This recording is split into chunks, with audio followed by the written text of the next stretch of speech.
When the world sleeps, greatness rises. And while others dream of the next level, we chase it, challenging every limit, turning obstacles into stepping stones. Because the next level isn't just handed to you, it's earned. Go next level with 6-0 Pickleball.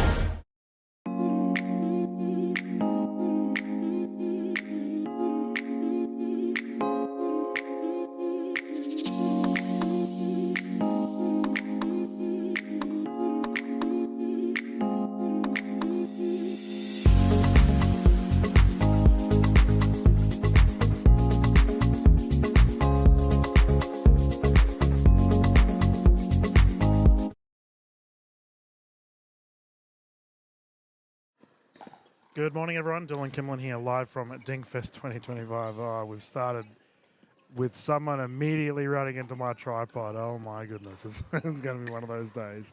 We do have our mixed open semi-finals for the gentlemen. I'm going to mute myself and quickly fix this tripod for you all. We'll be back.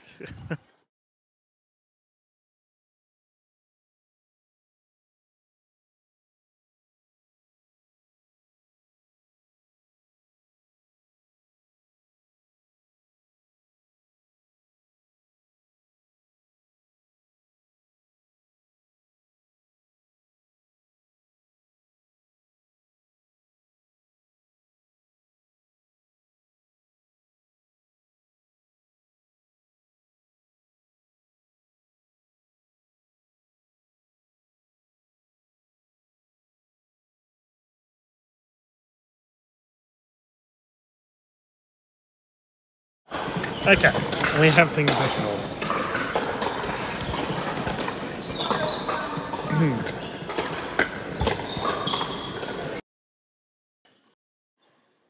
There we go. Good morning, everyone. Now we're all sorted. Dylan Kimlin live here from DinkFest 2025. And we are currently underway with our men's open semi-finals. Get a score update from our official Janet. Currently 1-1-2. Closest to camera, we have the combination of Carter and Sangi, and they are up against Burridge and Ferris. The gentleman currently serving now, Banjo Ferris, up-and-coming superstar of the Australian pickleball scene. Crazy to think someone so young is so tall. It's awesome to see these younger players come in and dominate on the court.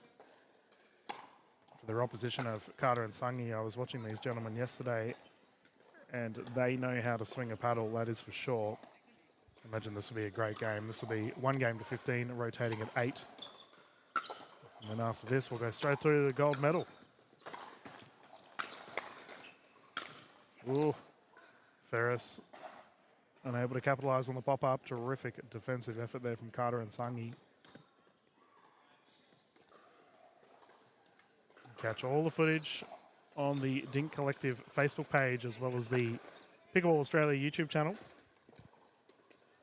I had a big dinner with a bunch of the Port Macquarie locals last night. A lot of fun getting amongst it with you all. We have a recovery here from Sangi. The switch is on and the gentlemen go for a walk. Unfortunately, both of them decided to go the wrong way. Terrific placement there from Burridge though.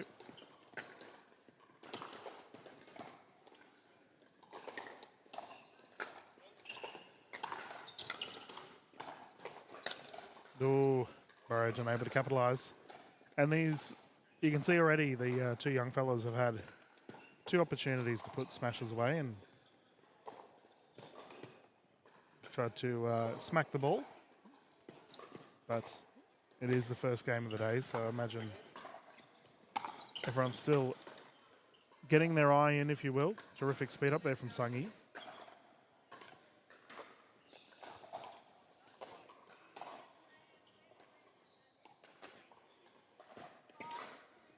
Five-two.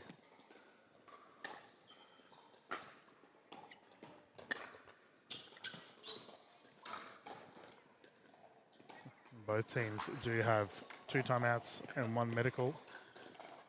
And I would be considering one right now if I was the combination of Burridge and Ferris. Lose 3 points very quickly. Yep. Open face paddle slap. Nice shot there by Banjo.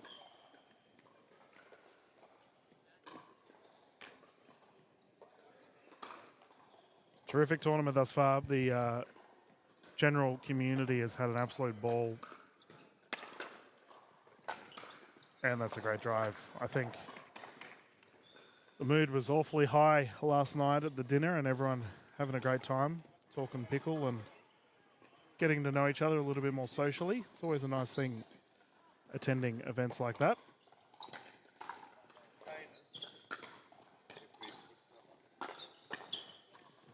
Ooh, called wide on the outside. Close one there for Sangi.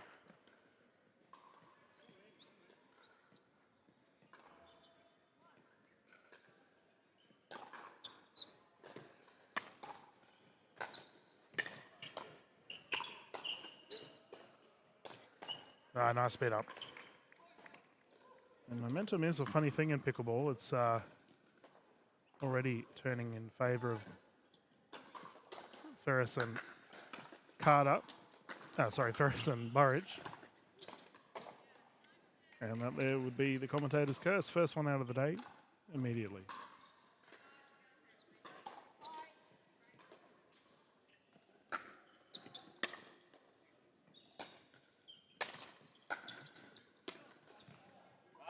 Unlucky.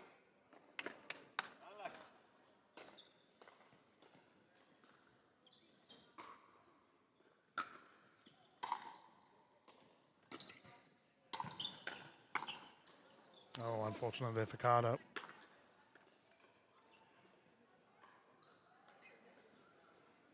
We have our mixed events after our medals this morning. We'll be progressing through to the afternoon for our final day here at DinkFest. That's a nice speed up. There we go. No, we got a foot fault here called on Sangi. That is unfortunate.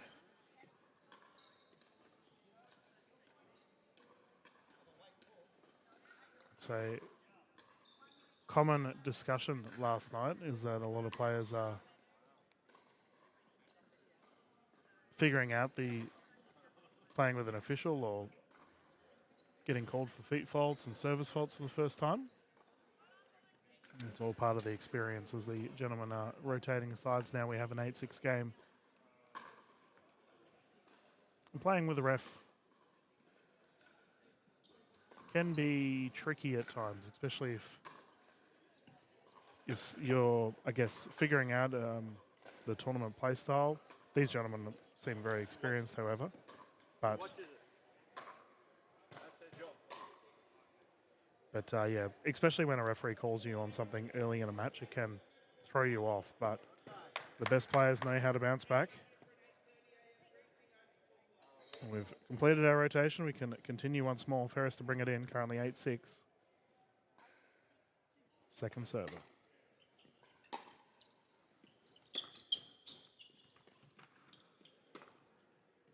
Nice. Called out. Double in a backhand speed up, just unsuccessful. I will admit, viewers at home, I felt like a bit of a relic this morning. I'm sure there's some of you enjoying the action on your Sunday morning, feeling the same boat. Oh, lovely. Yes, please. I've just had a coffee order come through, guys.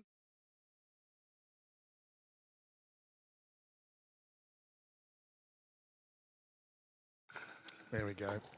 Here I am talking about me being a relic, putting in a coffee order mid-game. I have been looked after this tournament, I will say that. The wonderful people at the Dink Collective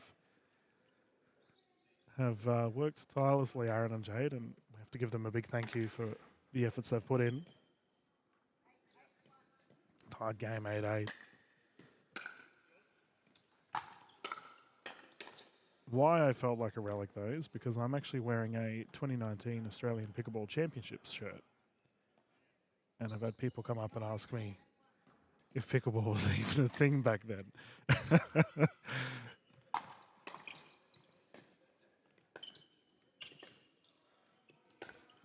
I can assure you it definitely was.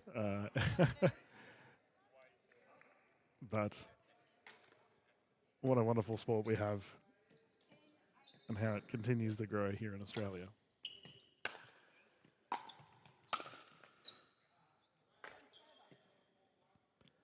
Carter to bring it in. The gentleman enjoying a 2-point lead.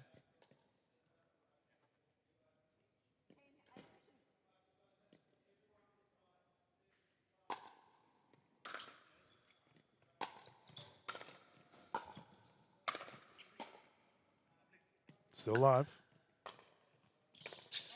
That was a wonderful touch there. Sungi with a terrific reset. And we are playing to 15, so the duo of Carter and Sungi are got a little bit more to do, but they're playing very well currently.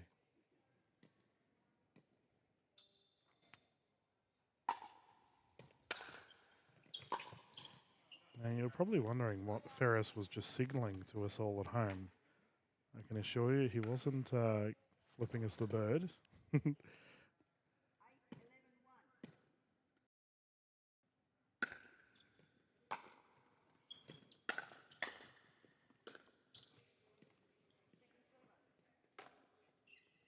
But there's all sorts of hand signals that we see that are a lot more common within the higher levels of pickleball.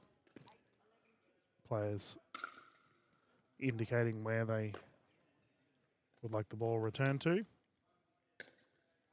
If a switch is on. And we have a timeout here from the combination of Burridge and Ferris after a very quick side out. They lost their service quite quickly. I'll see if I can put my kitchen cam. There we go. So currently we have our other divisions just getting ready this morning here at PCYC Port Macquarie. Just over there in the background, just under the timeout sign, as our mixed events will be kicking off very soon. Close to 200 players this tournament. It's been a lot of fun. And I have a sneaking suspicion this will be a growing tournament format to come in the future. As the fellas have returned to the court, we can continue once more.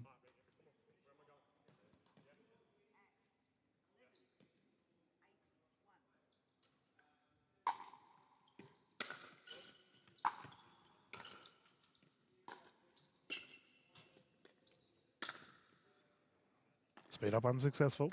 Carter and Sungi enjoying the unforced errors from their opposition thus far.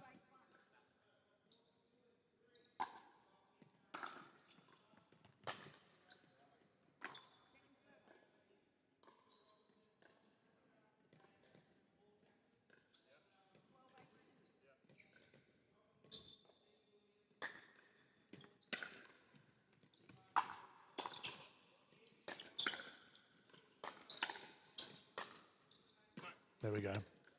I was just about to make a comment on that, but several of the balls that Burridge were getting belted at him, they were most likely going out. One of the hardest things to do in pickleball, though, is just let the ball go out. Especially when it's coming at you so fast. Nice shot there from Carter.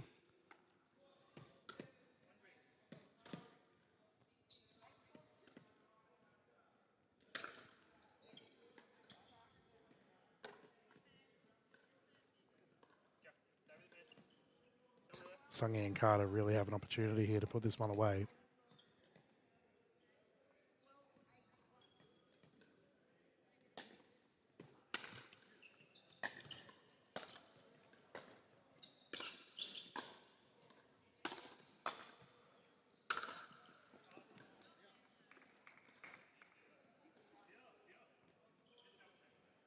It's called out. The challenge is there. Official Janet has confirmed it is out.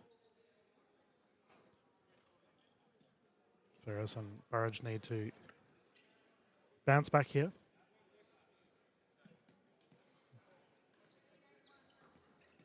This right-handed, left-handed combination of Sungi and Carter is working very well, though. I can't say that. We have a third shot drop error. Commentator's curse. Dylan, you should know better.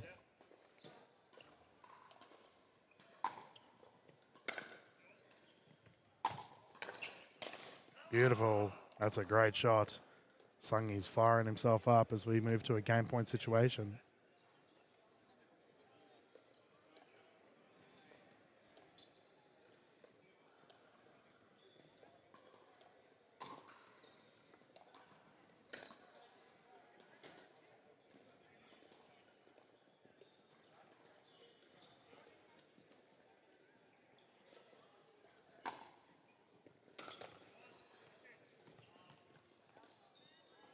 Returns long, and the game has been secured. Carter and Sungi will move through to the gold medal. Burridge and Ferris, they will progress to the bronze medal match. We will continue with our streams, ladies and gentlemen. I believe our gentlemen won't be too far away with our next set of games. I think the women's are already completed, so we just got our open men's gold medal coming up, and then we'll bounce into the mixed events. Mute the audio for now. Wherever you are around the country, probably enjoying a Sunday brekkie. Got your tea or coffee ready to go with your toast, cereal, maybe some bacon and eggs, garlic mushrooms, whatever it may be you enjoy. Yeah, he's fired up. Camera's there. Sungi's ready to go. Gold medal not too far away. Oh, speaking of which, we got our scorecards already. Oh, that's the last one. All good. That's the next one. There we go. Oh, okay. Yeah, no worries. I'll just write this down. So there we go. Confirmed our gold medal not too far away. And we will have the combination of... Oh, my apologies. This is the semi-final next that we will be covering. So we have a combination of Lindquist. I'm going to have to get confirmation on how to pronounce that last name properly. And Utley. And they will be up against Matthews and Hopper. We had Matthews and Hopper come on the broadcast yesterday. Played very well. But once again, this will be a semi-final.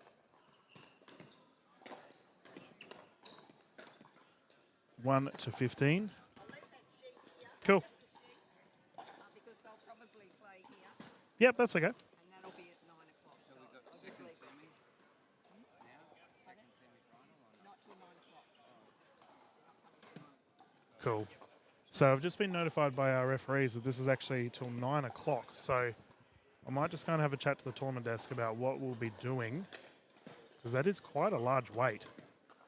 Half an hour, especially for the broadcast. I might see if we can get a mixed game on in between then. But I'll be back. I'm going to mute the audio for now. I'll leave the mixed games on in the background that you can watch, and we'll find out what's happening.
Good morning, everyone, and welcome back to DinkFest. We've just had confirmation that our men's open semi-final will be played after this match as we're waiting for some of the gentlemen to get to court. I'm not entirely sure what happened, but I think we have players arriving late. Now, our current game, we have our mixed events on, so the mixed divisions have just started. And this is one of our first round robins of the day. So we'll get this one done and then we'll bounce into the semi-final. Now, I was lucky enough to watch some of these players throughout this event thus far, and they very solid with the paddle. Closest to camera, we have the combination of Fleming and Harrison. And they are up against Tressida and Shaw. This will be one game to 11.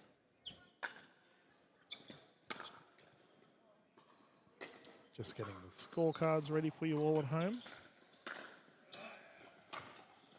There was mass panic at the PCYC here in Port Macquarie this morning as the young lady working behind the desk is having some difficulties with the coffee machine.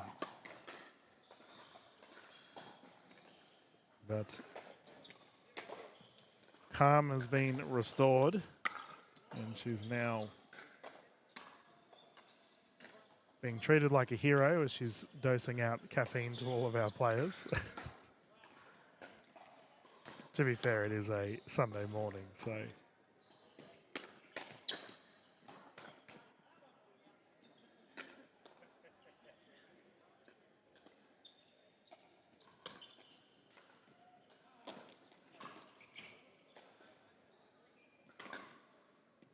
The division that we are currently watching is the mixed doubles 3.0 plus,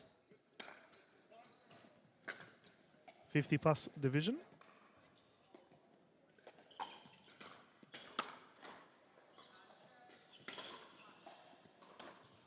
There we go, scoreboard ready to go. We'll get a score update from our players.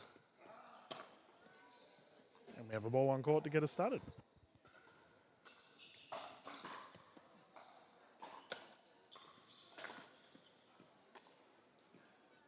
2-2-2.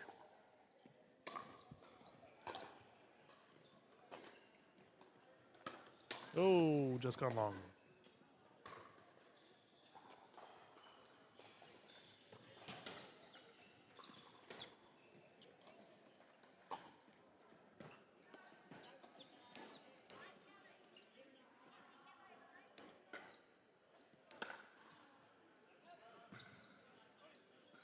We've had a out call here, and the player has challenged the call. Now, what to do in this situation for viewers at home? In a non-officiated game, if you are not too sure on an opposition's call, and especially if you strongly disagree with the call, as Tressida said that the call was in, you need to request an official. Request a referee. You're welcome to do it at any point in time. You're not being a bad person or anything.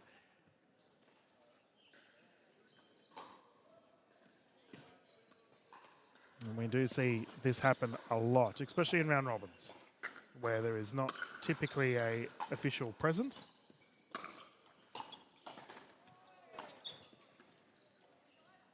Just short. And we have a side out.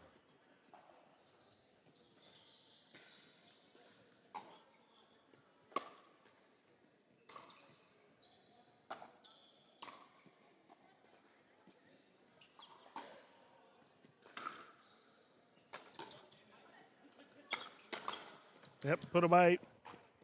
Third shot lob strategy, not super common, but in that instance it worked.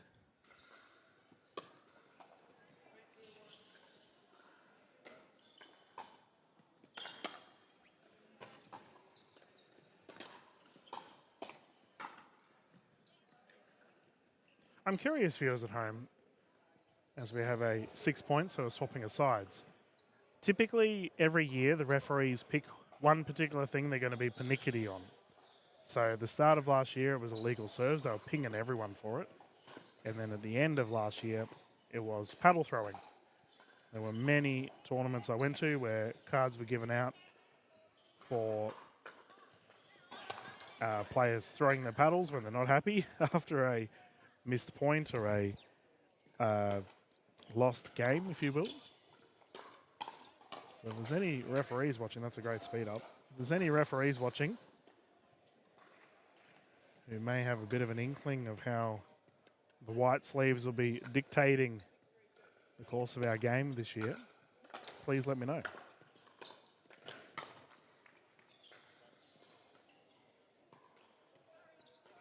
Because it does seem that the refs have seem to pick one or two particular things and really hone in on that.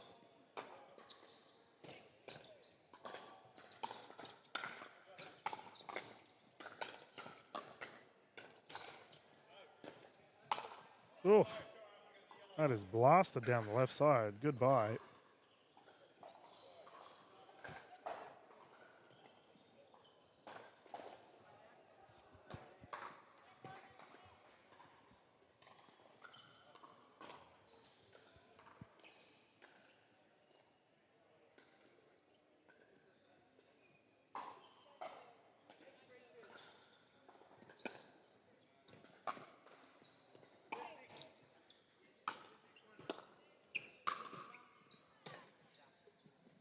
Nice smash.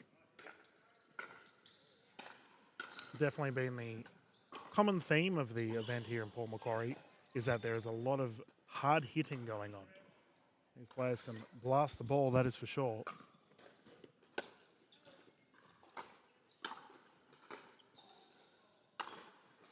Oof, just long. He did well to get out of the way there.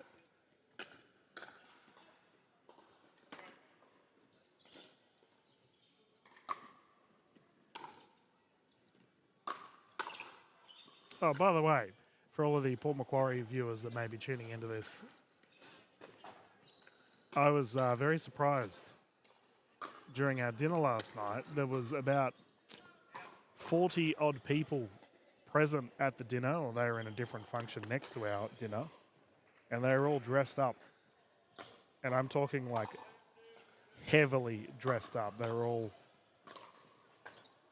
different, I guess, characters from fantasy books and sci-fi series, and there was video game characters and everything. It was not what I expected from a Saturday night on Port Macquarie, and I asked some of the locals while I was having dinner with them if that's the norm. And there may have been some people present from another local town. I won't call them out. Just said that people from Port Macquarie are weird, Dylan. You get used to it. It's good banter. As we have a side out. And a ball and player on court. 8-7, close game.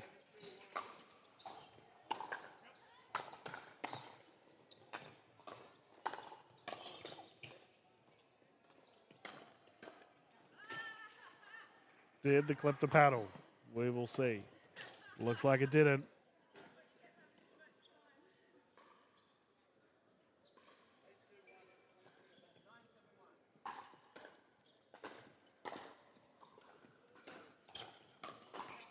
Oh, another out ball. That's unfortunate. And we're in cruise control now. As we get to our later stages of our game, we move to a game point.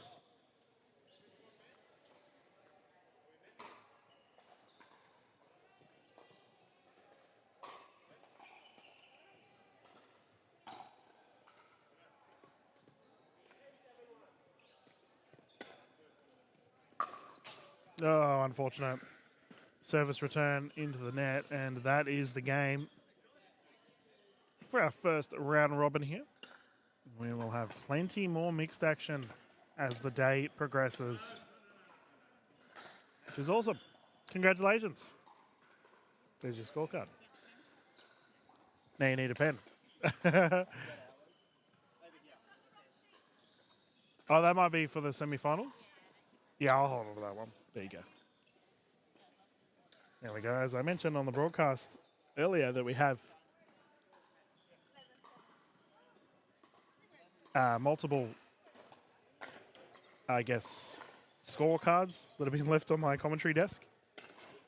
So, thankfully, the mixed pairing didn't go and write it down on the wrong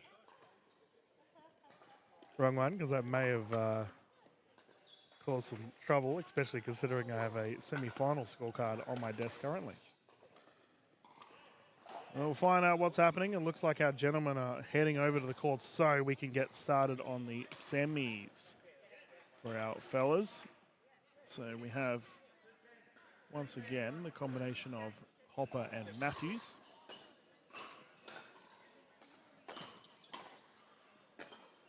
And they will be up against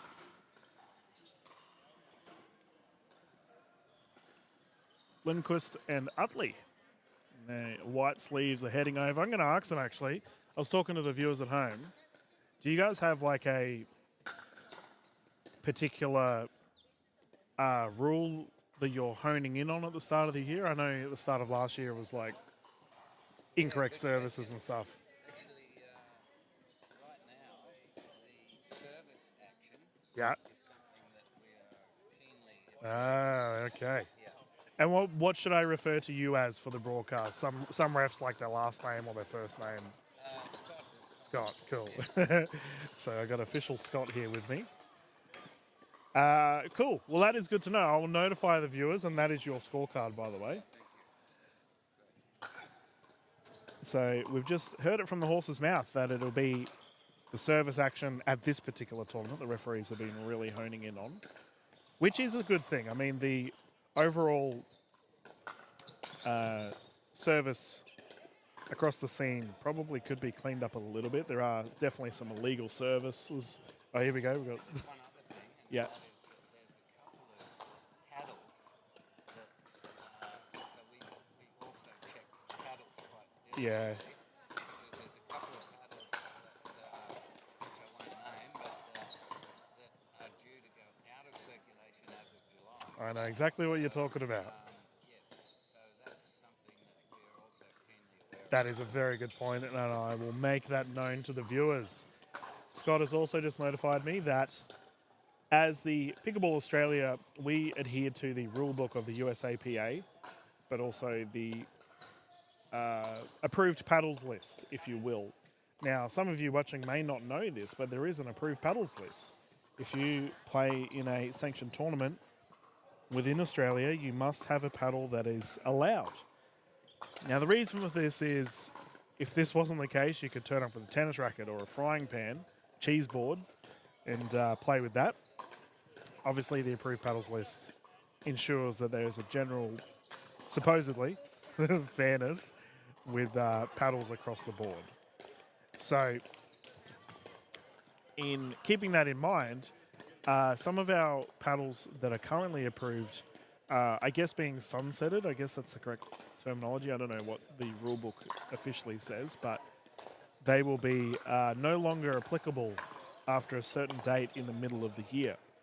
So referees, well, Scott has just notified me that the referees are heading around and letting some of these players know that, hey, your paddle won't be allowed in a couple of months. Which, if I'm being honest with you all at home, I think it's outrageous that a paddle has a approval life expectancy. To me, that is just silly. Especially considering some of these paddles are $300 to $400. You at home have gone and spent your hard-earned money on it. And we all know that, you know, that this is a paddle you practice with, you play with socially. You shouldn't have to go and get another one just because of some rule change. I think this is a terrible decision personally. But nonetheless, it is the decision that has been made. So if you are at home wondering, oh, is my paddle allowed? I'd recommend hopping on, I believe it's the USAPA approved paddle list for 2025, and just have a look to see if your paddle's on there. Most of the big name brands are there. There are a lot of Australian brands that are also there, so you can hop on and have a look. And if you, but this is only relevant if you want to play approved sanctioned tournaments. If you're playing in a tournament that isn't on that list, then it's, it won't matter. If you're just playing social play, any paddle's fine. Obviously, you don't want to be going out and, using a squash racket or something like that. It's you would use a paddle, but if it's we quite often see, for example, groups of families play with paddles that, they might have got off Amazon or something, and for social play, that's fine. In tournaments, however, you must play with an approved paddle. So, food for thought, and that is your little message of the day from our referees board. Speaking of Scott, as he's currently hard at work letting these gentlemen warm up, he had a very senior position with Tennis Australia within the referee development portion of our game, the curriculum, if you will. So it's just another professional referee from another sport coming across to our wonderful sport. I do know we obviously have David J from the rugby side of things, running things. Eric Pretty as well, down in Sanford, is a Tennis Australia high-level official. And it's awesome to see these professional referees, like paid professional referees, coming across to our sport. I'm sure there's other Fs that I haven't thought about. The old caffeine's still kicking in this morning, that have been highly ranked in other sports. And we thank them for their continued service to the Australian pickleball scene. Talking about refs, there's Janet's big head in the way. She's running off. It's rough being a ref too, because they don't get to play a lot of the tournaments. They just stand by the side of the court. Now, I imagine we won't be too far away from game time, as our fellas have now turned up to our court, Hopper and Matthews. And these fellas played very well yesterday.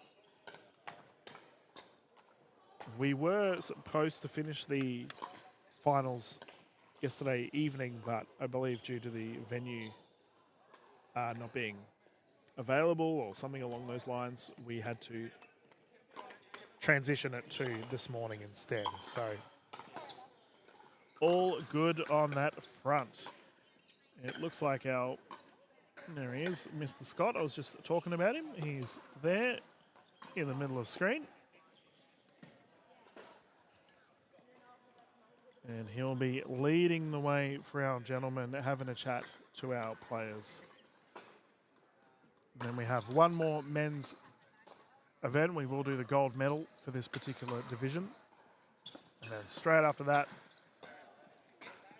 we will jump into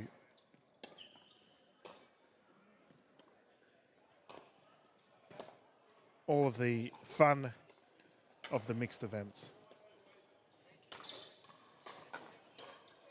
As this is a semi-final, I believe it'll just be 1 game to 15, rotating at 8. And it looks like Hopper and Matthews are now hopping on to have a warm-up. While they do so, we might bounce into a quick commercial break and be back live straight after this.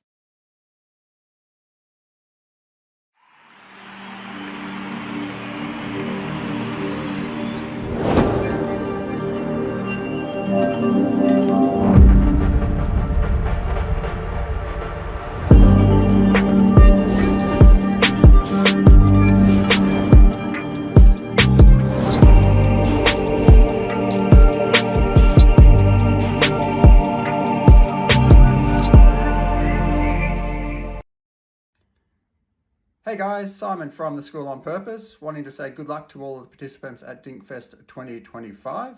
At the School on Purpose, we do life design, and life design, quite simply, is much like building a house where you go and see an architect, provide all your requirements, and they do a design and plan for you. Think of the School on Purpose as your life designers, where we will help you plan and action a life that you actually want to be living. Go to theschoolonpurpose.com for more information, or shoot me an email, simon@theschoolonpurpose.com. Mention DinkFest 25, and I'm happy to provide a huge 50% discount off our full price program. Have a great pick.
Okay, we are good to go. I was just having a chat to our two officials hopping on the courts, and Scott was just telling me something that's pretty interesting. That, as I mentioned, he had a very senior position within Tennis Australia for their referee side of things regarding, I believe it was development of, it might have been courses or referees, but he was saying that if you're a high-level ref for Tennis Australia, you are evaluated every match you referee. So, there he is, the cheery gentleman. So, for you guys at home that aren't referees, geez, I wonder if that'll be a thing of the future. But there are a lot of players that do take it out on refs. They tend to have a negative opinion of our officials. But let's face it, guys, without referees, we cannot have tournaments. Everyone's learning. We all learning the rules as we go along. Referees should know all the rules, of course, but hopefully we continue to get more referees, and there's been a bunch of newer ones here at this tournament. Lots of shadowing refs. It's always good to see the white sleeves out in force. Speaking of which, we can see ours there getting our players ready to go for their quick little debrief. If you are new to the tournament space, effectively what this conversation is the officials will call to the gentleman what they are effectively calling. So I believe in this particular match, the gentleman will call, or rather the referees will call the score, and they'll also do the kitchen line. So if you're in a kitchen fault, they will call it, as well as legal serves. Typically, that's what the officials call. There's probably a couple of other quirky things that they need to keep an eye out for, but that's the main ones. For line calls, so what I mean by a line call is if the ball is hit in or out, it is up to the discretion of the player. Now, if a player calls a ball in and you disagree with that call, you being the opposition. My goodness. Sorry, I was just watching that outrageous rally breaking out behind our players.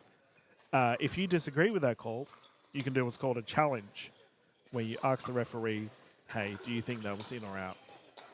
Now, a lot of people don't know this because they will just assume the official will call it in or out, but that's not the case.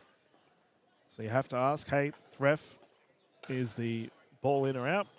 And if it is deemed in, then, the official will call it. Challenging, I say to all of our viewers, always challenge. If you think the ball's in and the opposition has said it's not, you just say, hey guys, I challenge that call. There's no penalty to it, there's nothing wrong with it, and at the end of the day, it could potentially cost you your game if you don't do it. There's many times, and I'm going to give you all a little secret here. If you are not sure if the ball is in or out, as in the opposition have made a call, hey, that ball's out, and you're like, no, I'm fairly certain that was in. If you look over at your official and they're staring at you, there is a good chance the ball is in your favour and you should challenge it. So many times I've seen a ball that's clearly in get called out, and the official is staring at the players, but the players don't realise. So they don't challenge, and the official says, well, the call stands. It looks like I'm having a guest jumping in with me. You've been allowed from your duties, hey? Yeah, plonk the headset on. We've got Aaron here from the Dink Collective once more jumping in the booth. Alrighty, let's do it. Sunday morning. Yeah, it's been good. I was just saying to the viewers, I was having a good chat to Scott about all of the things that our players can expect the referees to be pernickety on in 2025. Oh, yeah. So always a interesting way to look at our wonderful game. Oh, yeah. Well, we were discussing the paddles that will be effectively sunset or made redundant. 1st of July. Yep. So Do you reckon there's more paddles to fall into that list, or? I personally hope not. I personally think if you've gone and spent several $100s on a paddle and it's approved at that point in time, it should remain approved. Exactly. I agree with that. Yeah, but it is what it is. That was very controversial when that decision came out, but and the one that was surprising was the Pro Kennex Black A's, which is a very niche paddle. You don't see many of them in the scene these days. In Australia, No. And the rhombuses were also lethal. Oh, yeah. I remember we got a non-approved rhombus come. Yep. Hit like rubber and added at least 20 Ks to they have drive, and that was crazy pace. And the gentleman in the white top here is actually using one of the paddles we are referring to. That is a gearbox elongated. Oh, yeah, that's going soon, isn't it? That'll be one of the July paddles. So if you are watching this broadcast later on, this is not me having a go at you, by the way. I support your paddle. I think it's silly that it's getting declined. But unfortunately it is. So definitely go and have a look at your paddle approved list. Viewers at home, we can get started. Our semi-final once more underway for our men's doubles open division. Dink goes wide, quick side out.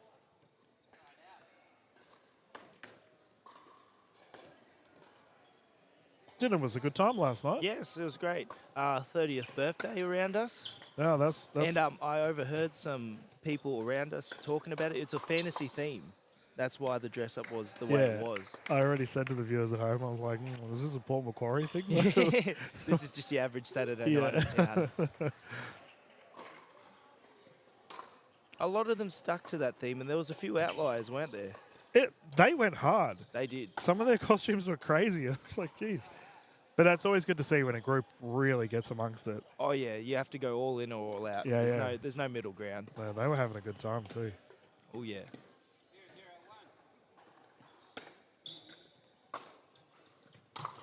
Have you ever attended a pickleball dress-up tournament? Not a dress-up tournament. So I had my 25th 2 months ago, and everyone dressed as me. Oh, my goodness. And so they took all my pickleball clothes and they took them out to the town. They stole my medals. They didn't take the good ones either. They took all the bronze ones. And, yeah, they just ran amok. Did you have lots of them, did you? Oh, no. Enough for my small group of friends. Unfortunate drive into the net there, and another side out. The fella's just... It's a scoreless game right now. Yeah, getting a feel for it. We see Dan rocking the edgeless ruby, Infinity. Yeah, 6-0, one of our primary sponsors here for DinkFest 2025. Oh, it's a terrific drive. Hopper and Matthews on the board. Yeah, I've used the ruby a little bit. I haven't had one myself. Yeah. But I used to use I've got a Infinity edgeless. Yes. Double black diamond. They feel nice in your hands. They're very light. They are very light, yes. Low control. From my tennis background, I was always a head-heavy sort of player. Yep. I loved a head-heavy racket. So those ones aren't my style. But just the standard ruby and the standard double black, I play with the double black right now, actually. And very much enjoy it. Very good paddle.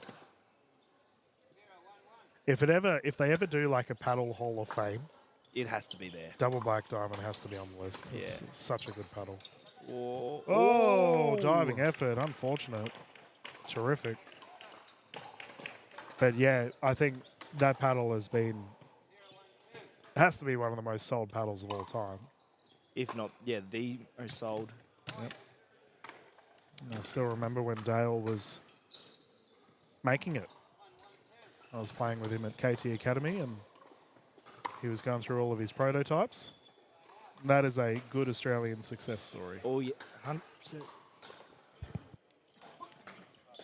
You're right. All right, 1-1. We have another side out. And we have a ball. No, the fellas are going to opt to play on. We keep going. Nice ATP. deck, ATP goes unlucky. wide. Unfortunate. Do you teach ATPs with your coaching? Yes. One of my closest friends, he's only been playing pickleball for about maybe 6 weeks tops. Yeah. And I taught it to him on a whim one day. Next Saturday, he saw the opportunity, immediately moved out wide and hit it, and the whole crowd just loved it. And he was more stoked than the crowd, actually. Oh, it's a good feeling when you get one. It's a great feeling. It's a highlight play, that's for sure. And that goes But long. ATP, I think, is a more relevant shot than the Ernie for most players. Yeah, I think you set up an Ernie. Yeah, you set up typically. an Ernie, yes. Yeah. Whereas, ATP, you have to get it given to you and you have to recognise it. Oh, bit of collision there. For an ATP, by the way, viewers at home, that's an around-the-post shot. Did you see the one that Djokovic pulled off in the AO? Yes, that was huge. That was crazy. Actually, I did notice in a lot of the Australian tennis season right now, there's been a lot of around the post. I wonder if they've pinched it from us or we just never really appreciated it till now. I think it's definitely a more common stroke in pickleball. Oh, 100%. We have a 3-1 lead here for the duo close to the camera of Lindquist and Utley. Yeah. Or just at a rec level for tennis, the nets are set up for doubles past the doubles line. Oh, right. And whereas in singles, technically the post has to be within the doubles line, which gives you that extra bit of space. It's Yeah. about a metre, so. There you go. Ooh, Yep, good nice take. smash. Yeah, it's an interesting one. The Ernie and the. Can you do a Burt? Sometimes. I don't try to. But You got to have hops to be able yeah, to do a Burt. and I don't like anticipating on that side in front of my partner. Yeah, that's for a that fair shot. point. Because if I try to definitely have a collision for Yeah. sure. No, I like setting up an Ernie on my side and then coming across with it, and they're there as backup with the whole court. I'll never forget when I was commentating Kyle Yates Oh yeah. and he pulled off a Burt and he made it look easy. Yeah, no, it's just ridiculous. Just the Good shot. physical athleticism it takes to actually do a Burt, let alone pull it off cleanly. Yes. And So- yeah, clear that kitchen. That's the big one. So if you're wondering what on earth we're talking about, so an Ernie is when you effectively jump over the kitchen and hit the ball midair, so you don't have a kitchen violation or a foot fault. What a Burt is if you're on the right side of the court, we'll let this rally play off and then I'll... Oh, unlucky. Communication mishap. So if you're on the right side of the court and you clear the left kitchen, so you jump diagonally to the left and then strike the ball on the full, that is referred to as a Burt. Probably the hardest shot in pickleball. It a is, Burt. yeah. Yeah. It's... Then again, we continue to see crazy shots that everyone... I was about to say you could just pull up some Jason Taylor highlights and yeah, see some JT's freakish nuts. shots. I don't know if you saw, but Willie Chung, who just got drafted in the Northern Crocs, he was in the middle of a rally in Taiwan last week and got a behind-the-back volley to win the game. Oh, wow. Like, it was win the point, rather. It was nuts. That's crazy. Another player that loves that is Michael Tool Mills. He loves all those little trick shots in Yeah, the hands yeah. battles. Fook Hyun, he did the yep. inside-out ATP. Ran around his Yeah. forehand Yeah, and did that. I gave that a crack the other day. It's not as easy as it looked, I'll tell you that much. Oh, it doesn't look easy. Very difficult shot. But what a spectacular shot to have in your arsenal if you wanted.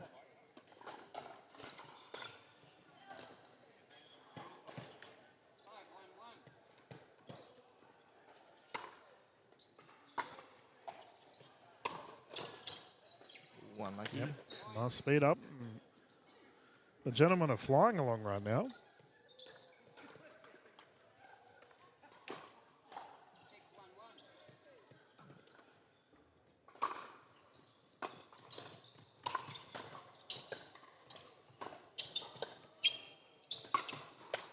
Oh, unlucky.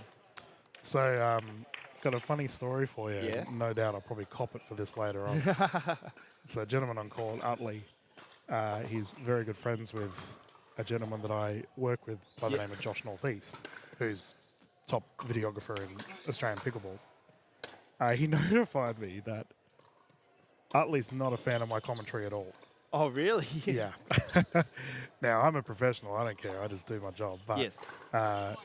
it's because I was rather critical of his game in an event that we did in Toowoomba. Ah, bugger. So if he's watching later on, no hard feelings, man. You do you. But Josh continually gives me trouble about it. Yeah. He saw that I was doing this event that Ben was going. He's like, mate. Yeah. I think similar story, not that I took it hard, but similar story happened when you commentated my Hargraves match. Yeah. And people just messaged me just like, back to fundamentals and just like some of the key criticisms you pointed out, and they started roasting me about it. I'm Yeah. like, so be it. Everything you said was true in the heat of the moment. Oh, it's wild, man. Like because I'm just seeing what's going on in front of me. Yeah. Like, I don't know a lot of these players as people. Like, the majority of them are wonderful people. Yes. But yeah, people do take deep Yeah. insult to it. It's like, well,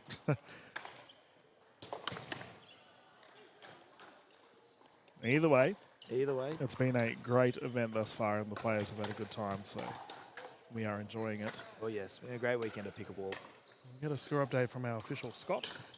2-5, I believe. 2-7. 2-7. Oh, fetcher drop unsuccessful. And the winner of this will go through to the gold medal. Sungi and Carter played very well to get through their match against, Oh, Ferris and Burridge. yeah, Ferris and Burridge. The young guns. Well, talking about unforced errors, the two younger gentlemen, oh, unlucky. Yeah, the two younger gentlemen did have that concern. Yes. Yeah, worried about that cable.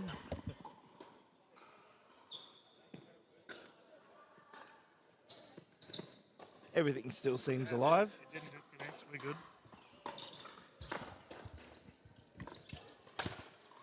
Jeez, that would have been a freak accident if we had a power out. I've had it happen once Yeah. where I was live in Redcliffe, of all places, where I was director of, and someone just unplugged the power cord. Yeah. Wow. And it was like, guys, like, I need that. Thankfully, we could recover it and no damage was done. Thank goodness for that. But it looks like our gentlemen are up to the 8-point mark, so they will have a rotation of sides.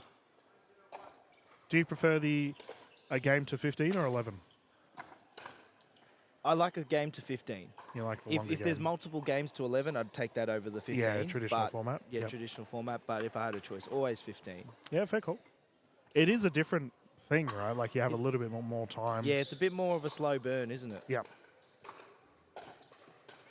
Well, like 7 in a game to 11 is halfway, but in a game to 15, it's Yeah. nothing. Like, you're plenty of time. Barely develop the dynamic with your opponents at that point. Yeah.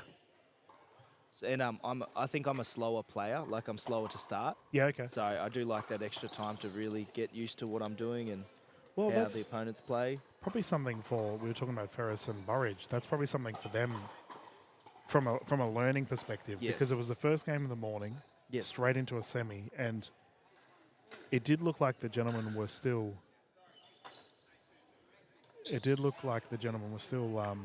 warming up, if you will.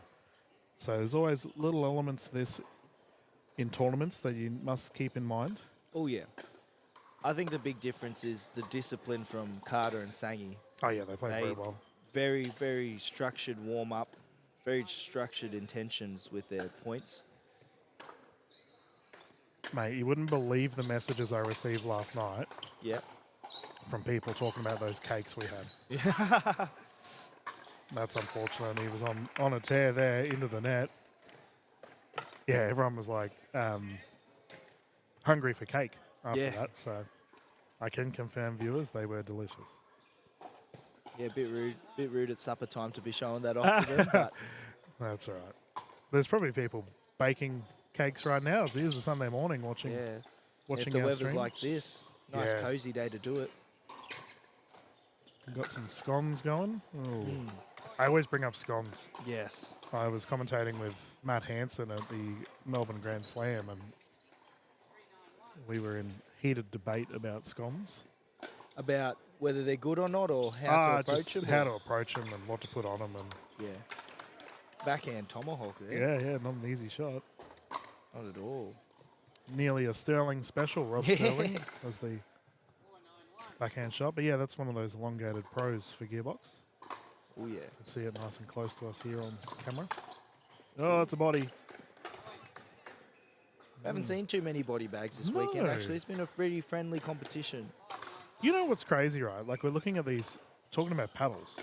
So both Hopper and Matthews are using the same branded paddle, Yeah. but that's a nice shot. Yes. But one of the gentlemen has a much older model Oh yeah. compared to the other. However, that particular paddle, the older model, was for a long time regarded as one of the best paddles you could buy. Oh yeah. So it's kind of cool to see one of the Oh. good rally, fellas. It's kind of cool to see one of the like old classics Yes, come back yeah. into it.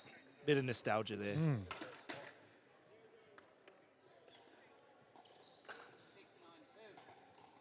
I can see that one of the fellas are rocking your Dink Collective shirts. Yes.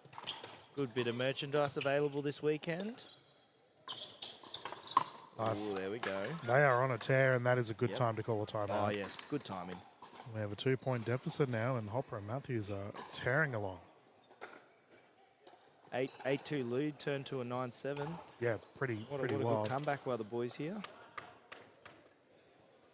I was having a chat to our officials about if they were okay with being on camera. There's a lot of people, obviously. Oh, by the way, viewers at home, you can at any point in time request to not be on the broadcast. I try to make that as clear as possible to as many players as I can. But if you weren't sure, now you know. But I said to the refs that they should also have the Of course. opportunity to say, no, I don't want to be on the stream. Couldn't agree more there, Dylan. Yeah, well, it's the law. Yeah, exactly. Privacy Acts, we can't argue with it. So, well, it looks like the refs are ready to go. There's our gentlemen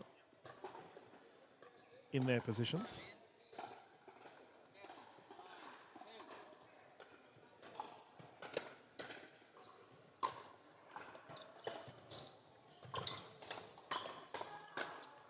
All lobs long. Yeah, well left.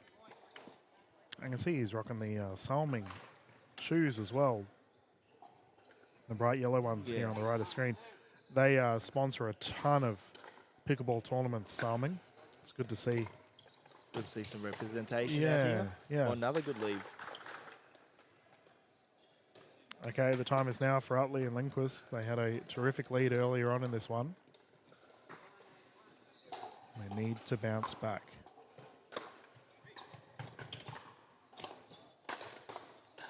Oh, good volley. Oh. Court's a little humid today. Yeah, it does feel that. Yeah, I can feel the ground a little slippy here and there.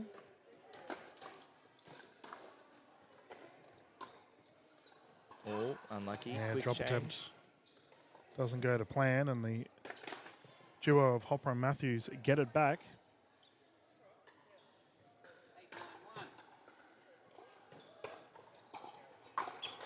Oh, That's a net roll.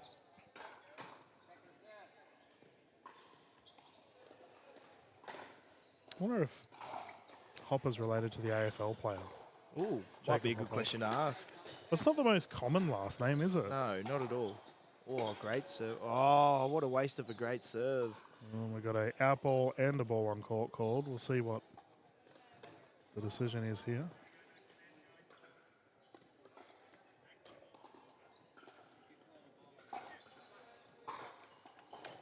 Oh, we've got a dilemma.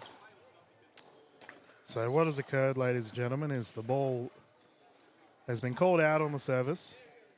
There's been a challenge on that, but at the same time, a ball was rolled on court. So there's been a ball on court, which I believe the referee did say the service was called in, but we will play a replay for the ball on court.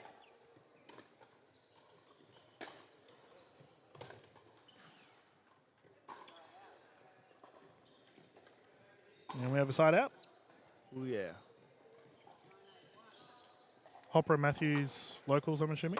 They're from Newcastle, actually. Yep. Great drive. Yep, nice shot. I don't blame them for leaving that ball. Yeah, it's one of those 50-50 ones, It was, right? yeah. Yep. Happy to see it out.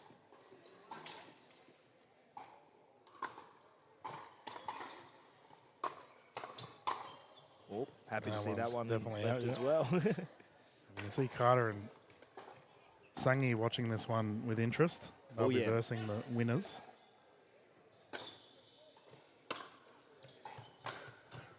Double out ball. Honestly, I reckon if players just let 30% of the balls go out, they would win a large percentage of their games. Yes. So many people just continue to play on when it's clearly going out. Oh, yeah. It's a beautiful third shot drop. I remember I was doing some light reading maybe a year and a half ago, and some player played a PPA qualifier, and he left every drive out. Yep. And apparently 61% of them actually didn't land in the court. Wow. That's huge. Yeah. Good speed up. We have a 1 point game. Especially, I think, here in Australia, we have a lot of players that are still honing their craft. Exactly, yes. So there are the occasional wild ball that would be going out. And it gets hit back in. The side out once more, 10-9-1. A couple of lifelines given here and there. But these guys are a bit more disciplined about it today. That's a good That's drive. a great drive. Yeah, no, I agree. That there's discipline's the right word, not blasting away. Yeah. Speaking of Sunny, he's come over to the commentary booth. No, he's just watching an interest. And the problem about those outballs are they're right at that nice hitting zone. Oh, what a play. Yeah, well, that's why you get caught, right? Exactly, yeah. Is The it eyes light up, you want to have a crack.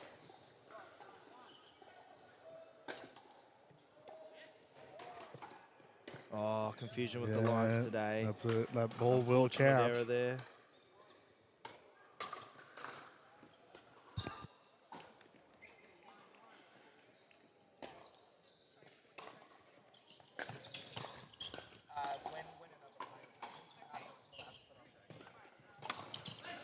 And that's another out ball. And we now have a game point situation to go through to the gold medal. Couple of great rallies here. Well, a big surge in momentum for Lindquist and Utley. Oh, And a game unlucky. secured. They will move through to the gold medal for Hopper and Matthews. They will play the bronze medal against Ferris and Burridge. I imagine we will hop straight into our gold medal, not too We far are away. 100%.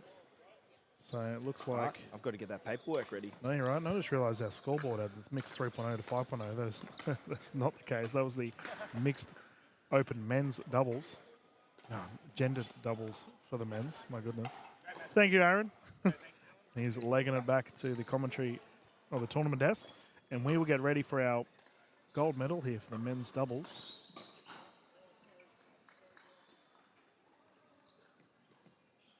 Not too far away.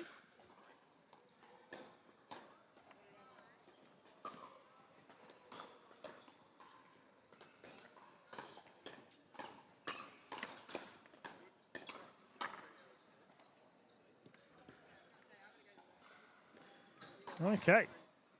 And you fellas will hop on and have a quick warm-up, and then once they are ready, we will get underway live here at DinkFest.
Alrighty, looks like we are ready to go.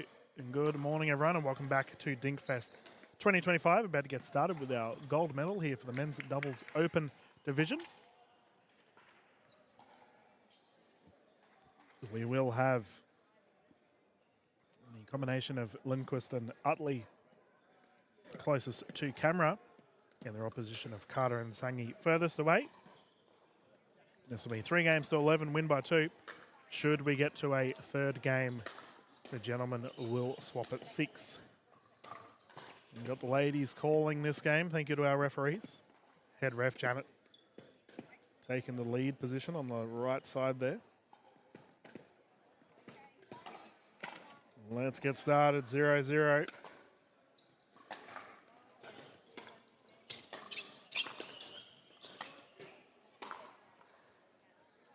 And we have a quick side out. Sangi will be bringing it in for his side. This right-handed, left-handed combination of these two gentlemen was very solid in their semi-final against Ferris and Burridge earlier today.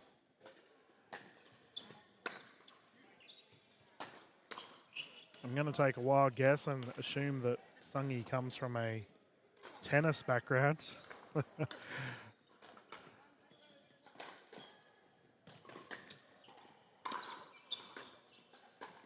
Nice deep return.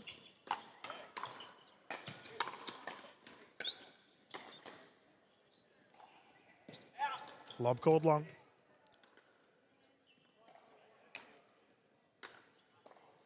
One 0-2. And we can see that we have a stack in effect here for Carter and Sangi. And if you don't know what I refer to by a stack, effectively means the gentlemen stay on their preferred side of the court and will shuffle across so that their forehands are always in the middle of the court. That's a good speed up. Great lateral movement there from Sangi.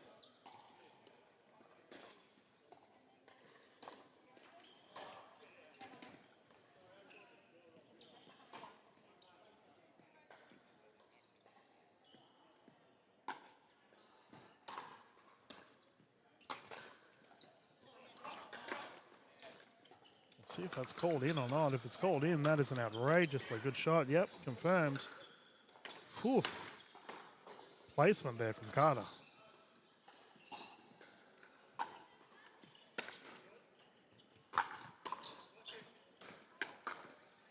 And that one's gone wide.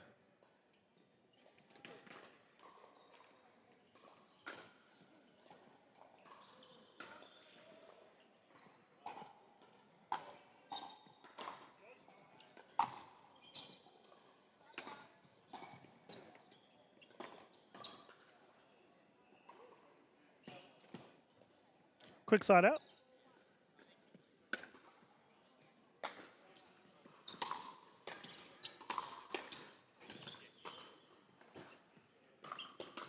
Oh, shoulder check attempt. Ooh, that was close. That was a terrific transition there from Utley and Lindquist as well.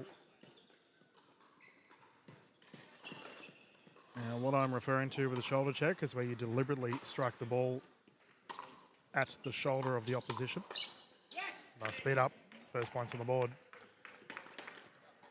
Typically what this does is jam you up as a player, so you don't know whether to strike the ball or get out of the way. 9 times out of 10, the ball will be going out, but it's often coming so fast you don't have a chance to get out of the way.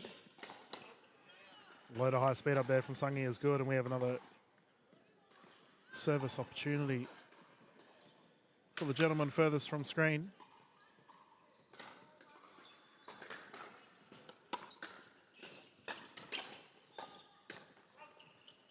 Unfortunate.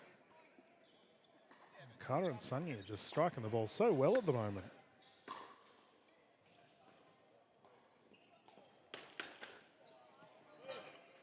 Sangi was rocking the NPL uniform yesterday, National Pickleball League, with the poach and the put away. That is melted.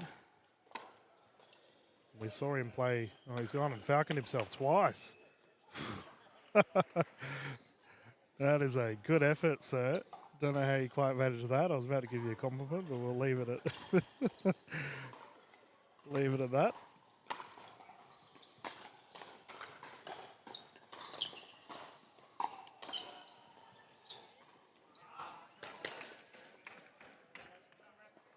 Yep, that's a good time for a timeout as Utley and Lindquist hop off the court. They're going to have a breather and reassess their options.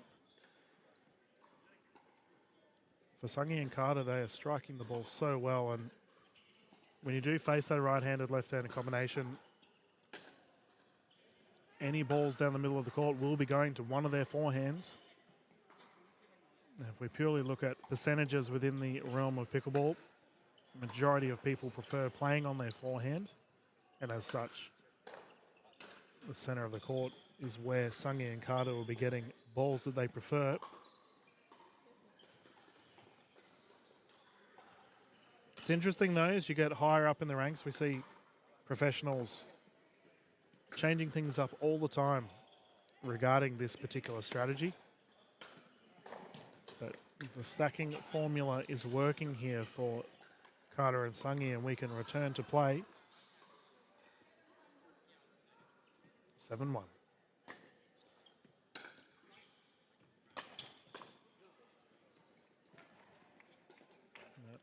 Tucked into the frame there. Unfortunate too, because he was in the right spot. Put that one away. 2 errors at the net there. And Sungi and Carter will be loving the unforced errors of their opposition right now.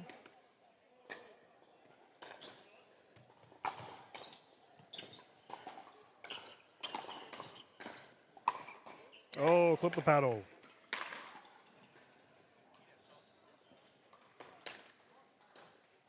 And that's what I was referring to shoulder checking earlier. It's that fast. So that Sungi had no chance of getting his paddle out of the way, let alone getting your whole body out of the way. It's very difficult. Nice deep service. Recovery is exquisite.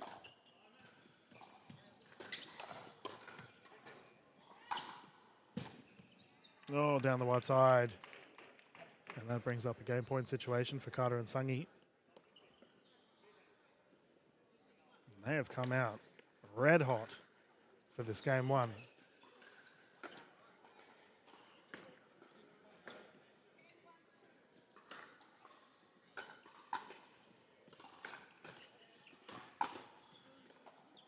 Went for the Hail Mary, and here we go. They have an opportunity. Lindquist and Utley played very solidly in their semi-final. They'll be looking to find that form once more. That is a great serve. Sneaky, right past the kitchen in the corner of the court.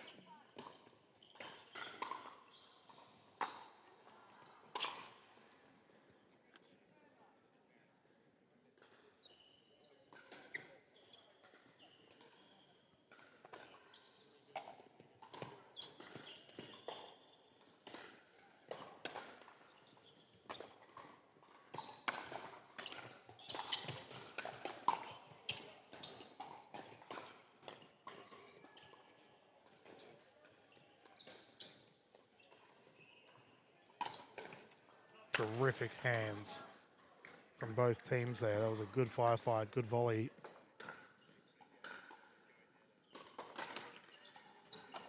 Side out, game point.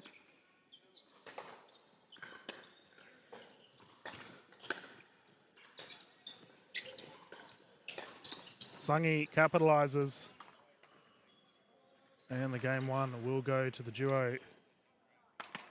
Carter and Sungi, the fellas with a quick rotation.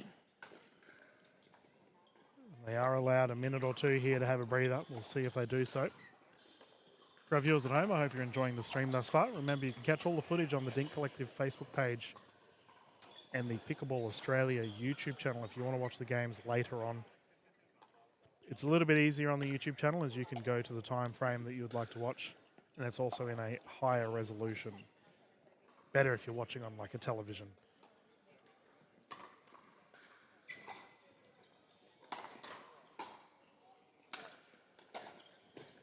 Oh, there we go. That's always nice. We've got a couple of our, we've just received a couple of messages from some of our professional players within the Australian pickleball scene tuning in and watching the broadcast. I'm guessing they're enjoying a lazy Sunday morning on the couch. Got some brekkie watching the pickleball.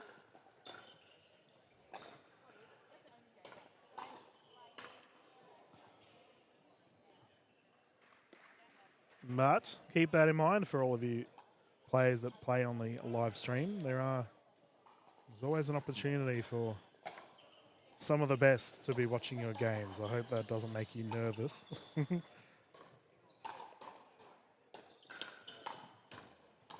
Okay. They've just sent me a message that they were telling me off for talking about cake last night. So that's there we go. You can't escape it.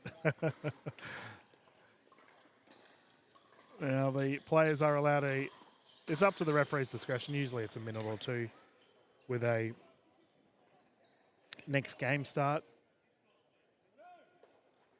Typically when we play in outdoor conditions and it's very hot, the referees allow a little bit more time so the players can have a bit of a break. Thankfully here in Port Macquarie, it's been raining all weekend, but we are inside this wonderful venue and it's not a problem.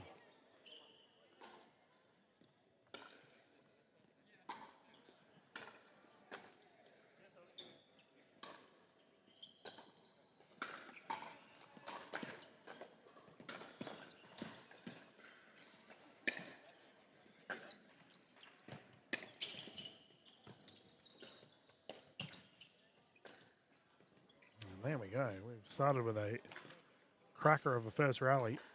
And Carter and Sungi have secured game one.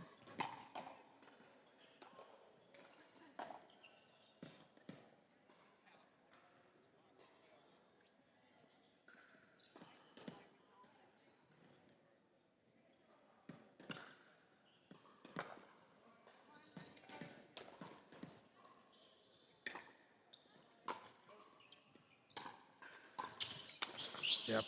Put up, put away. Sungi capitalises on that. While we have official Janet on the court, she's requested that I remind everyone of the Barrington Coast Regional Doubles Tournament coming up in May 17th, 18th in Taree. The Hallidays Point Pickleball Club running that one, and they've been a wonderful club for a long time. Got a couple Australian pickleball legends amongst themselves. So if you are someone interested in that, hop on down to Pickleball Brackets where you'll see all of the events. Good hustle, ball still live. Oh, fight. Brings up the second server.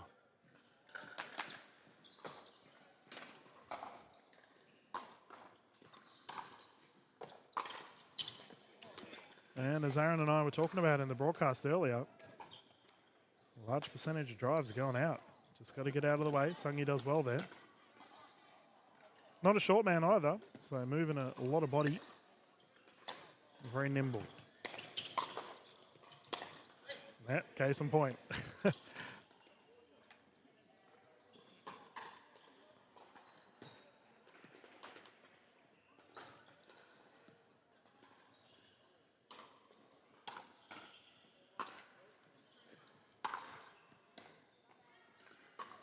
And we have a quick side out here.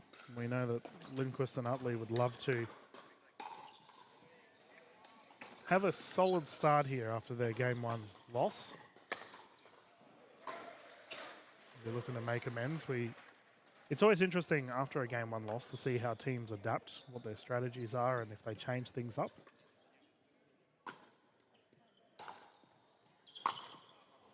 Drive down the wide side into the crowd.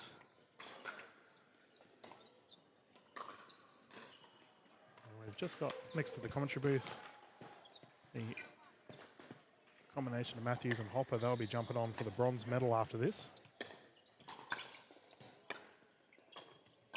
That's a great transition. Speed up is there. Terrific shot. The old crash there from Sungi. Beautiful third shot drop into a fifth shot.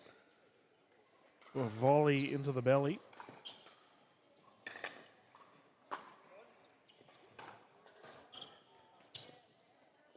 Difficult attempt there for Carter.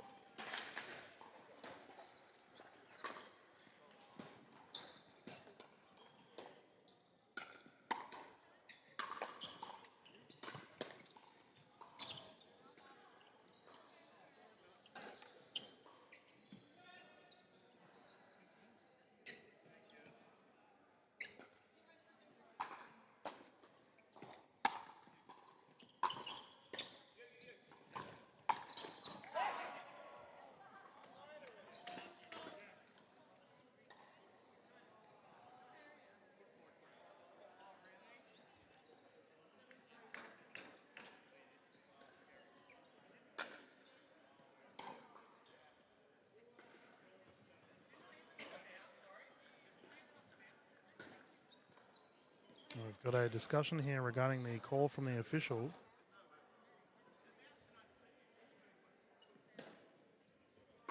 Now, I know the players are going to be coming back to watch this footage later on. I will not make a comment on it. You can all decide what has just occurred, but it looks like the general agreement is that Lindquist and Utley have won the point.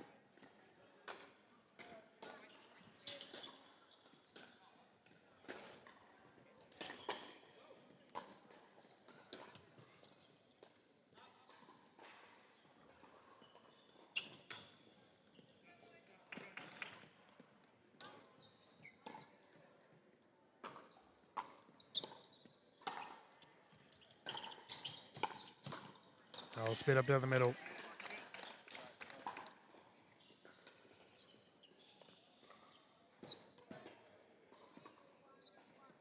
Three, 1-1.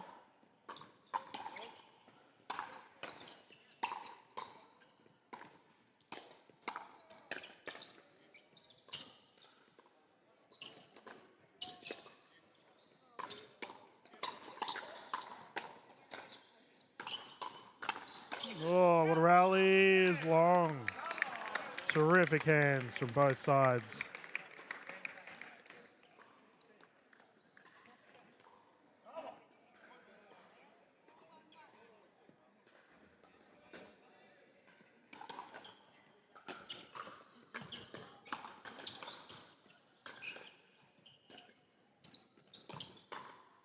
That's a nice response.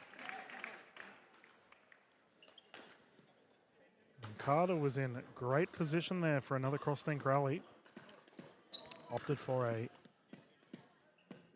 front-on low to high shot towards his opposition. It did not work out. We have a ball on court. And this game, as you start watching it more and you start delving deeper into the wonderful sport of pickleball, it's about trends. You see players tend to avoid certain play styles, or they tend to rely on other ones. Like for this game, we've seen not a lot of dinking thus far.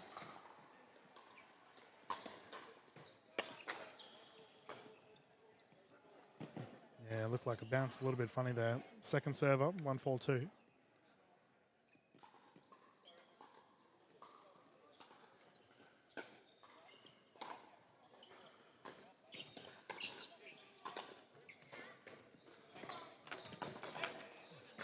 Foot fault. Which works out well for Lindquist and Utley, because he would have lost the point despite the amazing recovery, because his paddle hit the net.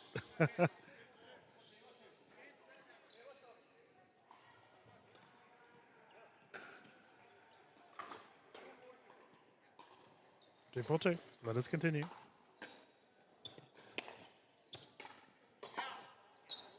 That's called out. Good couple of points here.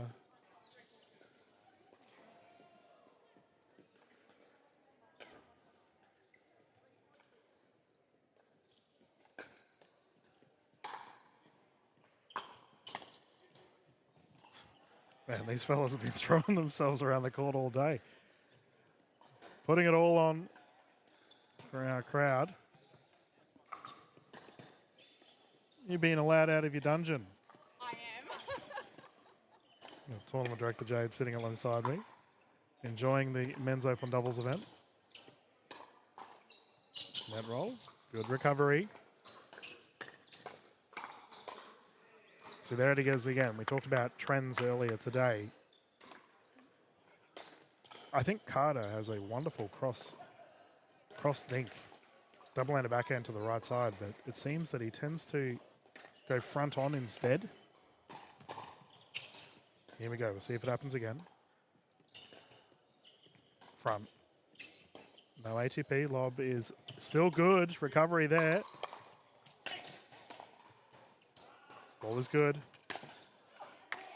Sungy is a madman. He ran up, put his Ned Kelly helmet on and hoped for the best.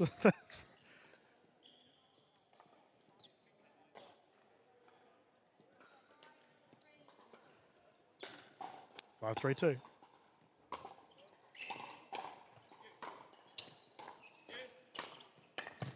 Yeah, nice offense. We can see a slight change of play here from Utley and Ludquist, and it's working for them.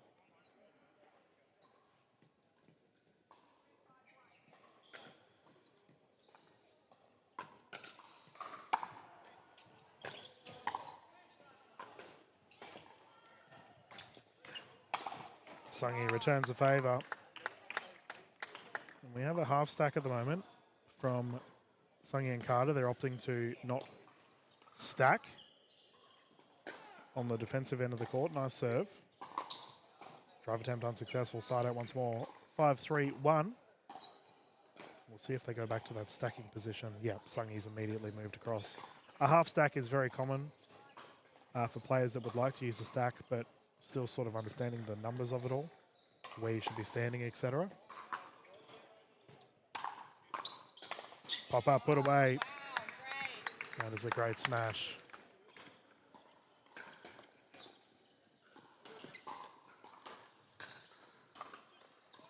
I really do think if Lindquist and Utley are to bounce back into this, they've got to try and get back to that cross-dink rally with Carter. It's resulted in a couple of points for them thus far. Service error, second server.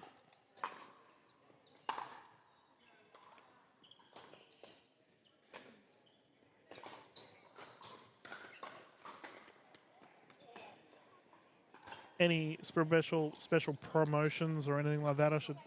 You're welcome to plonk a headset on, of course. Who am I to refuse a tournament director? 5 minutes away from the score desk. Yeah, I thought no. I'd come up and... I can't hear you. You can't hear me? No. That's okay. I can turn me up. How's that? There we go. Yeah.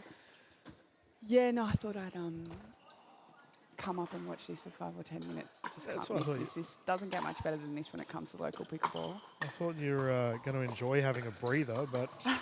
oh, poach, unsuccessful. We've got a covering of the mouth there. I do wonder if it was something explicit that was said. And, you know, I do get asked from players and referees if they could have their games mic'd up. That there is the exact reason why I don't. Yeah, I'm not sure you'd want men's opens marked up. Oh, you're saying ladies can't swear to Well, yeah, it's that's, 2025. that's true. I was more thinking it's Sunday morning, right? People would have just got home from church, chucked on the pickleball, and then...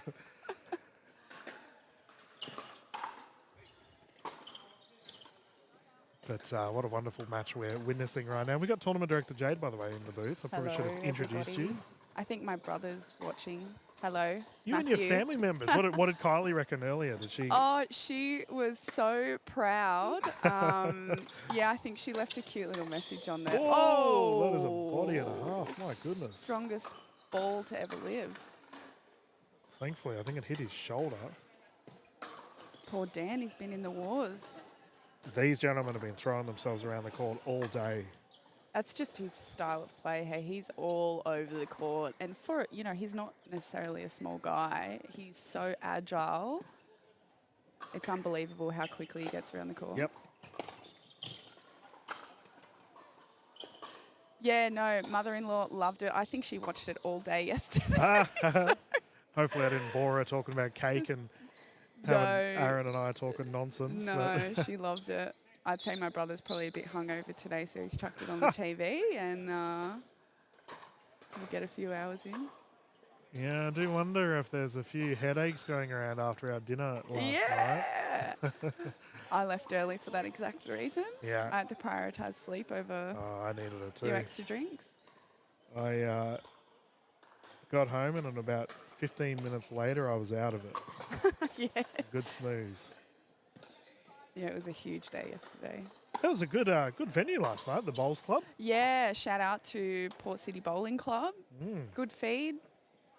As soon as you guys mentioned that we're going to the Bowls Club, I was like, yeah, we're on. This is going to Yeah, be you good. can't go wrong with the bowling club, hey. It's like that, an RSL and a surf club are just the holy trinity of good food. Good food, cheap drinks, good people. That Yeah. burns. I was talking to Aaron about the dress-up party that was on at the same time, and I just assumed that was the normal Port Macquarie attire for Yeah, nights there were out. a few jokes going around about only in Port Macquarie. Yeah. See that? We were trying to figure out what the theme was. It was the 30th. Lord of the Rings or... Yeah, it was definitely a fantasy No, theme. there was a guy dressed up in full fairy attire, so props to him. Yeah, there was someone that I assume was a gentleman with very long hair and a big beard, and the beard was definitely natural. He wore it well. And he was rocking a lovely purple dress. Yeah. I think he had some glitter on as well. Yep. My years as a childcare teacher, glitter is banned from my household. Gets You're a everywhere. childcare teacher. Yeah, a lot of people don't know it. You must be so patient. See, people look at me, you know, bald head, got tattoos, and like, yeah, he's definitely a bikie. And then I told them, no, I worked with kids for a long time. And now I'm a pickleball commentator. Yeah. But it's funny, I was actually talking to one of your players. Where is she? I'll see if I can point her out. She was a teacher in, I think it was the primary field. Mm-hmm. But she was talking about talking to players. Yep. And I was like, well, yeah, I was a teacher. I work with kids myself, and I try not to treat players like a teacher would their students. And she was like, oh, I do it all the time. So she just leans into it. Whatever works. I don't know where she is. I believe she was a local. Either way, the gentlemen are ready to go. This game 2, if you are just tuning in, Carter and Sunny did take the first one. And they played very well in their semi-final against the youngsters, Burridge and Ferris. They had a great run, Flynn and Banjo. Done well. Yeah, and we'll have their bronze medal game next.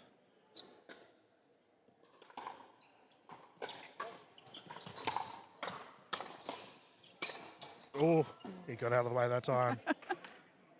Sungi does love that left-hand poach. Strikes it so well. He's in good spirits today. Both looking very happy.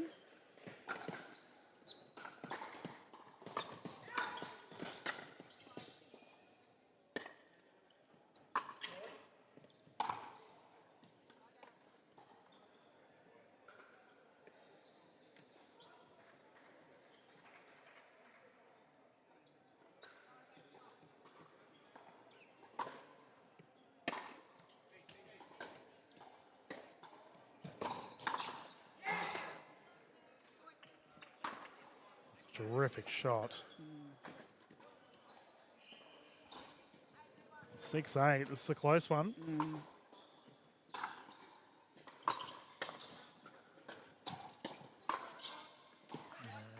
Good fault.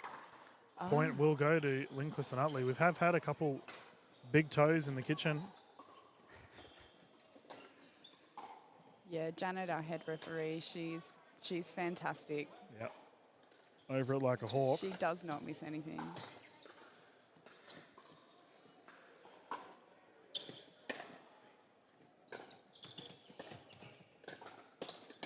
Nice.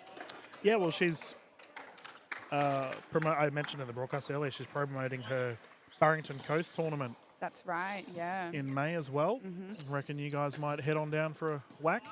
Yeah, we definitely will be there. Aaron's there every year, and I will be going down to take some photos Yep. for the tournament. Hopefully they don't get any crazy delays like this year. Yeah, nice recovery. Speed up is good. Called long. That was just out. Just on. For your photography side of things, is that something you'd like to promote at all? Yeah, sure. So that's what I do by trade. I'm a photographer, run my own business. I do a bit of commercial photography in town and a wedding every now and again. So my business is called Good Heart Studio. You can find me on I've gone and criticised Insta? glitter. And it's shoulder check is good. And we have a gold medal point on display here for Carter and Sungi and a timeout. Good usage of a timeout. So photography. Yes. It's way harder than I originally thought. A couple of years ago, I got hold of a camera and started. I like landscape photography, Yeah. and I do canvas painting of landscape as well. And just taking photos of birds and stuff. And I was like, this is impossible. How, do you have a particular type of photography that you're like, yeah, this is my. In my free time, I really like what's just called documentary style photography or street photography, where you're just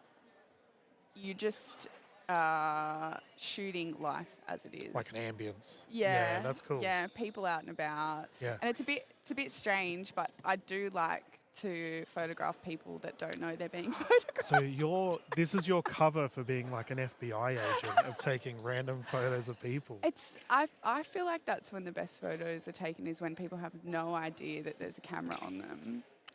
Something a little bit creepy. But just well, it's called still life, so It's long. that's probably my favourite style. I do like landscape photography, but it's hard. Like I said, it's really hard. Yeah. Photography is entirely not weather dependent, but it's completely light dependent. So it's a really fine art to shoot the photo, but then post-production is also can be quite hard. But fulfilling. It's nice to sit down at the computer, look at what you've shot, edit it how you like it in your style. And a lot of people don't realise that. Oh, the editing's The editing's the hard bit. that's where the time is,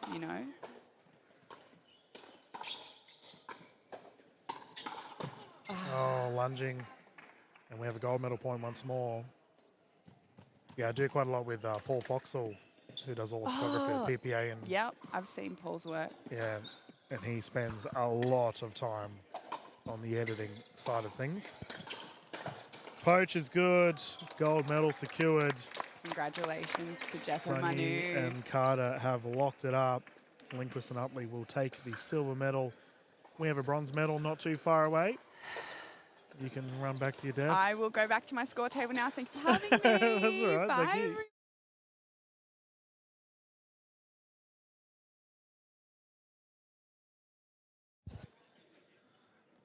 And the gentlemen have immediately hopped on the court. The young superstars want to play straight away. Carter is in a celebratory mood. I believe he had a flight to catch. He had to check out of his hotel at 10:30. It's 10:15 right now, so you're going to have to quickly run and get your medal and leg it. We have our scorecard. Yep, all good. And that's our next game. Janet? Oh, she's run away. Well, I was about to give her the scorecard for the next game. I think she's recognised. That's for the bronze medal. So for our next game, viewers at home, we will have our Open Men's bronze medal. And this will be between the combination of Matthews and Hopper. And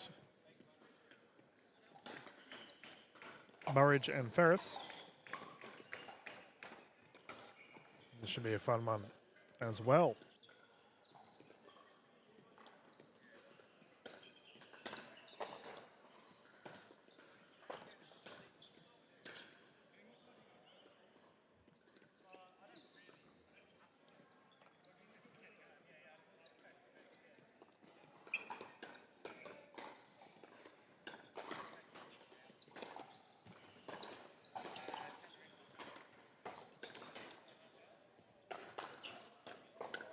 I believe this will be just one game to 15. Yep, scorecards confirmed it.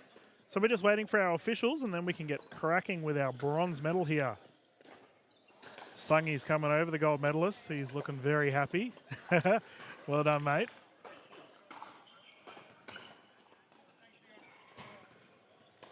There he is, fired up. We'll see him come across the camera any second now. There he is on the phone, giving someone a call, telling them about the medal he just locked up. Your scorecards there, sir. 15, looks like. Referee Scott has wandered over. What number official are you? Are you like a level 4 or something? Level 2. I often make the joke to a lot of our refs, especially the ones that have been reffing for a long time, that they're like a level 17 referee or something. It just seems like the numbers continue to go up. And in tennis refereeing, do you have levels, like ranking? How does that? Yeah, okay.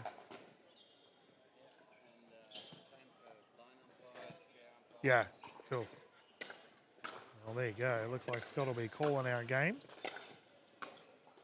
Our mixed events, by the way, in the background. They've been trucking along all day.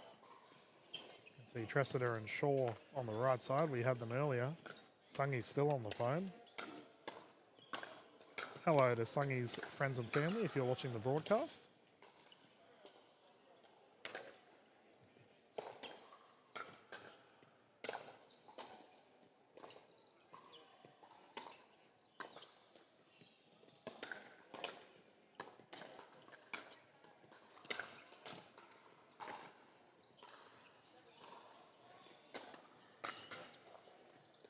Are you having a shadowing referee, it looks like?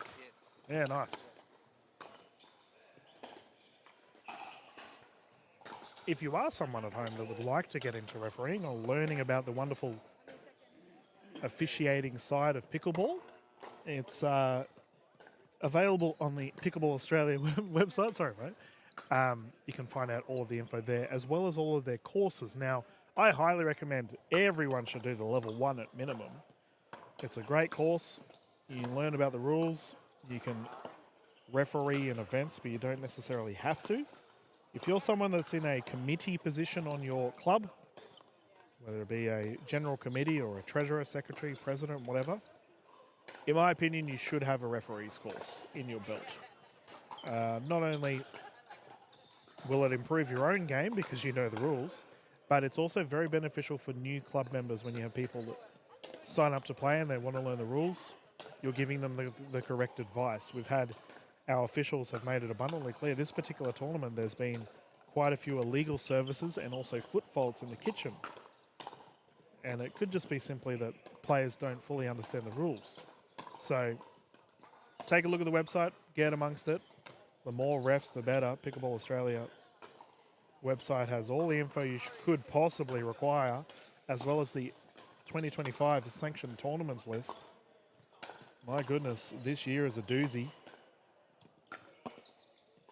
I was having a good chat to a bunch of the locals last night at the Port Macquarie Bowls for the dinner that we all had for the tournament, and I was saying to the players there that I've got 48 to 49 out of the 52 weekends of this year booked in already to commentate for you all. So you're going to hear this voice a lot. For the viewers watching right now that have it muted, well, they can watch the broadcast. But it's a crazy season, that is for sure. All of the leagues and state champs.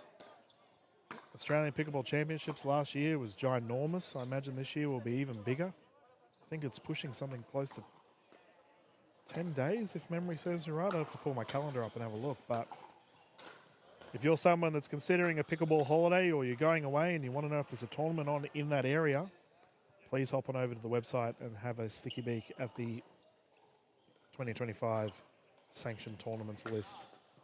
You can also find all of the Australian rankings information available on that list. I was speaking to Kath Griffin yesterday via text message. Kath is one of the OGs of Australian Pickleball, an absolute legend in her own right, and she won the Spirit of Pickleball award at the 2024 Australian Pickleball Championships, she did mention to me that the AR, or the Australian rankings, do not reset. So if you're a player that won a particular event last year, your ranking will continue for the duration of the year until the next event of the same type. So the example she gave me was, if the New South Wales champion from last year plays in this year's New South Wales championship, then their, I guess, seeding, if you will, or their ranking will continue until the points are added in for the next tournament. I do like the AR formula. It obviously takes time, and a lot of people don't recognize that when it comes to data and statistics. It takes time to collect all of the, the rankings over the years, but eventually it will plateau out, and our players will be placed correctly in their ranking. We were talking about sandbagging last night. This particular tournament, I don't think it's really been a concern, but it's a non-stop issue in the American pickleball space. Sandbagging, referring to players that play in tournaments where they are significantly higher ranked than they should be in a tournament. Say a 4.0 player playing in a 3.0 division. And how do we combat it?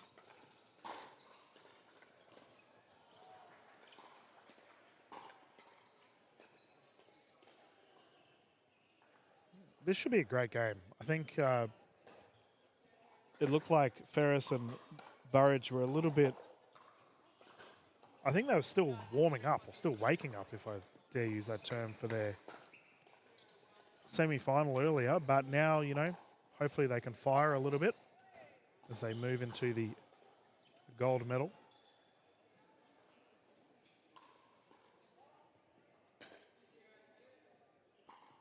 Whereas a combination of Matthews and Hopper, they played really well. It was a close one.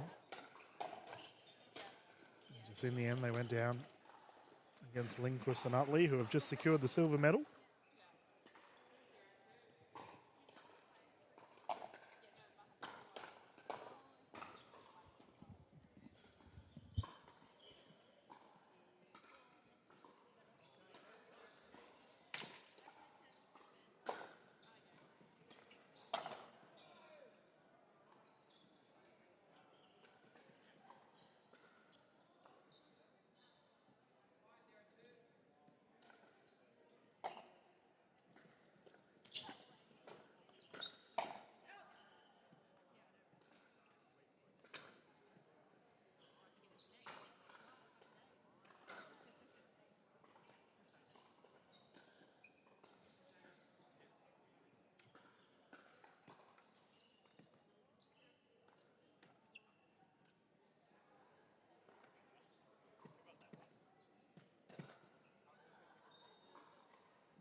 Okay, we are back as our game has kicked off.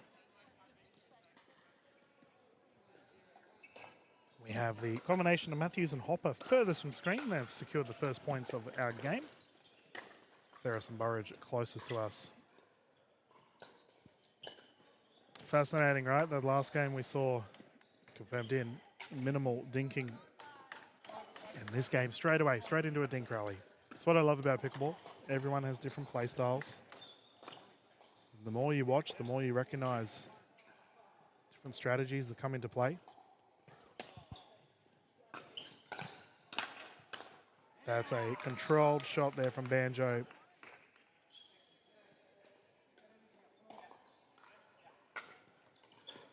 Terrific first name, by the way. We've got a list of people that have some of the coolest first names in pickleball. Banjo, your name is on that list, mate.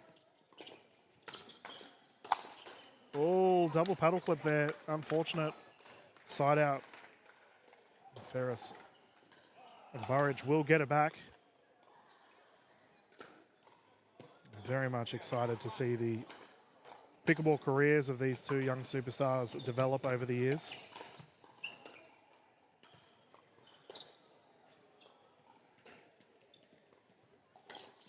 That is a great backhand flick from from Burridge.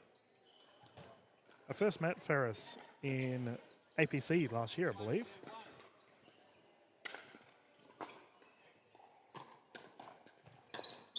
He was in deep conversation with two of the juniors I coached at the time, Fallon Kelly and Joe Crowther. I think Joey's over in Italy at the moment, so he's enjoying Europe.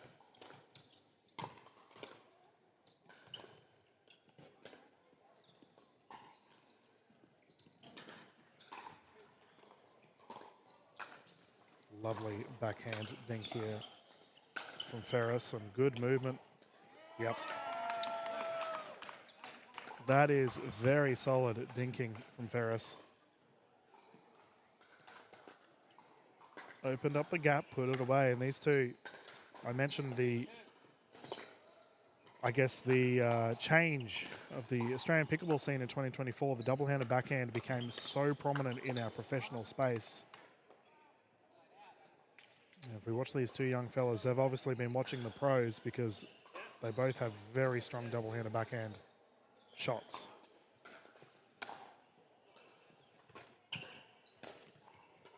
Oh, hustle, ATP, unfortunately it bounced. There's a wonderful angle there from Burridge.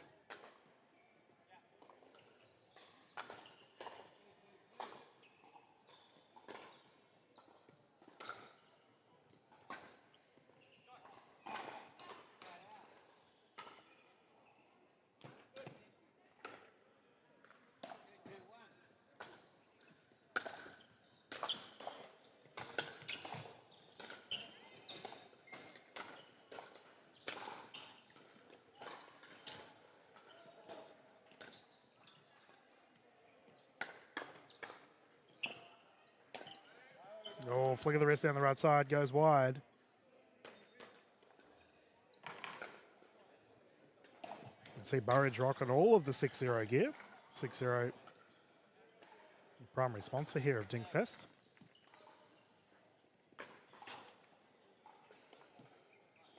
I do wonder if Mr. Dale Young is tuning in on the streams, watching this wonderful tournament. Terrific forehand drive down the middle of the court there for Ferris.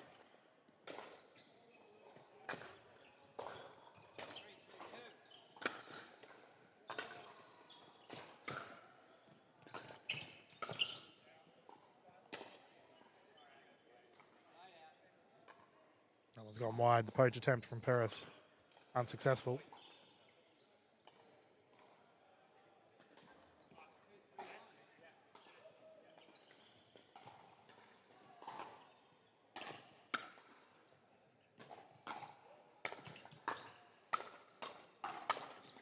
Nice. Great smash. Unfortunately for Matthews and Hopper, they were just caught on no man's land, as we refer to it, in the last third of the court, or the middle third. It can be very awkward in that transition zone.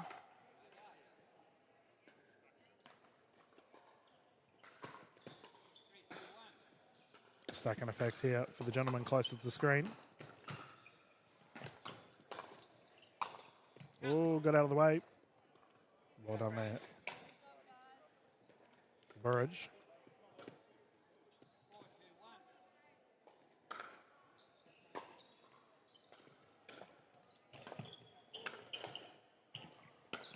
Oh, that definitely bounced. We'll see what the call is. They've counted the ATP. I'm going to be quiet. I know all the fellas will be watching this footage later on. I had perfect view of that shot, and I can guarantee you it didn't land in. But the point has been called, so the ATP will count for Burridge.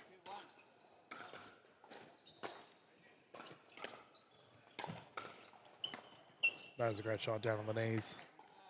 Defensive effort there from Ferris was solid, though. That reset is not easy to do, especially when it's coming at that pace down low. 6-2-2.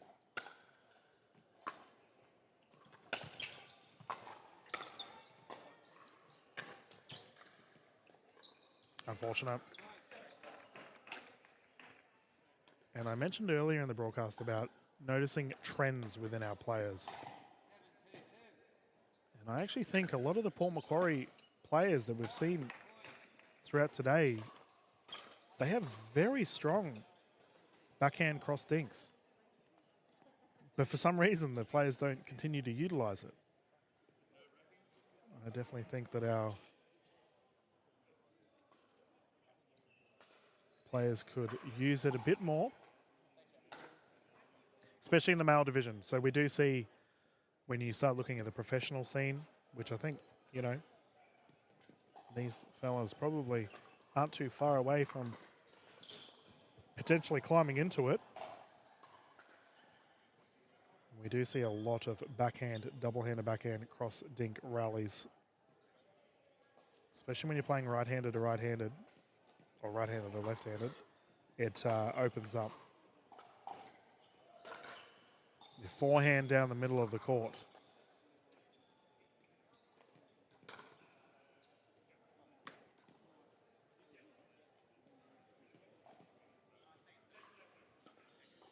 Better rotation of sides, as we are just playing one game to 15. We can continue the fun here in Port Macquarie.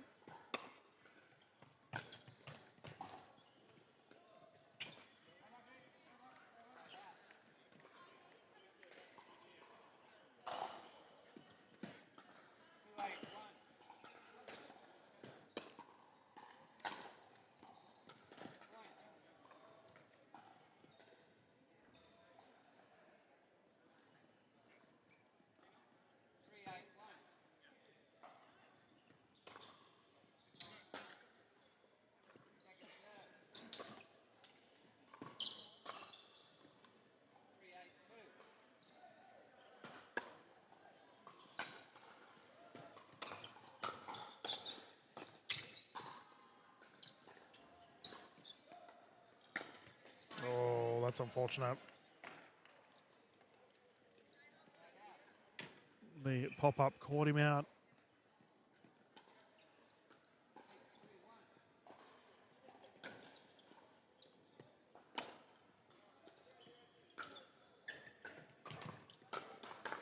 That's a better shot, though. Wonderful backhand flick down low. And we have our, as our ball's getting retrieved, we have all of our mixed events going on in the background. After this game, I imagine we will jump into the mixed events for you all.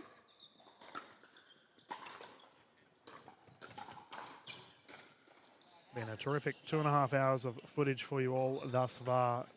And we have plenty more to come. Mixed day, general rule of thumb, the mixed day is the biggest day when running a tournament. Or more people, I should say. There's a lot of people that play mixed. Aaron from the tournament team was saying that this particular mixed group was huge. So it's awesome to see such a wonderful turnout for our players.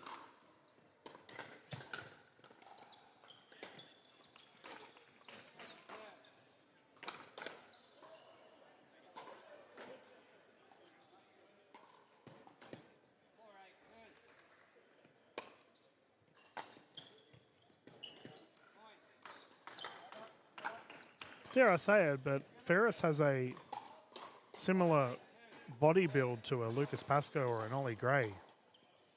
Before they became professionals, I remember playing against those gentlemen at Bean Lee a long time ago. And they looked very similar to Banjo. Tall and lanky. As Burridge has a little bit more of a stockier build. I predict these two fellas, should they continue to train and build their skills, won't be too far away before we see them dominating tournaments to come.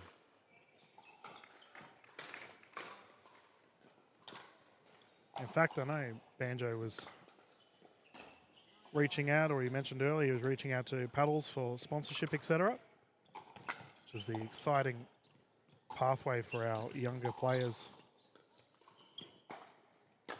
That's a wonderful backhand flick.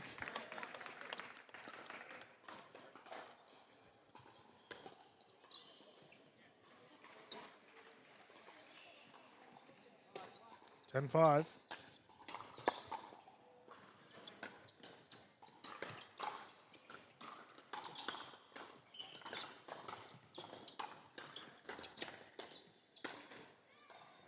ATP goes out. You've got to give it to Burridge, however. He keeps trying. I'm all about it. As I always say, if you're on TV, you've got to go for an ATP.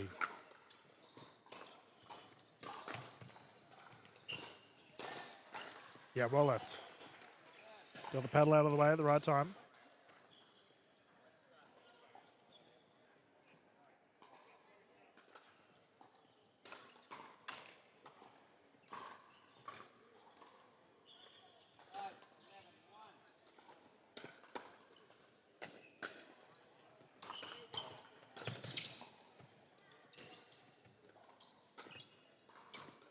Yeah, there we go. I mentioned it, the cross-link rallies. Like, we've seen quite a few of them that have led to points today.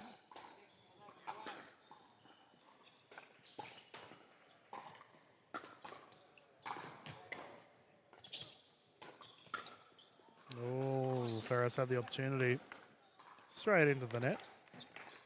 And a good couple of points here for Matthews and Hopper.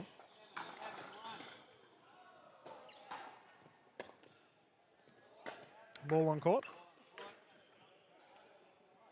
We will replay that point.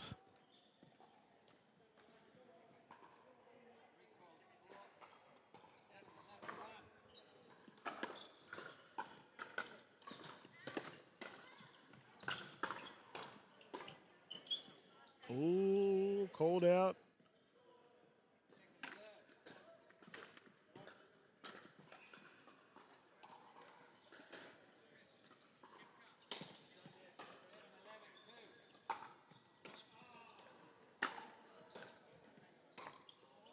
Another ball on court. The mixed events next to us. Clearly having some fiery games if the balls are flying over this way. 7-11-2.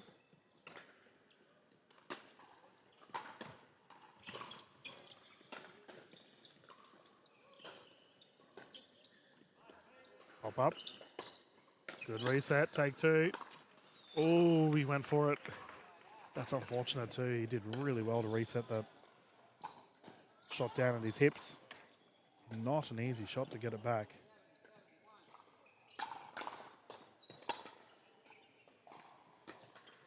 Third shot lob.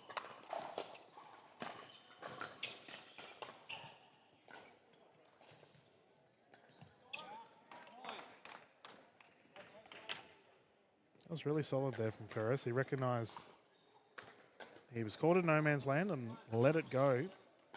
Burridge had a far better opportunity.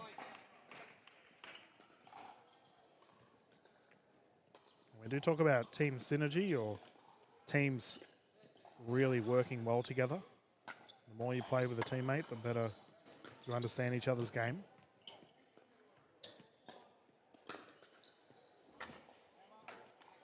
Shoulder check attempt from Ferris unsuccessful. We have a second server now, 13-7-2.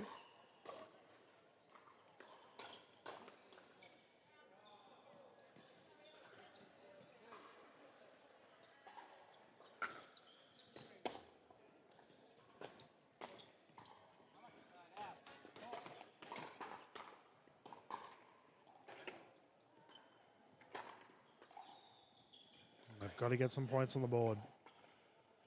Matthews and Hopper find themselves 6 points down. Ooh, that had some heat on it.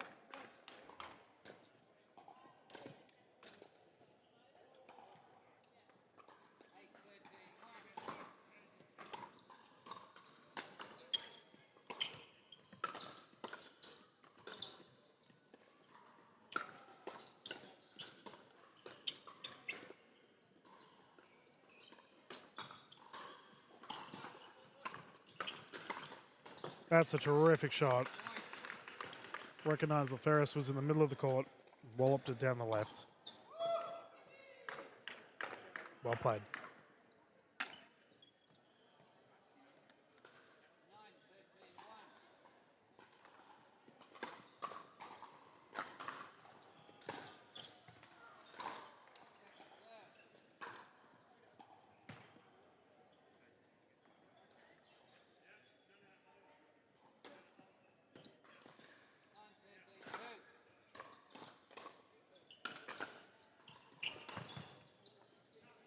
Well, that's on the wide side. And we have another side out here, 13-9.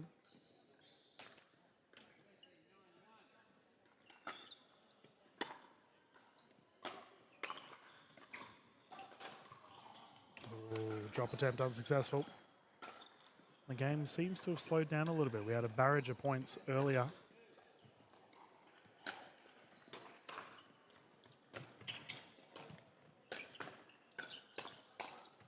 Oh, terrific hands.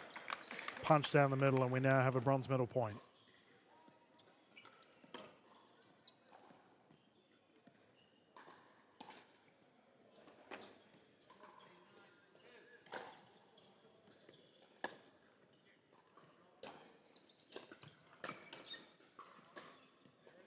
Point is secured, and the medal will be taken for Burridge and Ferris. One thing I want to talk about in that particular play was that Burridge opted for a lob serve, which is a very solid strategy for our viewers at home. If you find yourself in a high-pressure situation and you have a medal on the line or a game-winning point, a lob serve can often throw your opposition off and give you an easy return. It's a smart play, and the medal has been taken. We'll keep the stream going up, ladies and gentlemen. I've just got to go find out which mixed events we'll be jumping into after this. So I'll go for a wander. We may have some warm-up games start here on our court, but we'll be back live here at Port Macquarie. Not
Welcome back, everyone, to DinkFest.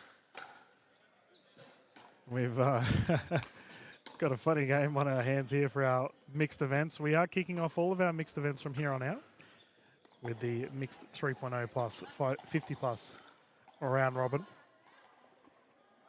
Closest camera, we have the combination of Tressida and Shaw. We had these two play earlier today. Ball still live.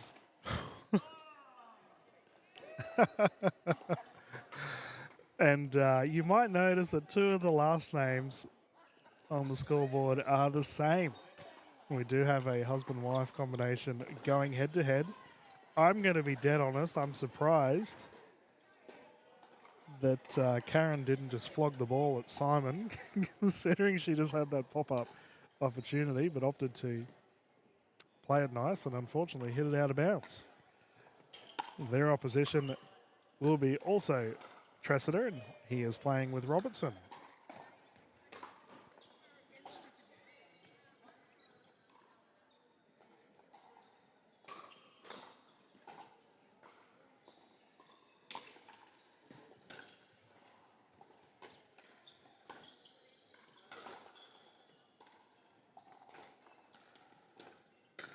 Oh, that's a wonderful shot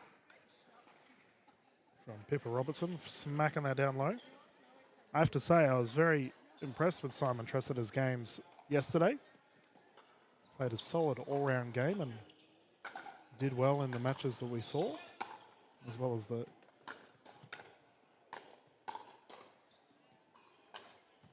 Oh, no way. Good rally breaking off in front of us, and they survive. I have no idea how the combination of Robertson and Tressida kept that one alive, but they did.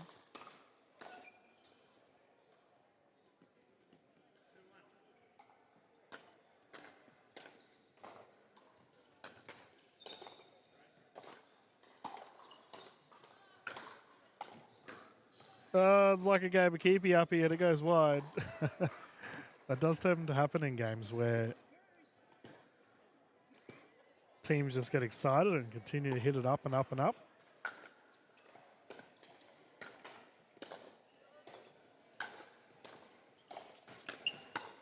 Ooh, in.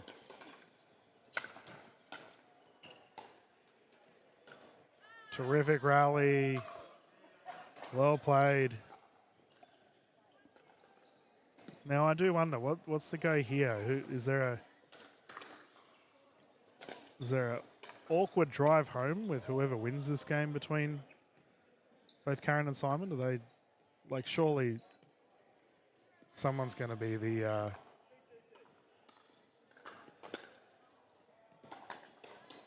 victim to some funny jokes regarding whoever may win. Here we go, Dink rally underway. Oh, there we go. Simon gets one back, and we have a side out.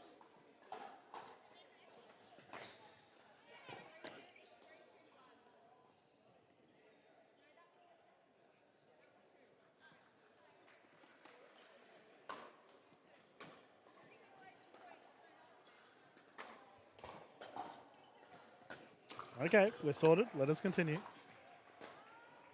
We have a ball on court and a gentleman on court. We can restart again.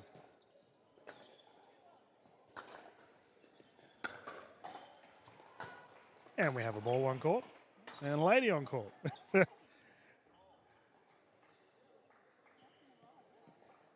All right, third time lucky. Let's go.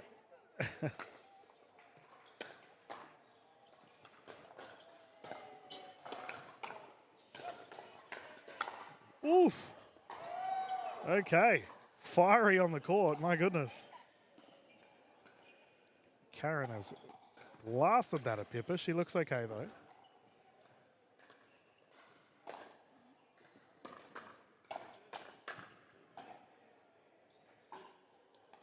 Simon may be fearing being on that side of the court. He's... it's quite apparent that Karen can hit the ball very hard. Here we go. Dink rally between the two. Pippa with the reset. Nice dink.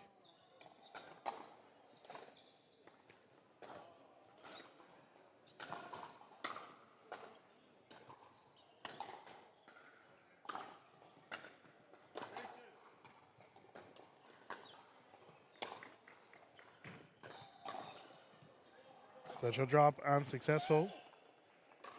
Is that a quartz that I see Robertson using? It might be a double black diamond actually. Yeah, the pink one. Pink double black diamond. One of the 6-0 paddles. The primary paddle sponsor of DinkFest. That is a terrific shot. Tressida down low. And they take a 1-point lead.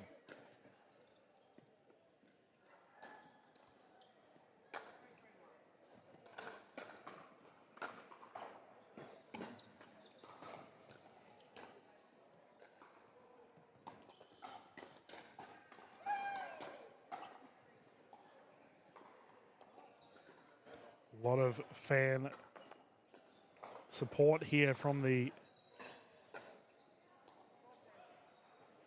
baseline. It's great to see.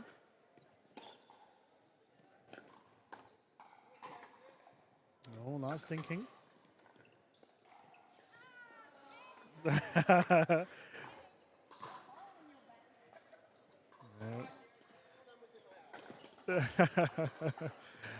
Shaw has just claimed that the sun was in his eyes. I won't. Oh my goodness, Robertson is a punching bag right now for Karen Tressida. I won't comment for sure that we are indoors. Oh, service error. Here we go. Robertson to Shaw. Robertson and Tressida get one back.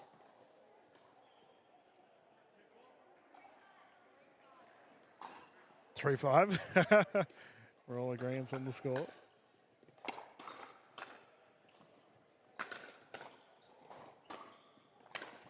Bang. Big smash. Checked his feet. He was out of the kitchen. That is good.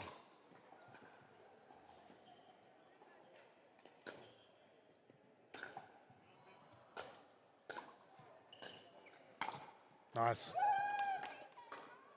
Great smash down the middle. I have a feeling these guys are all mates. There's a lot of laughter going on this court right now. It's good to see. Oh no, 2 times the charm. We have 2 service errors here for Tressida. Shaw getting it back.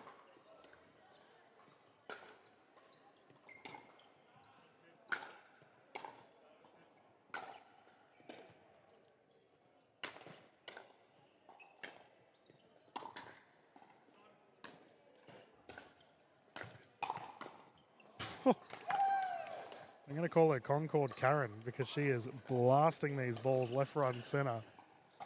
Poor Pippa has copped, I think, about 4 or 5 shots up high. And it's actually why I advocate for eye protection. The balls come so quick sometimes you just don't know what to do about it.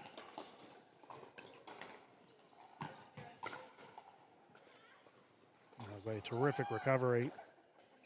But yeah, the eye protection, I've had several balls while wearing my safeties hit me fair smack in the center of my safeties, and if I didn't have them on, high chance I wouldn't be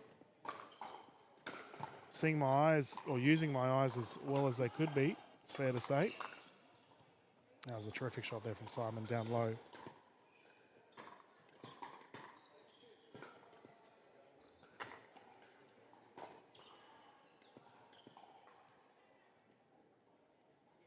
I don't know if these two are aware of it, Tressida and Robertson, but they're wearing the same shoes. Now, I'm all for teams locking in with fashion on the court, if you will, as we have a wonderful cross-dink rally here. All comes down to patience. Who's going to pull the trigger first?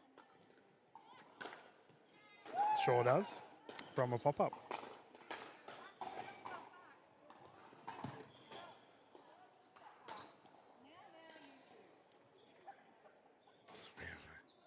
disagreement here between these two players.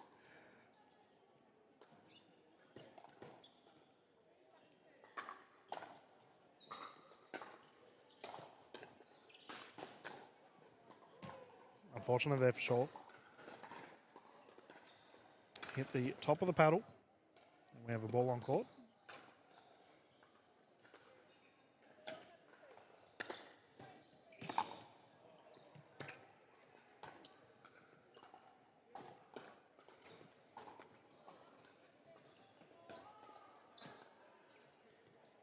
Plenty of dinking in this game. It is great to see. Old school pickleball. Yep, and that is a nice finish. Tressida walloping it down the middle.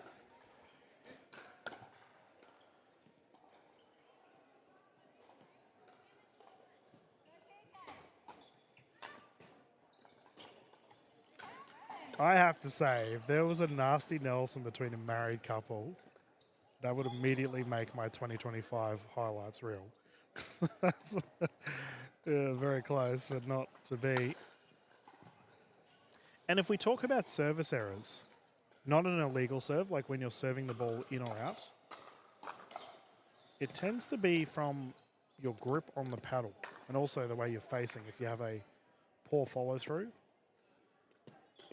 When I teach lots of players at Redcliffe, and I'm talking, I've taught hundreds of new players in the Australian pickleball space to learn this wonderful sport. Good speed up here. Tressida's going head to head. And Simon winning that battle. But on the topic of services, I would always recommend a pendulum swing to start with. So what a pendulum swing is a bowling motion, if you will. A low to high going vertical. And the reason being is it does limit your chance of hitting it far right or left. You just sort of point your feet. And when I used to teach tons of juniors, lots of schools would go to Redcliffe and we would do what's called a Spider-Man serve, where you would have your pointer finger at the back of the paddle while doing a pendulum swing. Because obviously a lot of juniors, they don't necessarily have the strength in their wrist yet or the strength in their arms to really rip a ball. So a lot of them will put a lot of arm into it to try and hit it over. And as a result, it would go out on the left or right side. Whereas a Spider-Man serve, as we would call it, where you point at where you want to serve, would greatly reduce balls going left or right and land in the middle of the preferred side of the court that the players were aiming at. Ball still alive. Shaw with the recovery. And here's the beauty of coaching juniors. It's always fun. Always new little ways that you can learn how to play this game.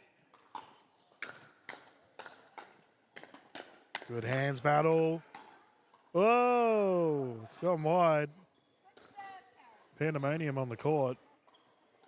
Yeah, good serve. There we go. We've got a fan in the crowd with some positive affirmation.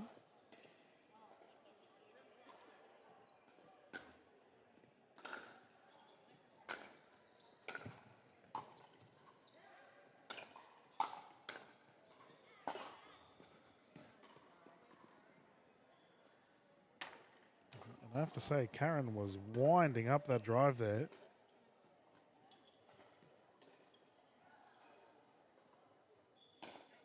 Ironically, straight at Simon. But he did well to get it away.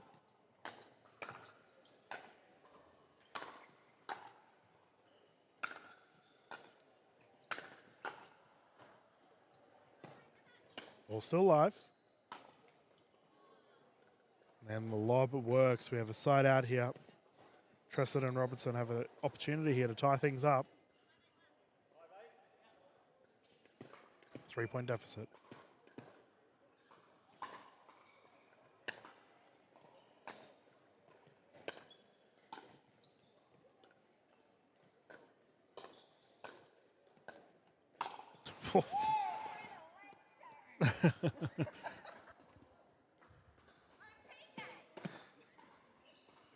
That has been absolutely rifled The Tresidors are leaving it all on the court, fair to say.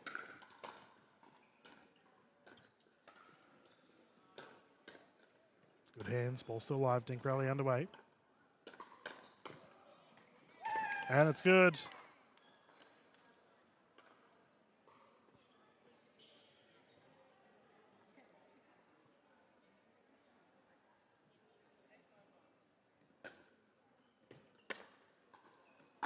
Great deep return.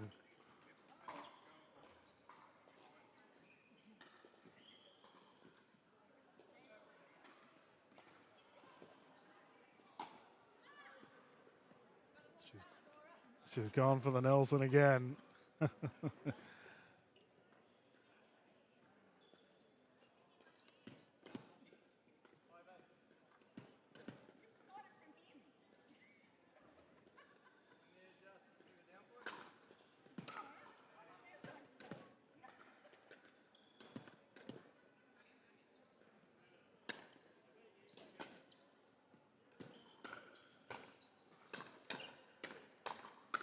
Oh, that's Pippa Ripper. Terrific shot down the left. Good paddle position too. And we have a ball in booth all the way from the other side of the court. Banjo causing trouble. He's already won his medal. Playing some singles over there.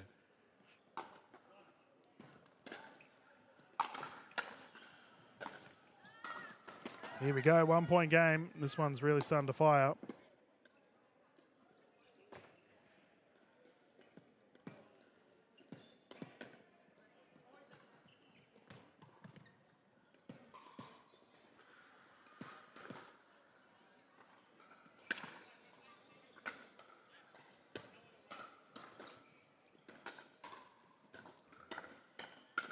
Oh, and again, Robertson with the last two front-on battles with Shaw. Has won them both. 8-8. Great game so far.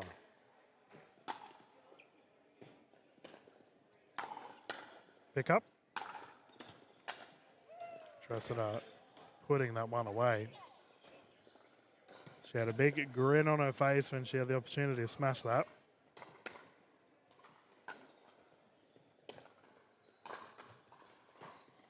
Lob.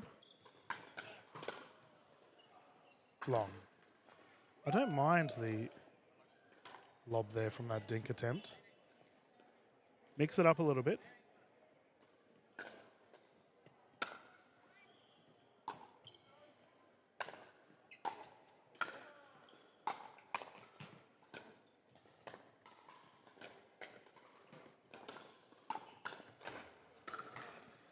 Oh, I feel for Pippa right now. She has had so many fast-paced balls towards her. And it is something we do teach, is the ability to block. A lot of female players will have balls pelted at them. Having good paddle position and good feet work can negate a lot of the scary aspects of pickleball. Second server, 9-10-2.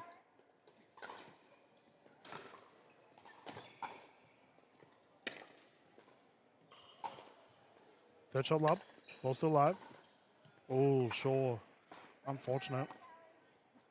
Had the opportunity for that reset.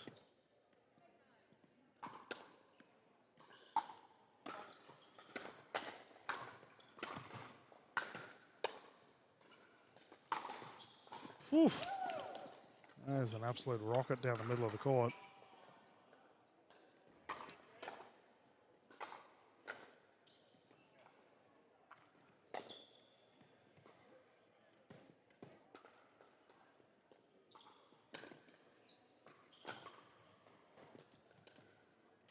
Third shot drop, just short.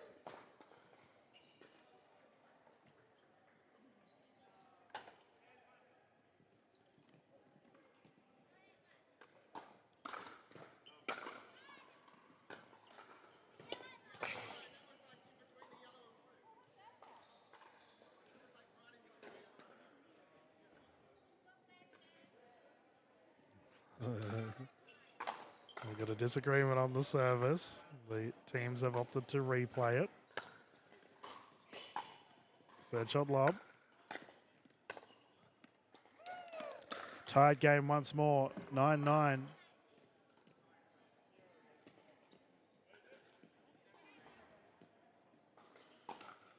Oh, 10-8, my apologies.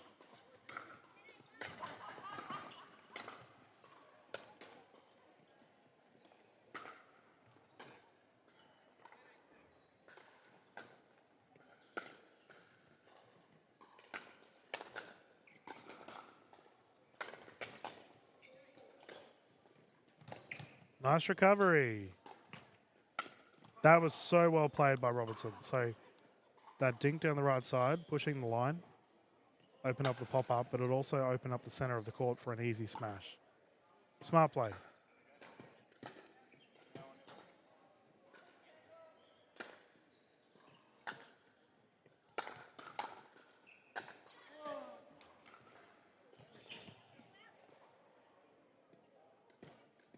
Confirmed in.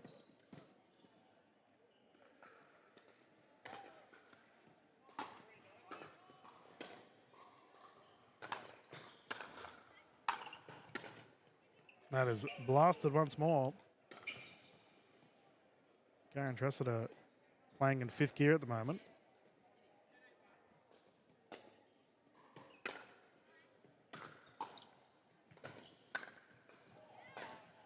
Called wide. And game secured. Tressida and Shaw will take this round robin victory. Close one. And hopefully friends and family will remain after that game. Pickleball can be rough when playing with your significant other, but we will leave the broadcast on for you at home. Won't be too far away before we get into our next set of mixed games live here at PCYC Port Macquarie.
Welcome back, everyone, to DinkFest. Dylan Kimlin here. We're about to get underway with our next game. We have our mixed 3.0 to or 50 plus 3.0 plus division.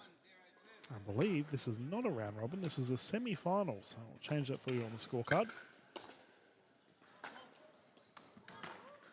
Close to camera, we have the combination of Harrison and Fleming. And they're up against Robertson and Tressida.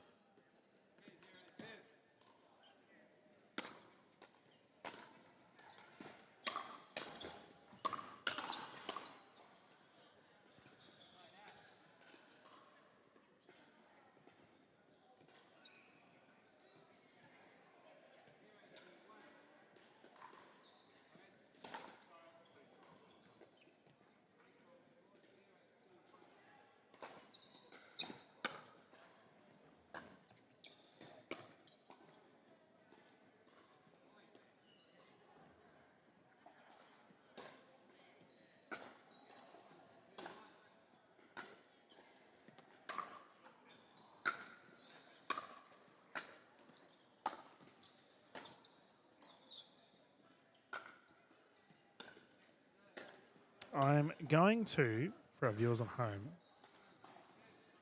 1, 2, 2.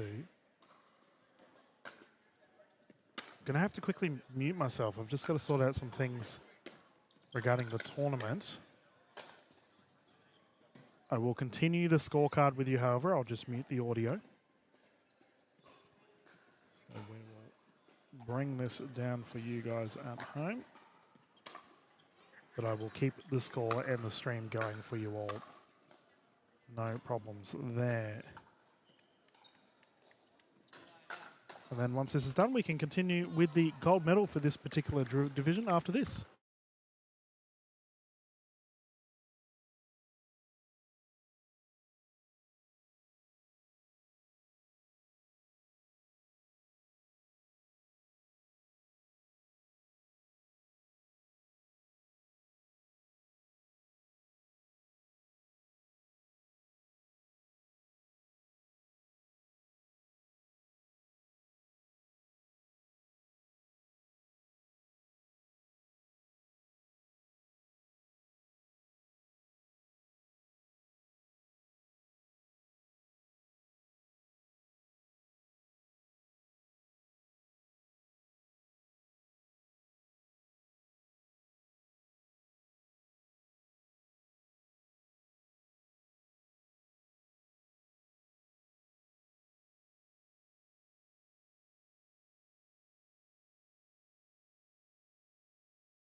Welcome back, everyone. Dylan Kimlin live here from DinkFest 2025. I'm about to get underway with our next gold medal of the day. We have our mixed 3.0 plus 50 plus gold medal. And we saw this pairing earlier today, and they had a terrific set of games with the married couple once again going head to head. So we have closest to camera the combination of Tressida and Shaw. It's Karen Tressida. She is up against her partner Simon, also Tressida. He's playing with Pippa Robinson.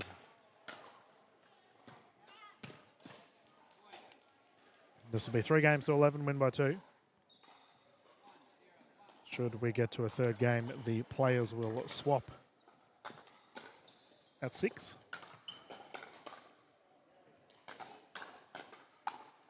Yeah, nice shot. I imagine this will be quite fiery. We saw their games earlier in the round robins. Both teams were pinging shots off at each other. Ball on court. I believe the game going on our left is the bronze medal for this division as well.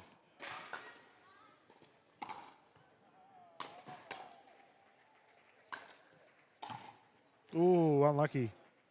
Terrific shot there from Simon Tressida, however, punching it down the left side.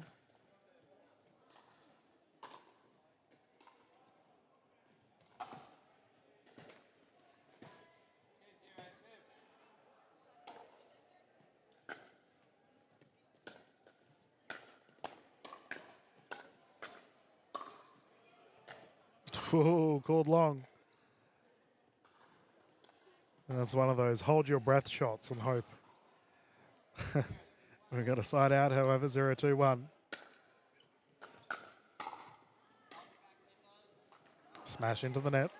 First points on the board for the combination of Robertson and Tressida.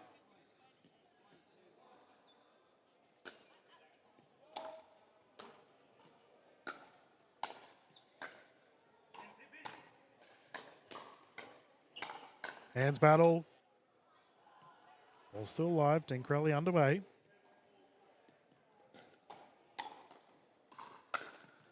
Yeah, nice finish.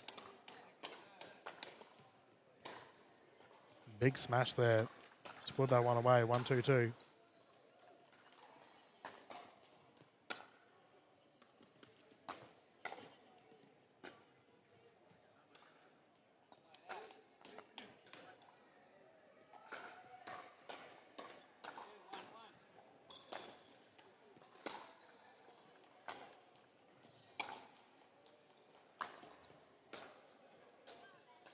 Our official for this game, Scott, been calling a bunch of games today, and we thank him for his continued efforts. Very high up in the tennis world from the referee's point of view. It's wonderful to have such an experienced official come across to pickleball. Great hands down the middle. Terrific smash. And that's a 2-point lead.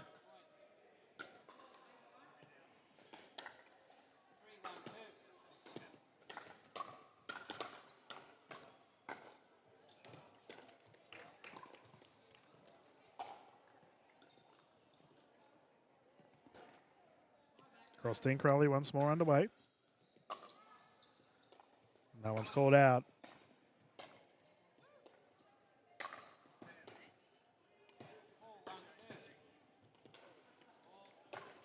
Ball on court.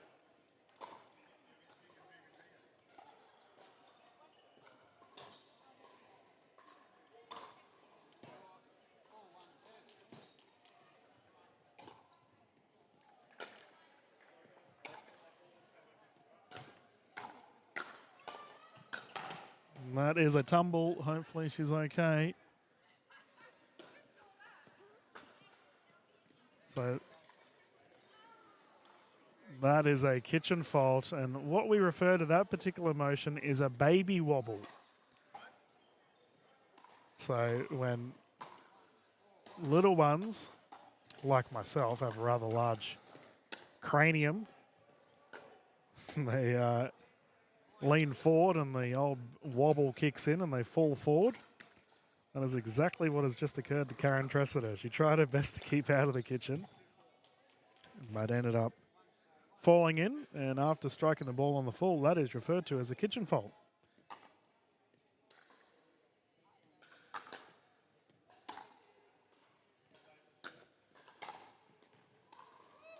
It's a nice shot.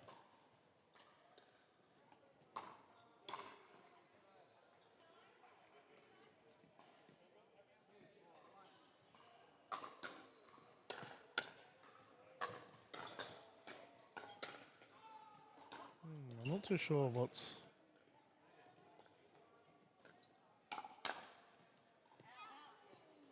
It was called 2-4-1, but 2-4-2. Okay, I was going to say. As Scott was first server, 2-4, or 4-2 rather.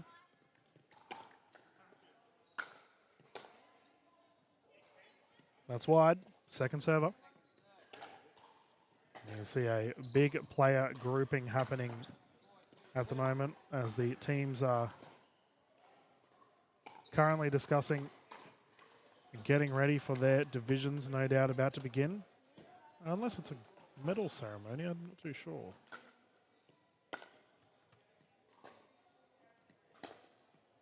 Speed up unsuccessful. That's a point on the board of Robertson and Tressiter.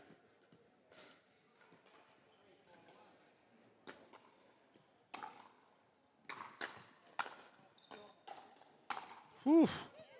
That is blasted away. Fantastic shot. Karen Tressiter definitely knows how to smash a ball, I'll tell you that.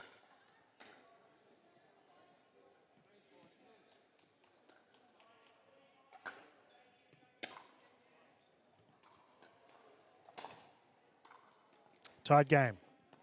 Now, I predicted this one will be a close one.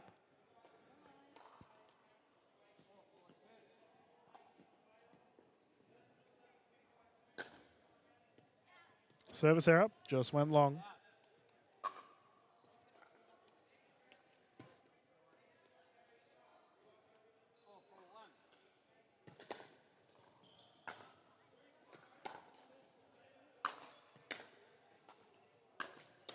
Net roll is good. That will bring up the second server here, 4-4-2, for the combination of Tressiter and Shaw.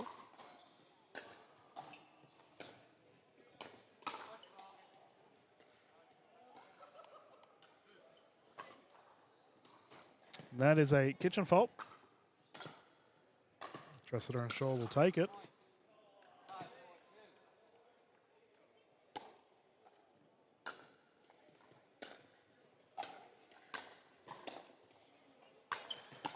Nice shot. And I will say, I did see earlier there was a couple of players that were grumpy that a referee was calling them on the kitchen. And someone in the crowd was saying to request the referee to leave the court. Now, I understand players want to play their first tournament and they want to get involved, but the referee's there for a reason. They know the rules. And if you're getting caught while being in the kitchen, it's probably best that you're being called on it, because the only way to improve as a player is to be told what you're doing wrong. So hopefully those players will learn from this and can do better in their next event. But the lady requesting the referee to be removed in the crowd, not helpful at all.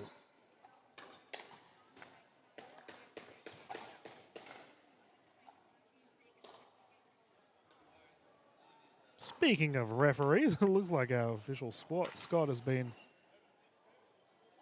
requested to call a different game. So head ref Janet will be coming on in to take over. You can see they're in deep conversation on the right side. This does happen from time to time where an official is required elsewhere, so he'll be effectively subbed out. But it's probably a good thing for the players as they get to have a bit of a breather.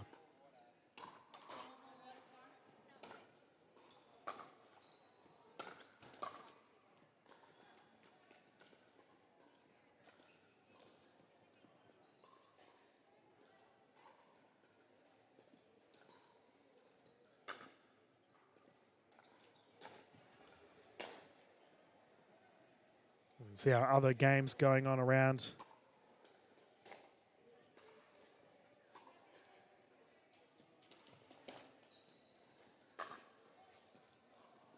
I'll remove the scoreboard there so you can have a sticky beak. Looks like we got a bit of a paddle tap going on in our court down the end there. We have 4 courts on this side of the PCYC Port Macquarie, and then on the other side of our net we have another 4. It's a beautiful venue. And the sun is shining outside. It's been rainy for a large percentage of this weekend, but has not affected us at all as we've been indoors. It's good to see.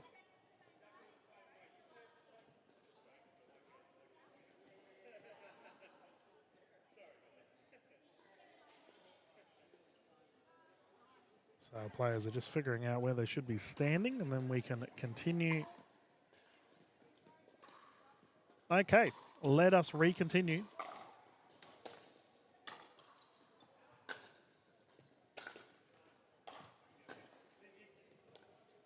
Pop up, ball still live. Long. Robertson and Tressida tie it up 5 apiece.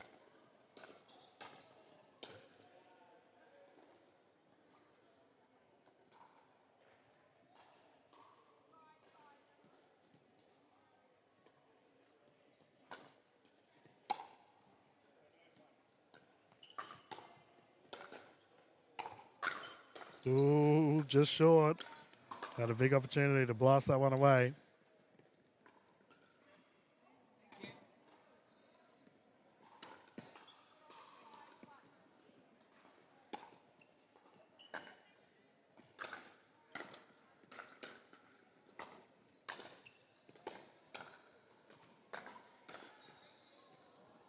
We've had a tumble. He looks okay. And a ball in booth.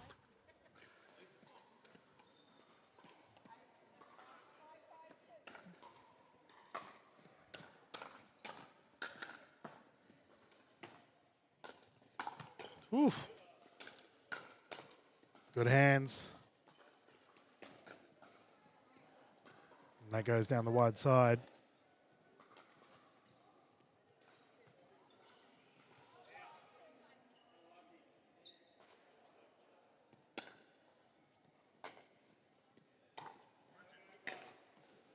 Nice pick up.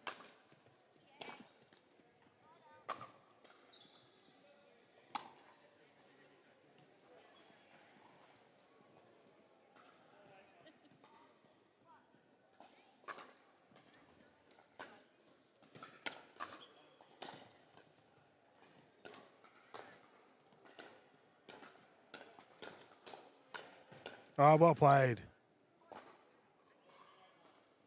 Pippa Robertson with that finish down low. Terrific shot. And this has gone down to the wire. Nice close game for our game 1, 6-6.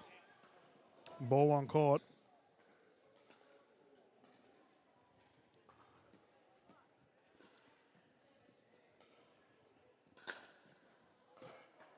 Service error down the wide side.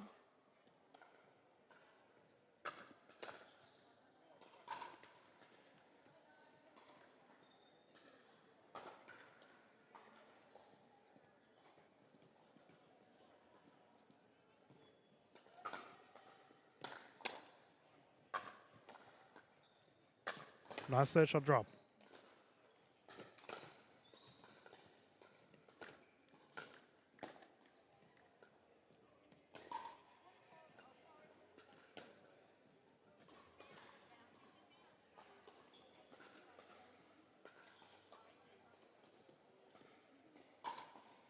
I believe we're going to have a replay here.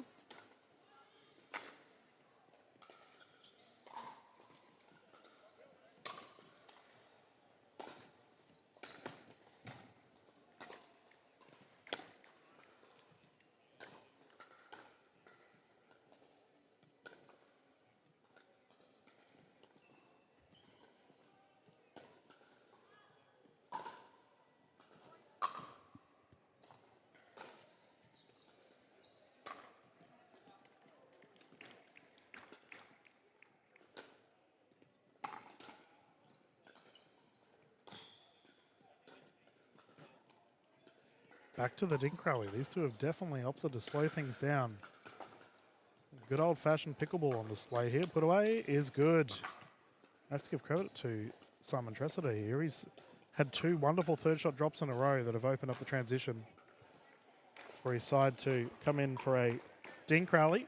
They've definitely opted to slow things down. Another good third shot drop. We'll see if they opt for a solid dink rally once more. Yep.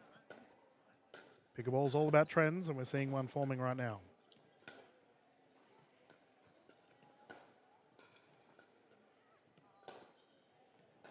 Who's going to strike first? Dinking is all about patience.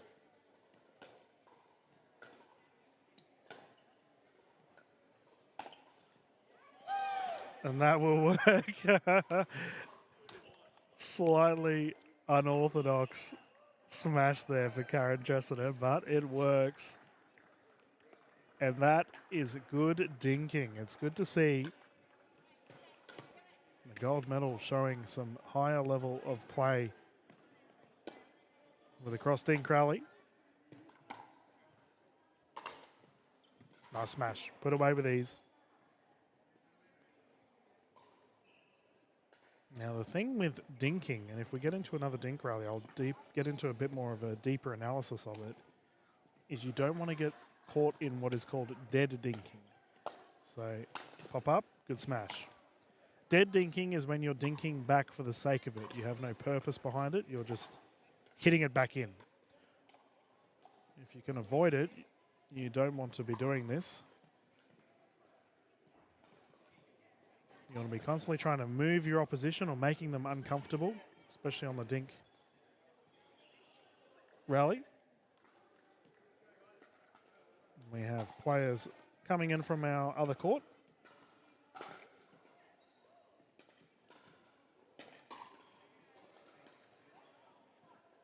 Eight, 6.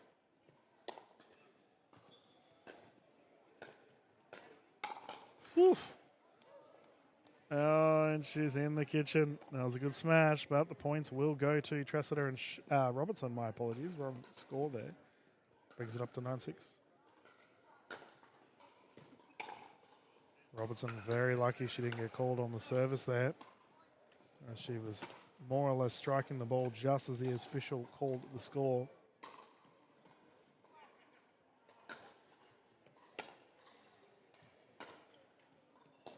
Back to the dink rally. We'll see if there's any dead dinking that occurs. Doesn't matter. Robertson and Tressiter will take it. They have changed up their game plan from their round robin match that we saw earlier, and it's clearly working for them. Game 1 secured. Lots of cross dink rallying. And in the mixed format, you will see this, where the ladies try and force the dinking if they can. It's good pickleball. We'll have a bit of a commercial break and then we'll bounce into game 2 for this gold medal. Not too far.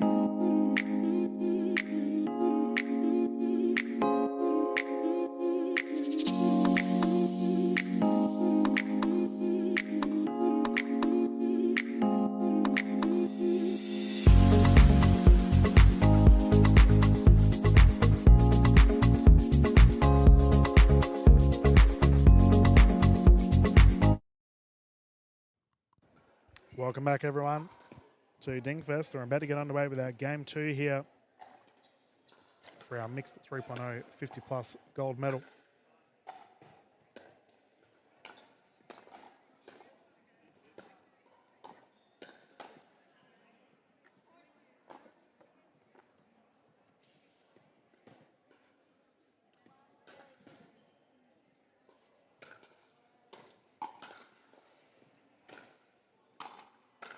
Oh, good pickup. And again. Hustles there. Drive. is good. The net roll works for Robertson. More impressive was those resets and defensive efforts. Not easy to pull off.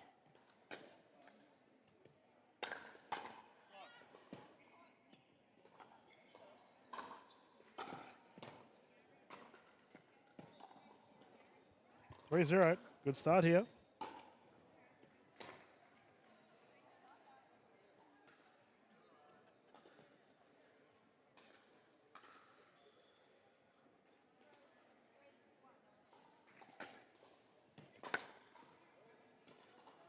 Apple. First points on the board for Tressida and Shaw.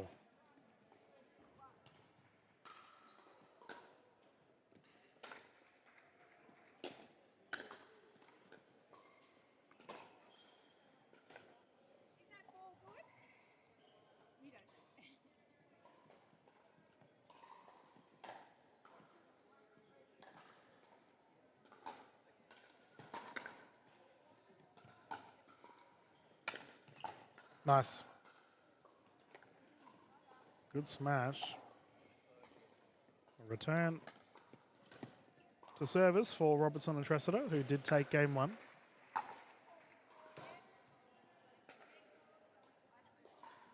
Yep. So Simon Tressida is actually a little bit lucky here. He's shaking his head, but that is the rule. He's lucky because it's referred to as a dead ball. So if the score hasn't been called yet and you serve the ball, as the ball is dead, nothing happens. However, if the official is calling the score and you serve the ball, you can be penalised and lose service. It's a great shot down the right side. And these little aspects of the rules that people learn over time, especially when an official is in play.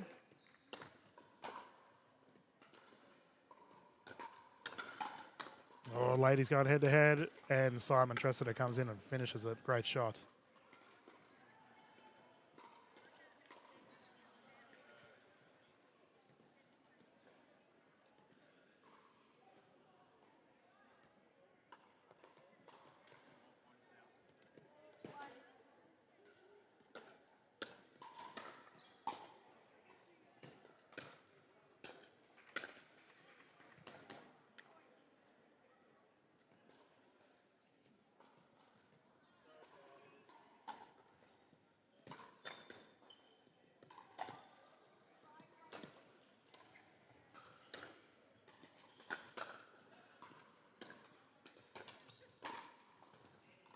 Back to the Dink rally.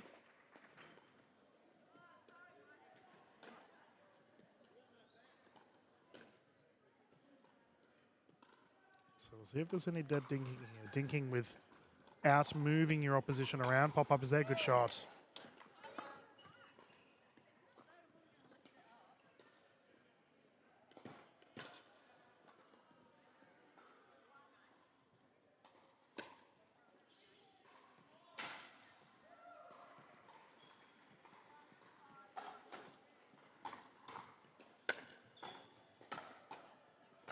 Third shot lob. That's a smash that is called long. The question has been asked whether it's in or out. And it looks like Pippa and Simon have challenged it. Confirmed out.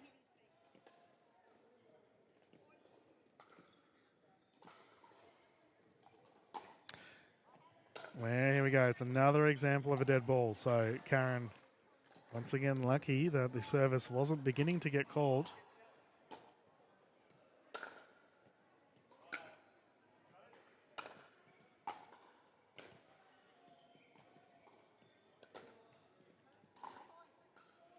Dinking error. 2-point game.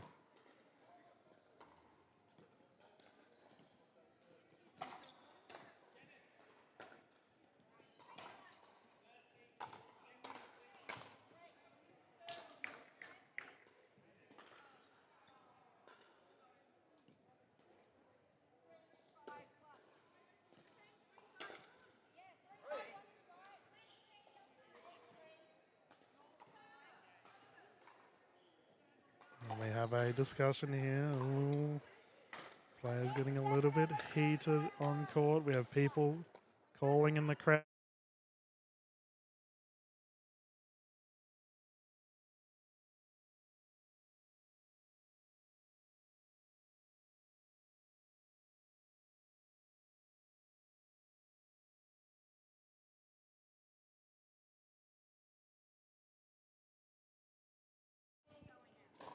Okay. I just had to tell off some of the people in the crowd for also shouting out. But it's not a bad thing. I mean, enthusiasm for these games is a good thing.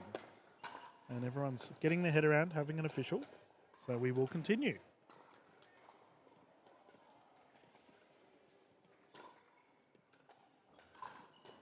Back to the Dink rally. Now we saw Robertson and Tressida both have a lot of success with this particular play earlier.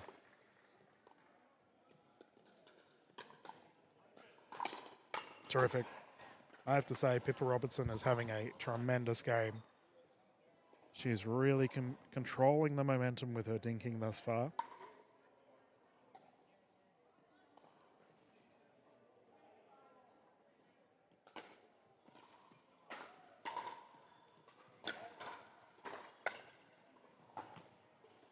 Ooh. One of our officials on the left side nearly got caught with the ball there.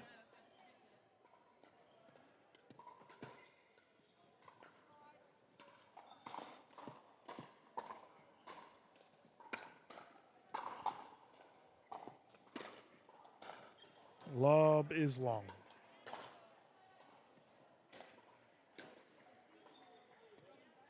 Third shot lob is a very difficult shot to pull off, one that's not typically utilised.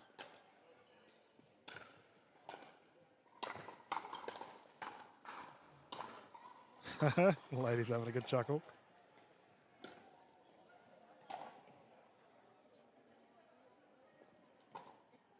Tressida and Shaw getting it back.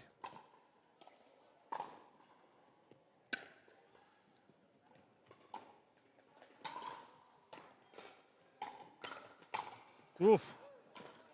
Terrific shot. She definitely likes that mid-range, or middle of the hip to shoulder forehand roll. It's been devastating with it several times now. Shaw with the approach, keeping the ball alive. Robertson once more capitalising.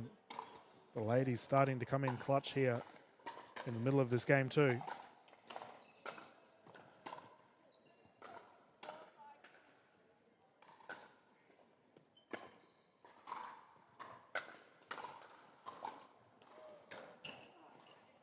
Tressida opts to let it go. And we have a tied game once more, 5 apiece. It's been a good showing thus far. These teams did have that solid game earlier on today.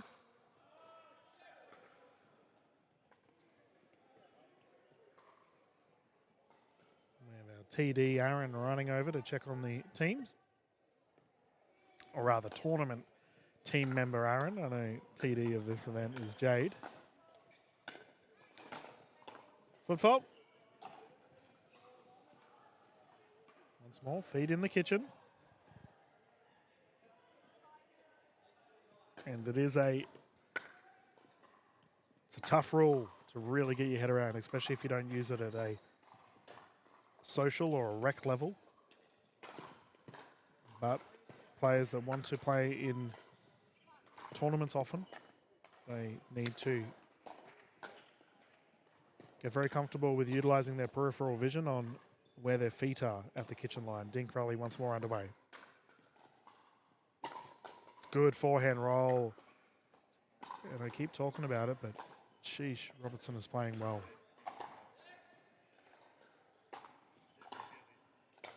A lot of technique in these shots. A lot of people, they look at the highlight players, they see the big smashes and the ATPs and the Ernies, but it's the players that receive 80% of the ball and do well with it that typically win the game.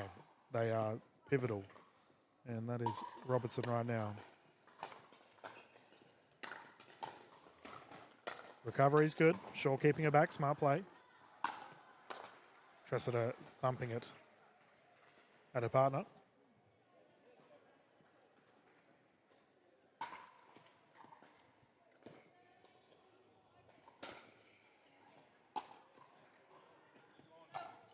That's called long.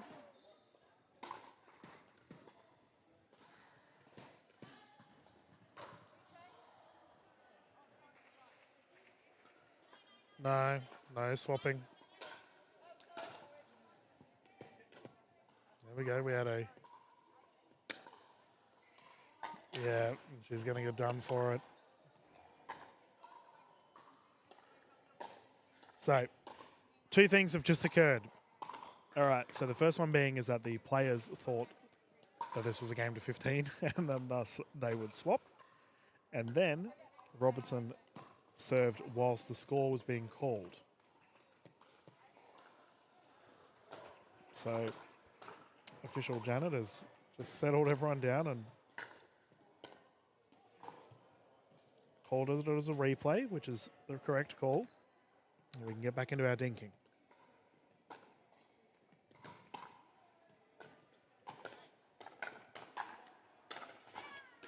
That was really well played there by Shaw.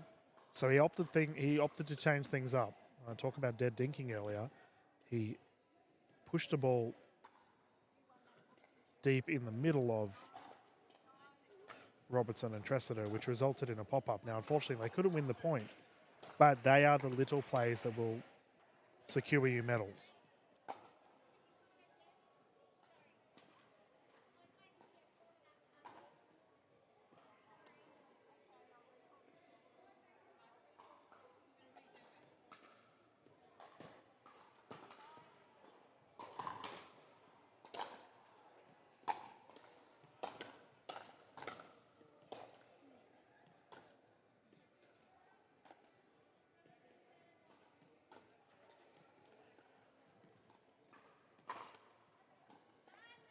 Nice thinking once more. And there's been pivotal this match, the dinking efforts. And I have to give credit to Robertson and Tressida. They have dramatically changed up their game plan from the games we saw earlier. And it's long. So that was a gold medal point, but they've defended it well.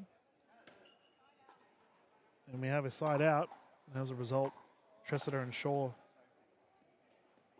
just realised I had the wrong Tressida with the game-winning score there. As a result, Tressida and Shaw can try and fight back.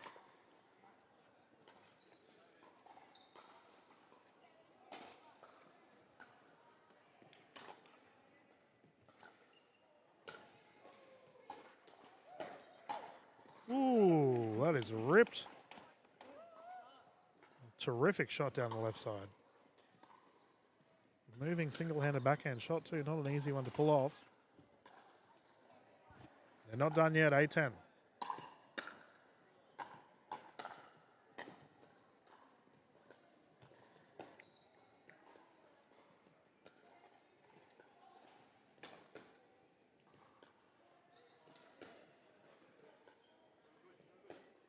So this is that called long. We'll see what the call is from our official Janet. I mentioned dead dinking earlier.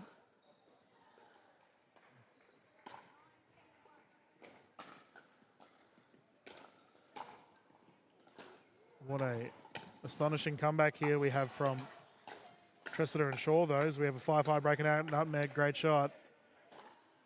Pippa Robertson is having a terrific game thus far.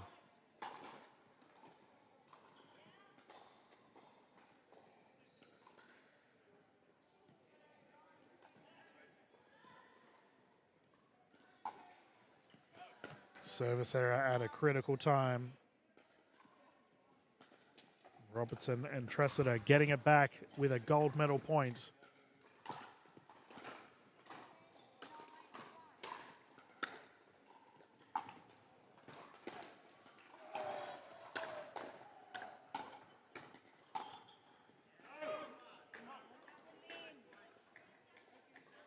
It's called out.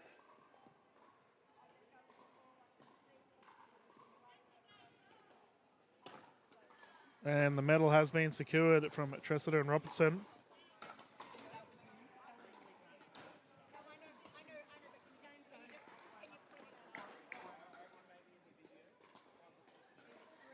Thank you very much to our official Janet for calling this game. And as always, thank you all for tuning in and watching. It's been a wonderful event thus far, and this division is done and dusted. Medals given out. And it looks like we have our next set of games ready to go, which will be another gold medal. 60 plus 3.0 plus. We'll leave the stream up for you all. I'll quickly mute as I get our scorecards ready for the next game. Live here from DinkFest 2025. Oh, good.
Welcome back, everyone, to DinkFest 2025. Dylan Kimlin here live from Port Macquarie.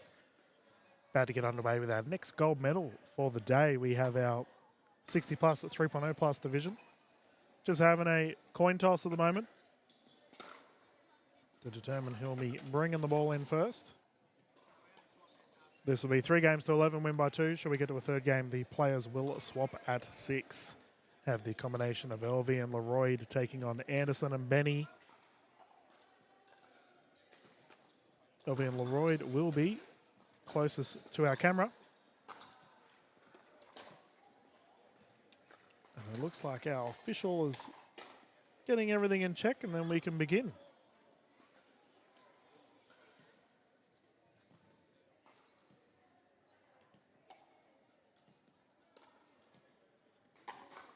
Okay, let's get started. 0-0.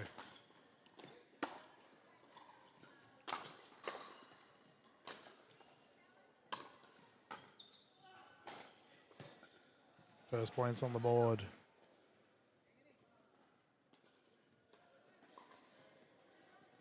Oh, my apologies. Side out. 0-0.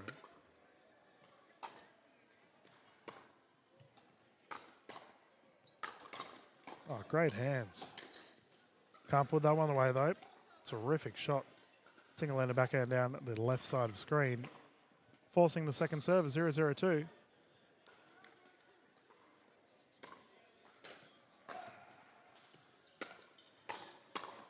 Nice. Precision over power. Didn't have to wallop it too hard, just down at the feet, make him uncomfortable. Second server. Oh, sorry, side out once more.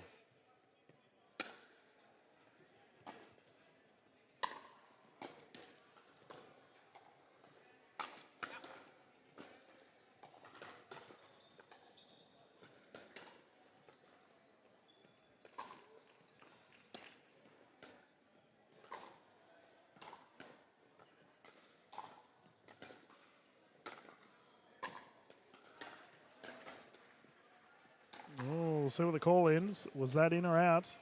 Terrific rally nonetheless. Yeah, it looks like it's confirmed in. Benny and Anderson getting one on the board.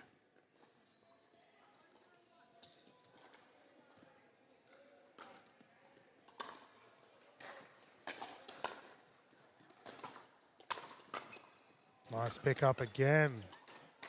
Terrific defensive efforts thus far.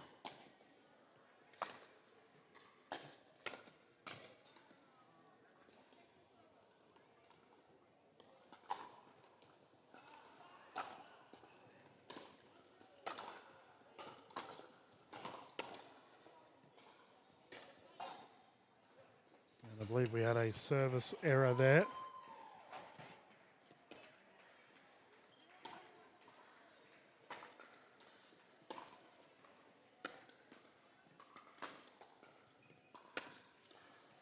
Down the wide side. Second server. Been a low scoring game thus far. Typically in games like this, it'll come to a point where there's a big break in momentum, and one of the teams will get a big burst, get a couple of points on the board. We'll just find out who gets that opportunity first.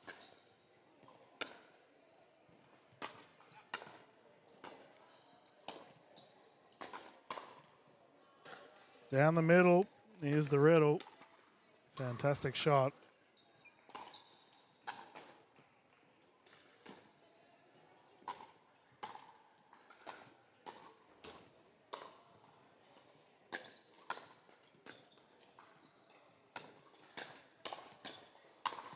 Nice, and again. Now, why we use that terminology, middle as the riddle, is because when you're playing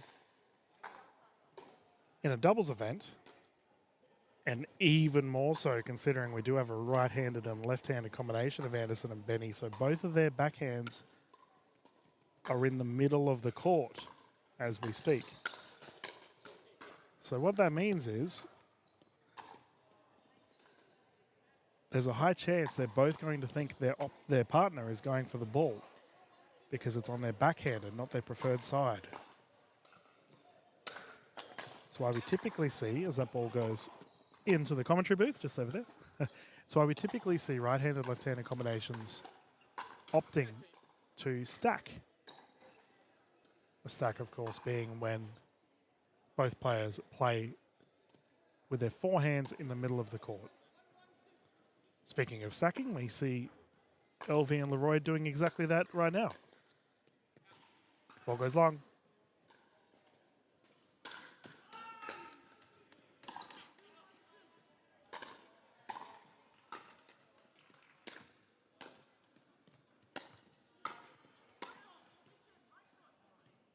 We have a kitchen fault. LV and Leroy, I talked about a burst of momentum. We have a couple of points on the board here for their side.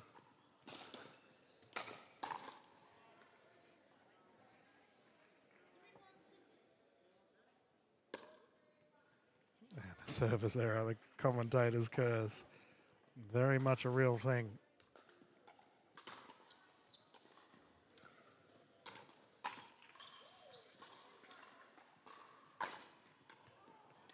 Two service errors in a row.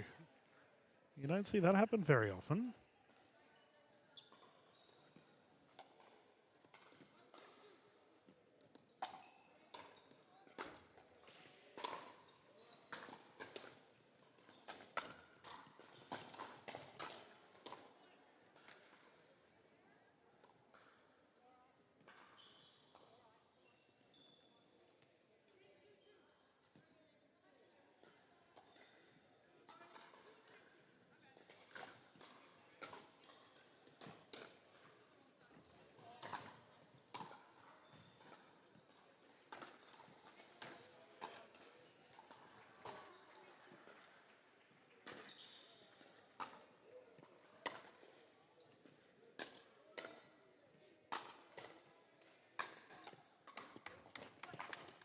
Big hit once more. That one's been sent into the crowd. Great shot.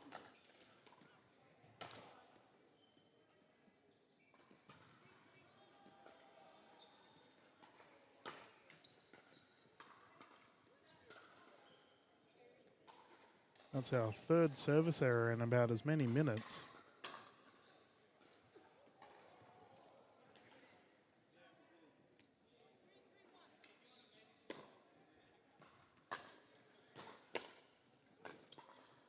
Nice and low. That is a terrific shot. LV and Leroy take the lead once more.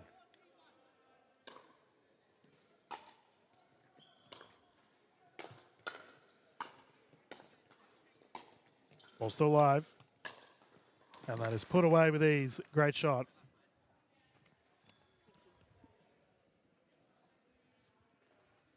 Pushing on close to 5 hours here for the live broadcast thus far. It's been a lot of fun on this Sunday. We hope you've enjoyed the footage. Nearly 1 o'clock here in Port Macquarie. We've just kick-started our next set of time slots for our mixed events, so the streams will continue for quite some time.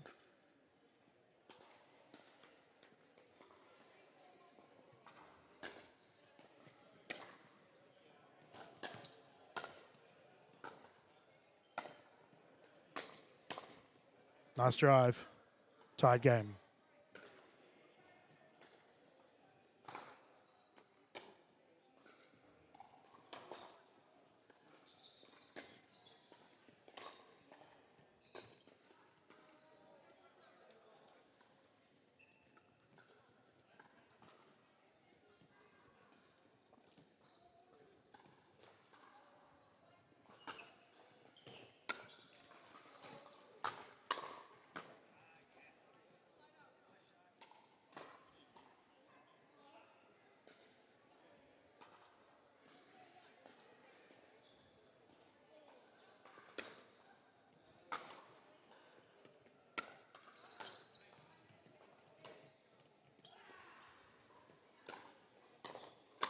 Oh, it was there. Unfortunate.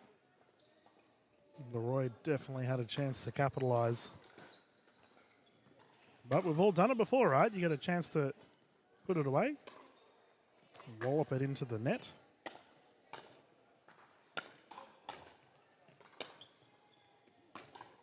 It's long. LV and Leroy now move to a 1-point lead. There we go. No, you're okay. Had a ball in booth.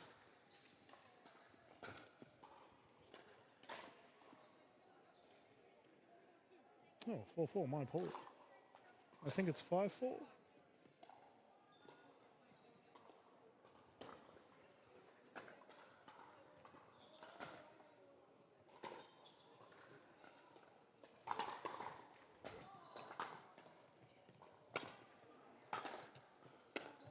Oh, what a pickup. Terrific play there from LV. She's pumped up.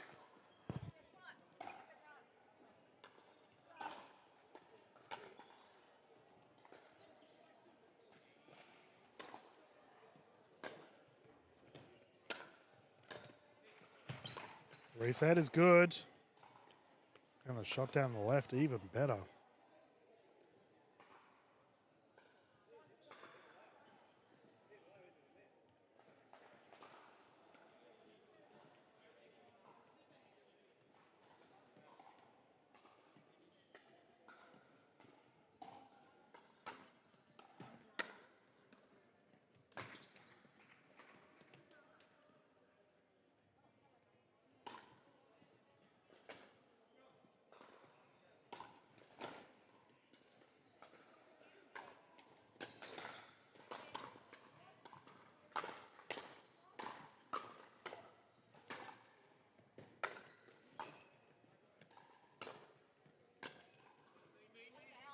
That's gone long.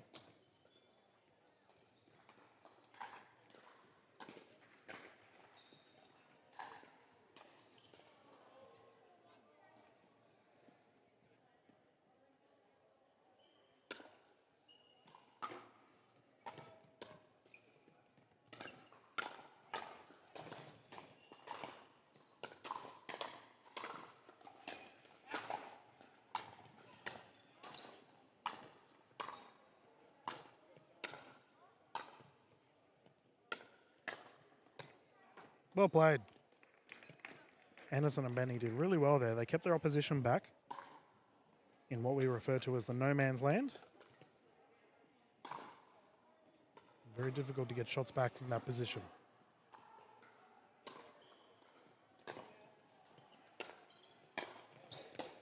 Oh, nearly took our ref out. Wonderful shot. Side out once more. 4-6-1.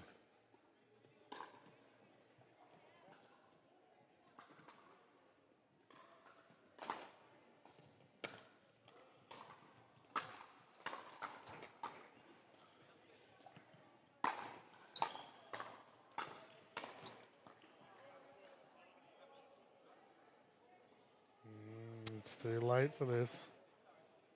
Yeah.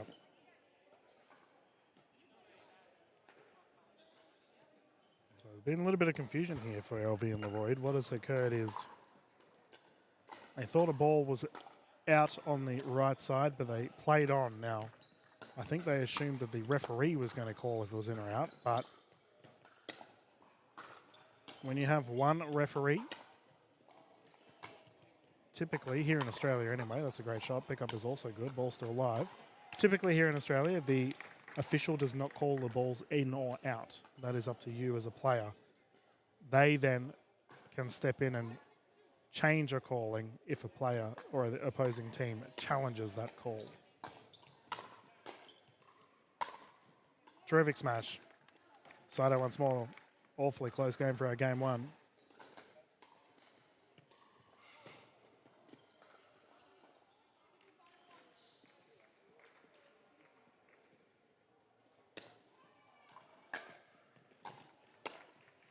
Oh, thought about it.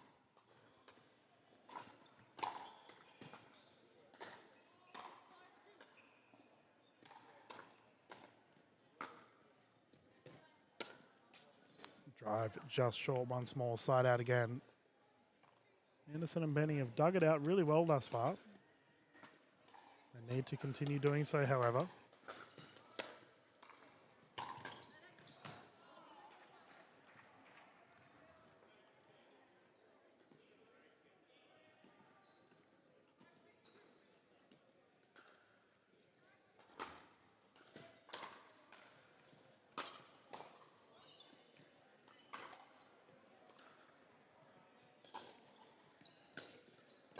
Nice thinking rally underway. That backhand swing is terrific.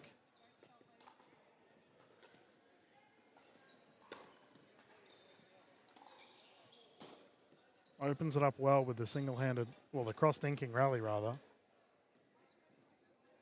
to allow for the single-handed backhand down the left side. She's done it a couple of times now. It's terrific to see.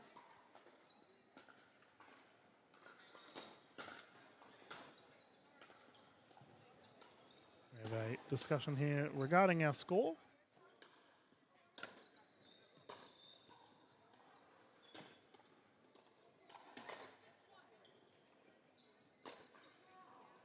And after all of that, we have a service error.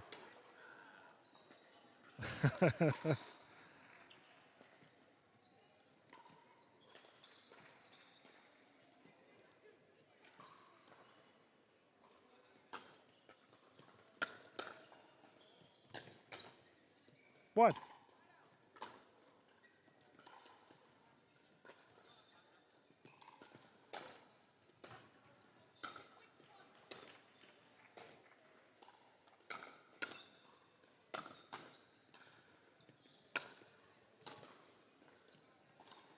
Oof, just short.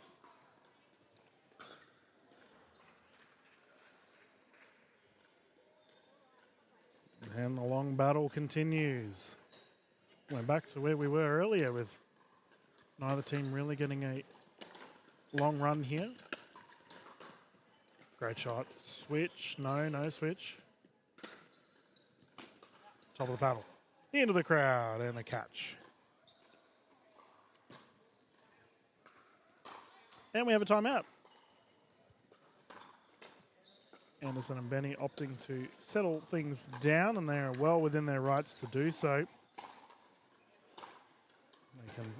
Both teams have 2 timeouts per game and 1 medical timeout for the duration of the match. We're going to bounce into a quick commercial break as these players have a breather, and we'll be back live straight after this.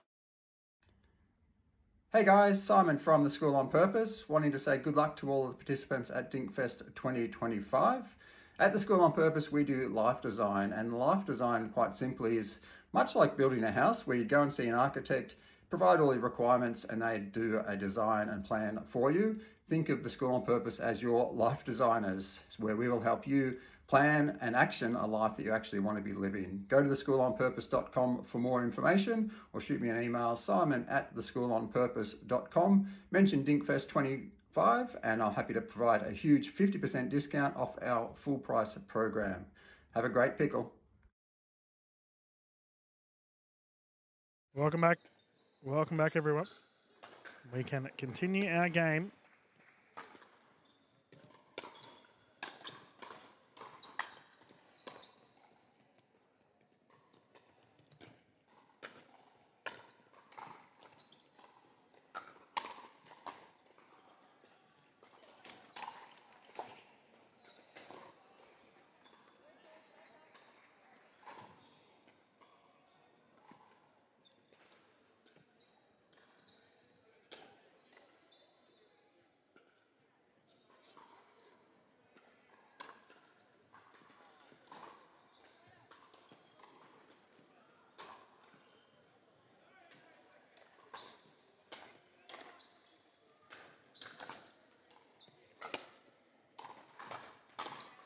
Ooh, drive wide.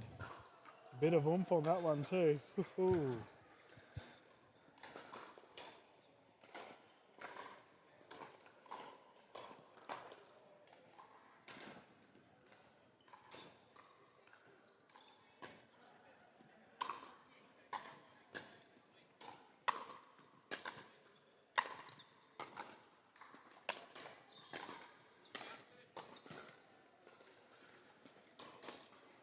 That's wide. Another side out.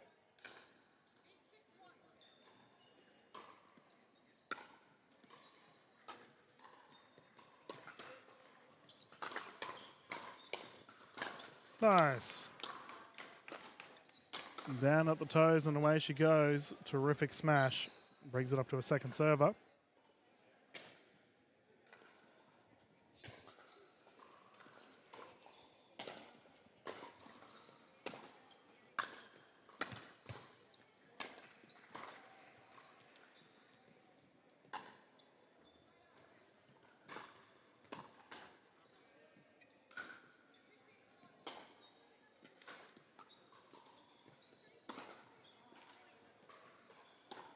Nice service. 1 point game.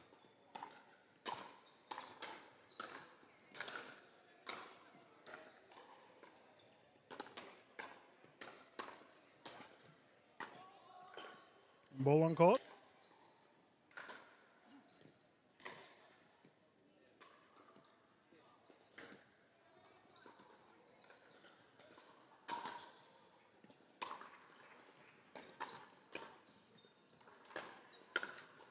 Oh, net roll.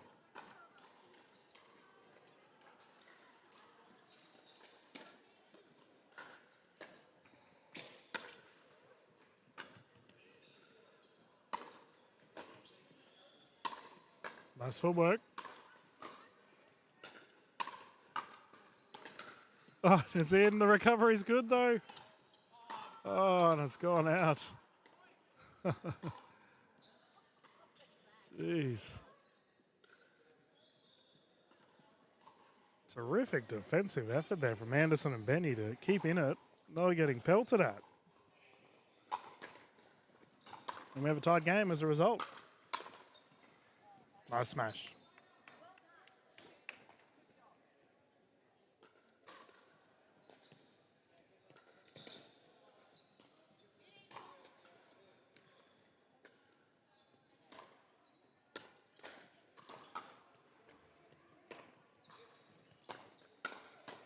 Ooh, nearly. It was the right shot too. The gap was there.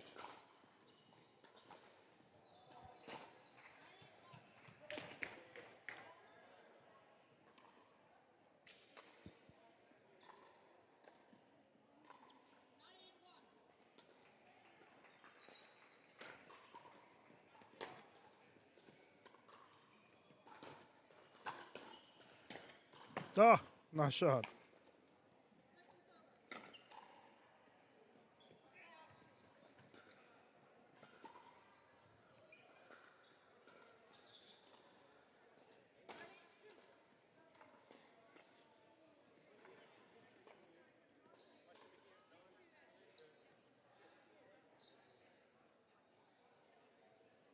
And there we go. We're all on the right sides of the court. We can continue. 9-8-2.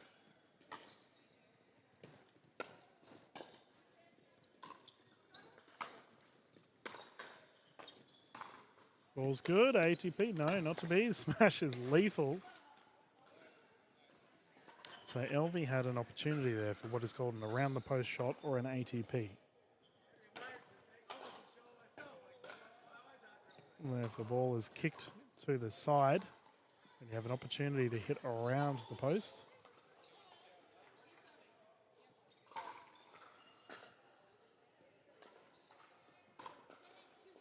Oh, 10-8, it's game point. Must have had a error of some sort. It's a great smash.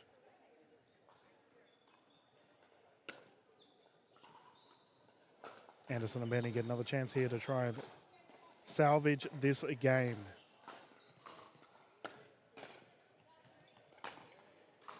Drive attempt unsuccessful.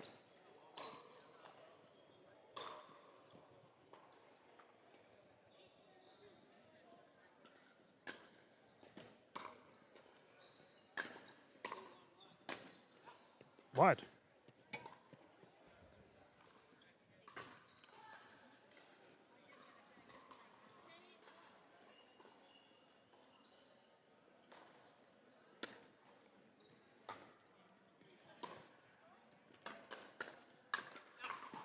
Long.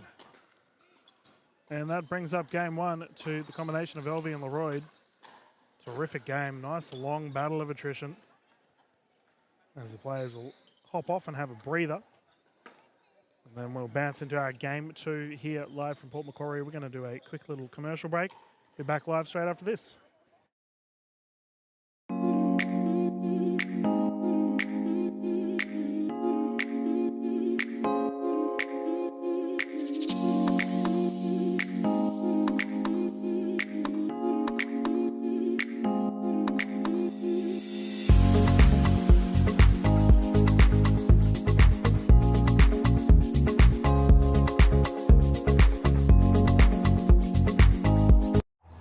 When the world sleeps, greatness rises. And while others dream of the next level, we chase it, challenging every limit, turning obstacles into stepping stones. Because the next level isn't just handed to you, it's earned. Go next level with 6-0 Pickleball.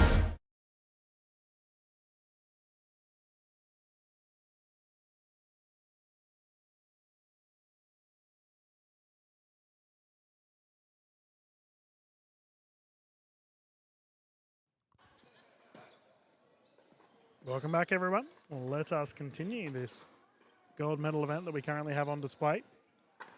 LV and Leroy have just secured game 1 if you're just tuning in.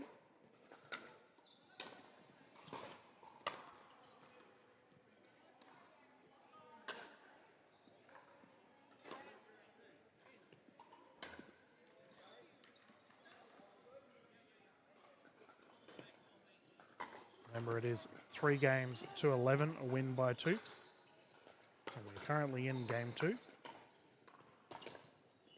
Whoa, that drive is exquisite. Terrific shot.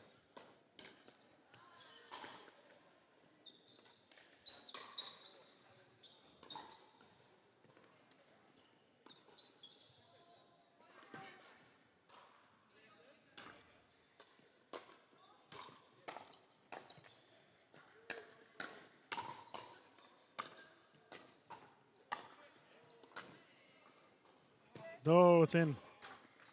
Lapse of communication results in a side out.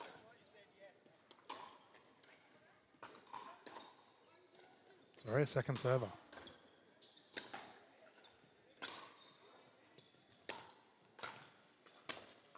Nice shot.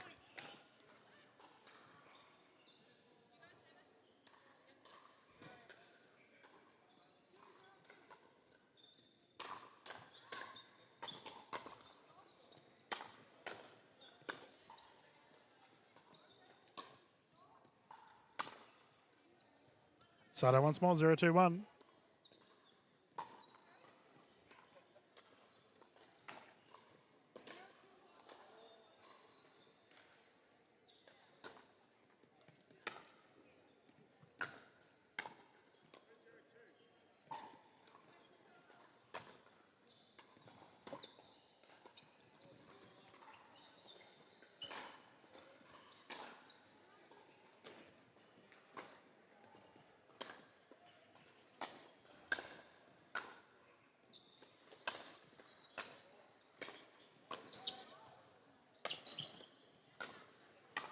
Oh, nearly.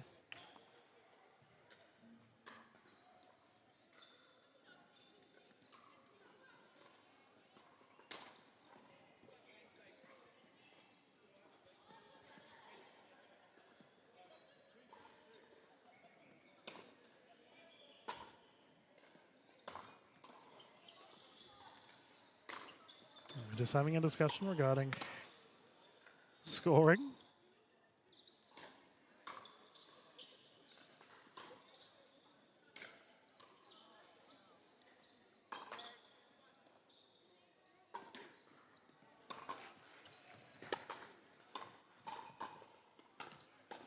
Oh, push in the corner. Perfect.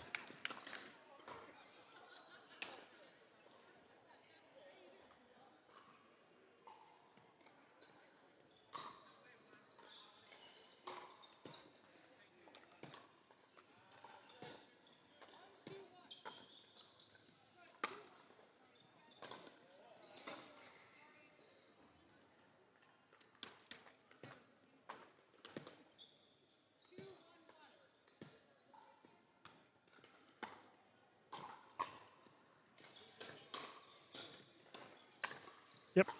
Big smash put away with ease. 2-point lead.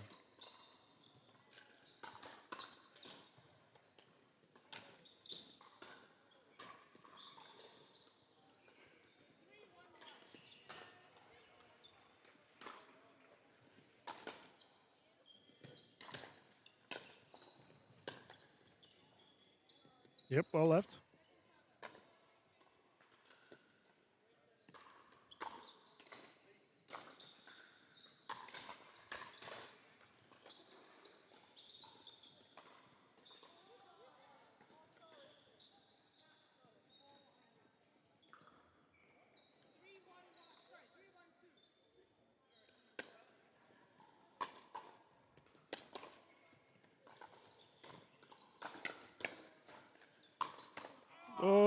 it's still good. No.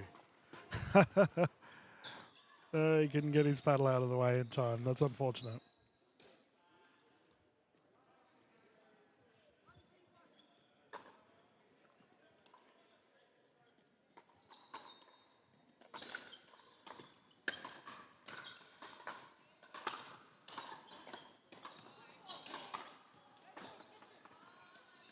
And we have a kitchen fold here on the side of Anderson and Betty. So LV and Leroy will secure the point.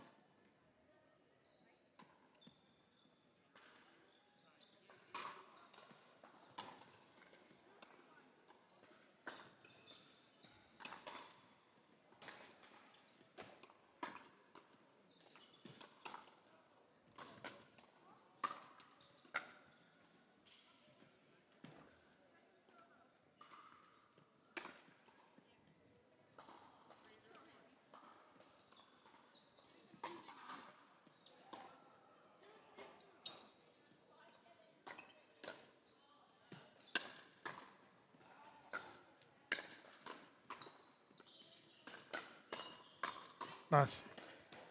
Some well-rounded shots here thus far from both of our teams. Really angling the shots well. And as a result, because both teams are doing it, we've had a closely fought contest all the way through.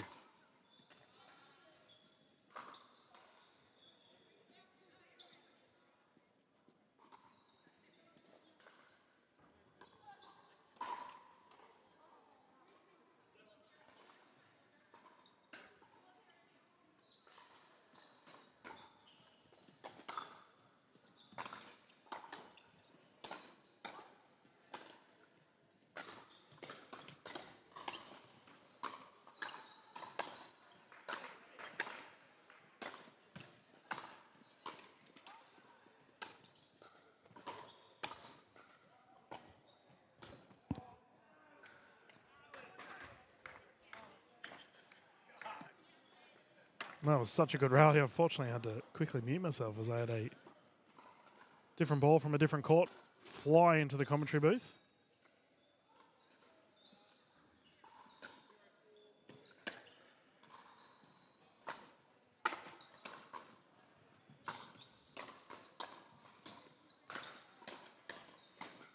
Yeah, nice. Once again, punch down low. Great shot.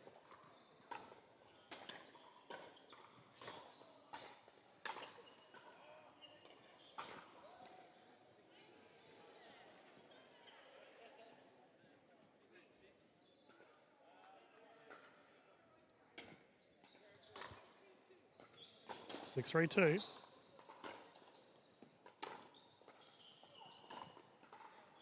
Third shot drop error. Side out again.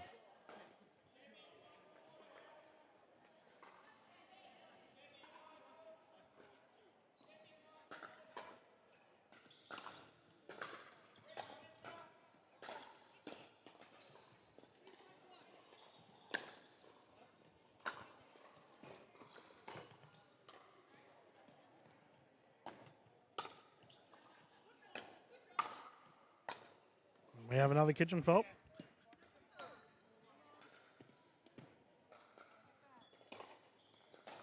And it's been an ongoing trend here with our players at the DinkFest. Players still getting their head around the kitchen space and keeping their feet out of it.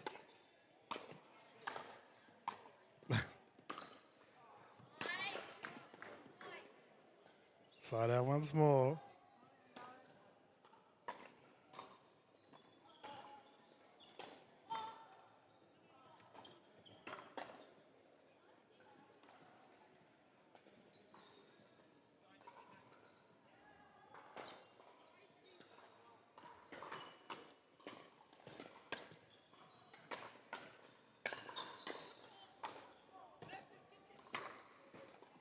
Now there's another kitchen fault.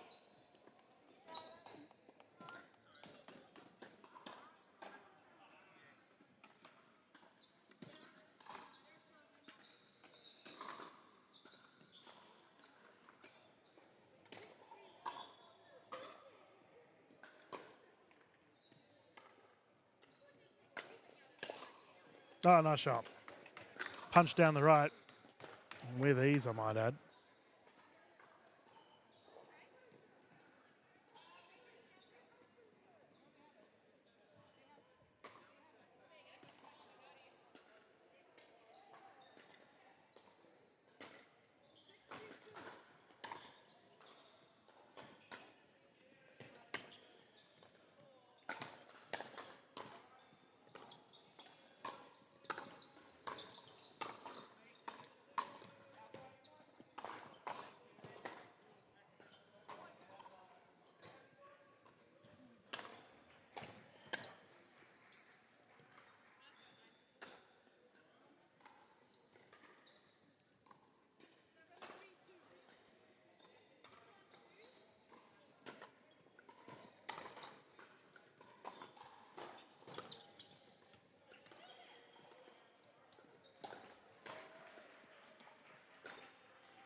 And that there was a classic rally of if people just let it go out, they would have won the point.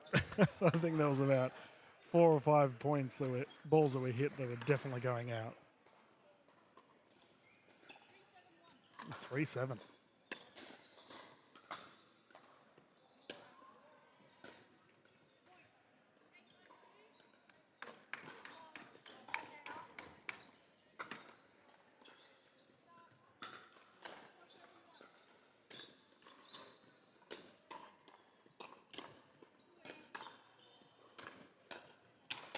Oh, great footwork. We call that a shake and bake. You drive at the opposition, they pop it up. You get an easy smash. Terrific shot.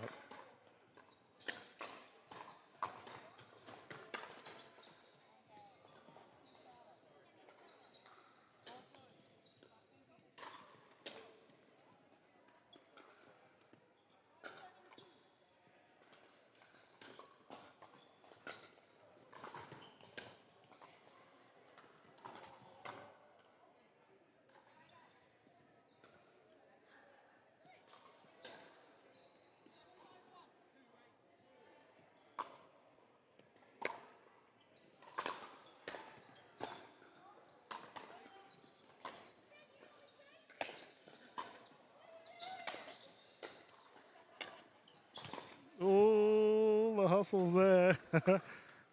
Unfortunately, he went for it though.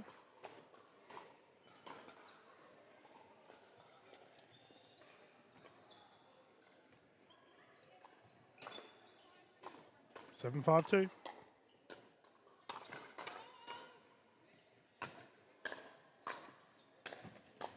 Oh, nearly. Once again, though, that single-handed backhand flick down the right side is elite. Nearly unreturnable.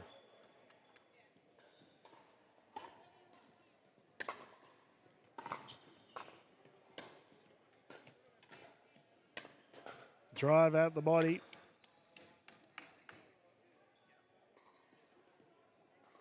Makes it a 1-point game.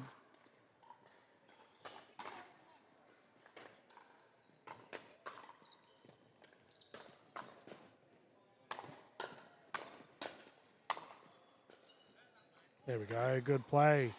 Tied game, 7-7. Benny and Anderson have done very well to get back in it.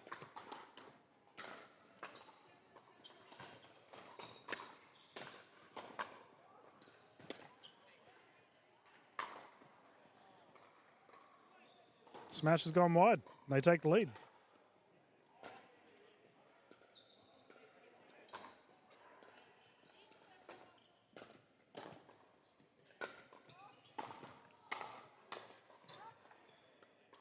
And the drop in the kitchen works. Took the pace off of it. Nice shot.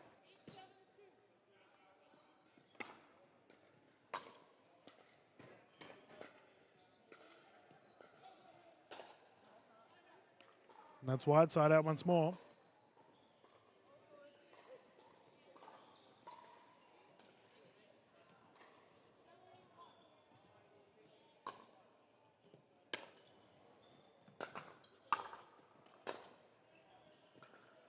Yep, well left. Second serve once more. We're back to that battle of attrition that we've witnessed throughout this entire match so far.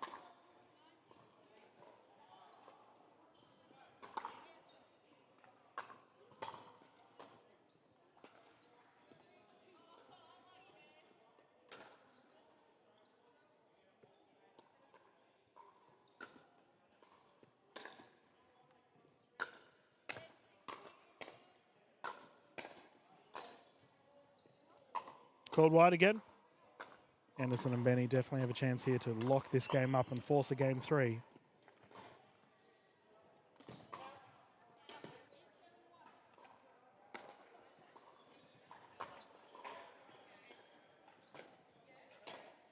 Wide. Second server.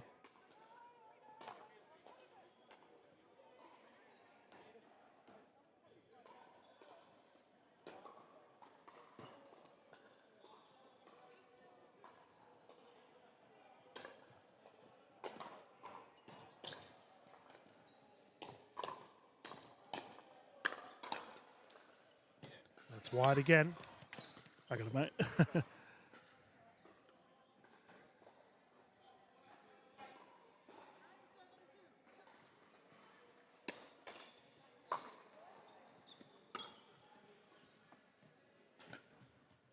Oh, what a pickup. And an even better shot. Read the switch perfectly. Anderson and Benny now move themselves to a game point situation to force a game 3.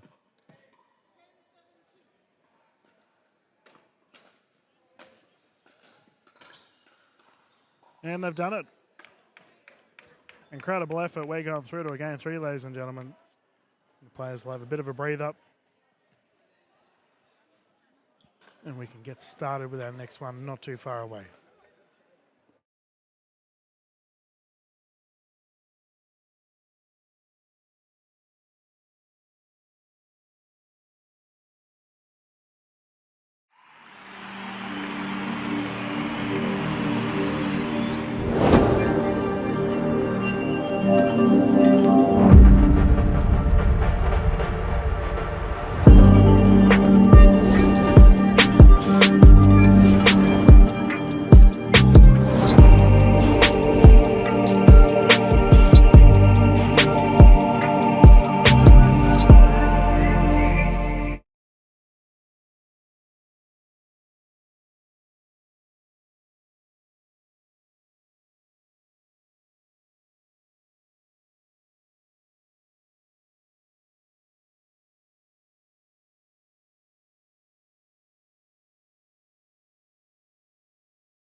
Welcome back, everyone, to this game 3 about to get started.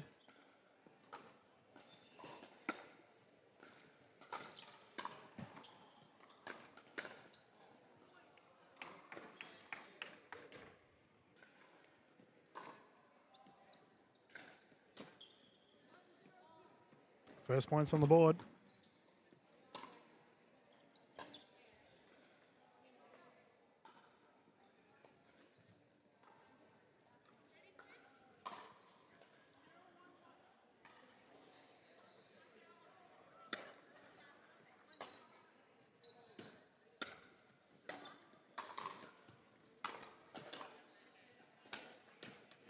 Nice recovery. Ball's still good. And a foot fault. Elvie and Leroy survive. Lunging defensive effort.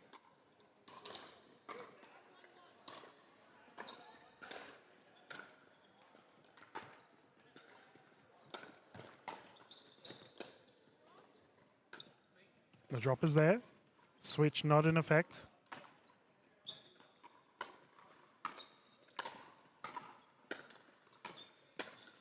Oh, what a shot. Terrific rally. And players not giving in.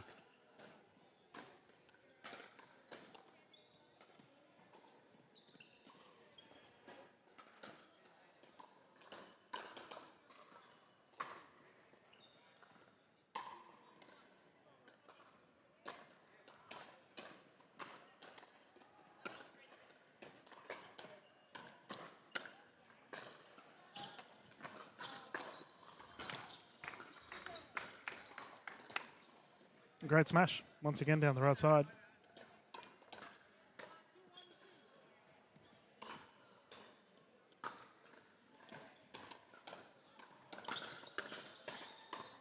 Firefight, ball still live.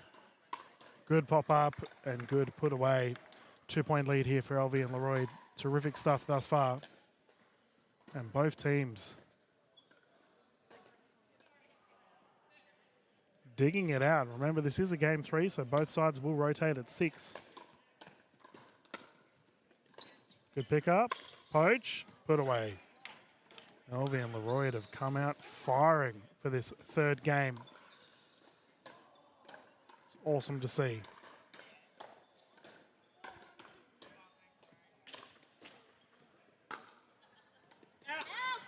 Return called long.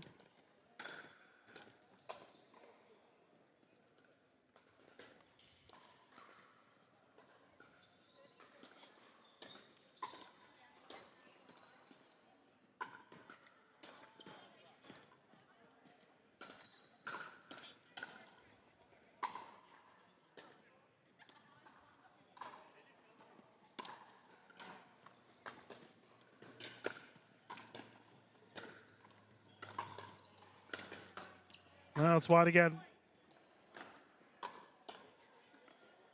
The teams have been really strong in the transition thus far.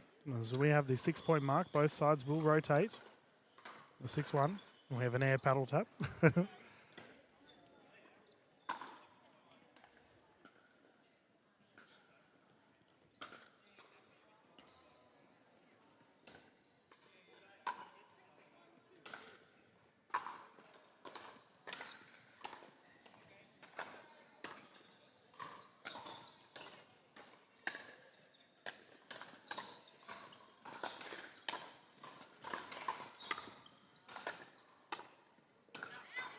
Yeah, well left. Did well to dig that one out and stay it alive.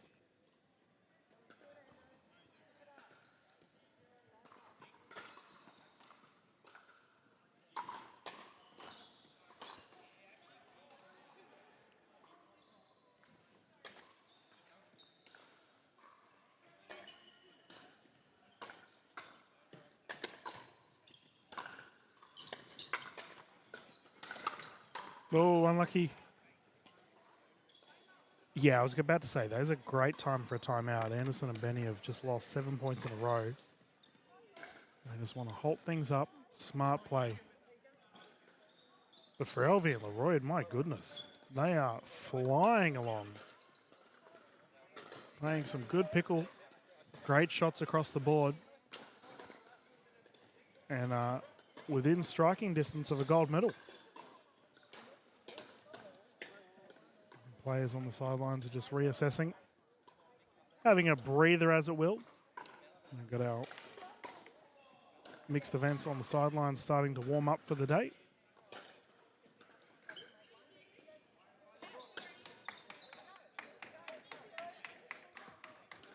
Let's get going once more.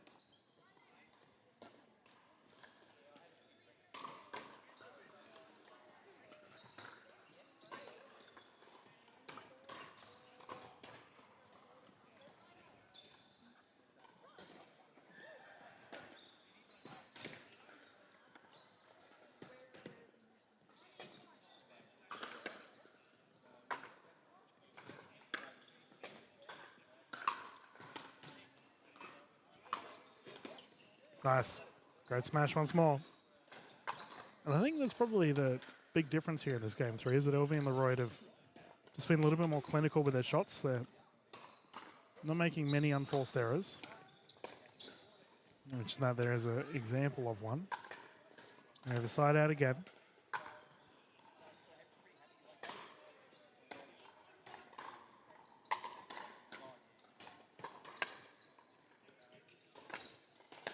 Oh, that shot has been switched on all game. Single ender back end down the right side is great to see.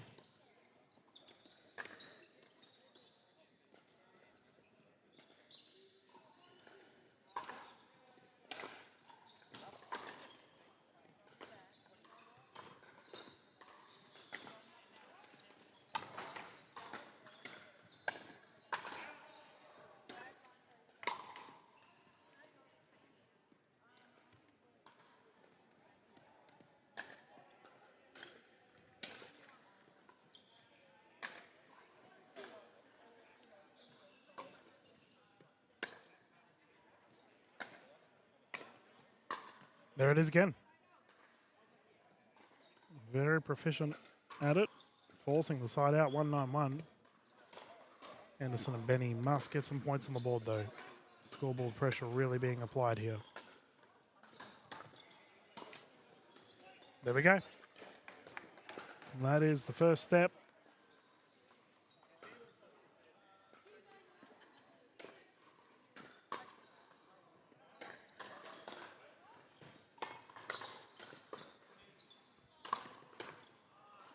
Pick goes wide. Unfortunate too.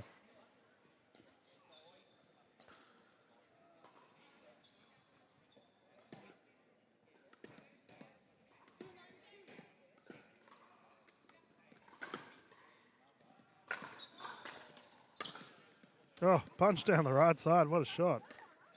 Terrific.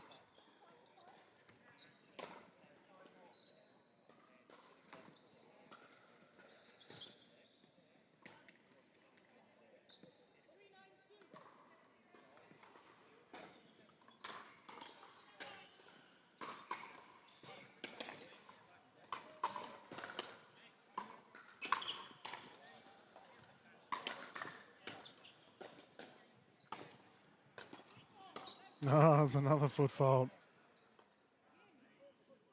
Oh dear, they've been doing it all match.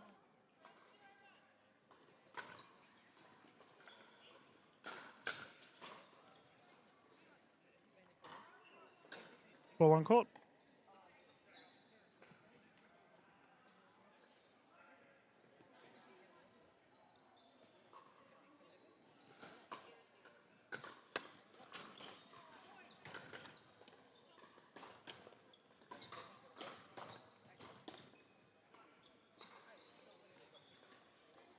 This brings up a gold medal point here for LV and Leroyd.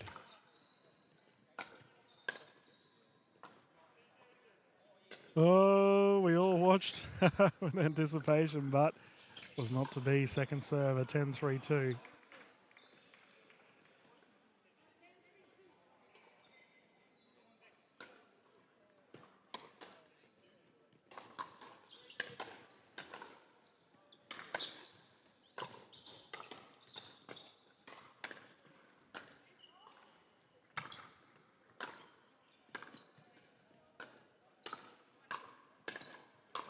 Oh, what a rally to finish it off. LV and Leroyd have secured the gold medal. Well done to the teams as that finishes up this division. For Anderson and Benny, they have secured a silver. Thank you to our official for calling this game, and as always, thank you for tuning in. We're going to close down the stream for now, ladies and gentlemen. Have a little bit of a breather, but we will continue it afterwards.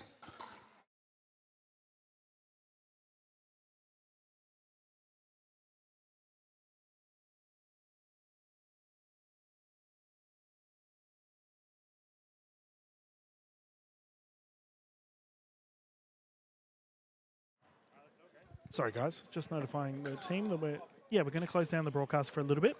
Be back in about half an hour, 40 minutes or so, and then we will kickstart things from there for our afternoon session of the mixed events. We're just getting our round robins underway right now. So we look forward to seeing you not too far away once again on the Pickleball Australia YouTube channel and the Dink Collective Facebook page. Dylan Kimlin live here from Port Macquarie. We look forward to seeing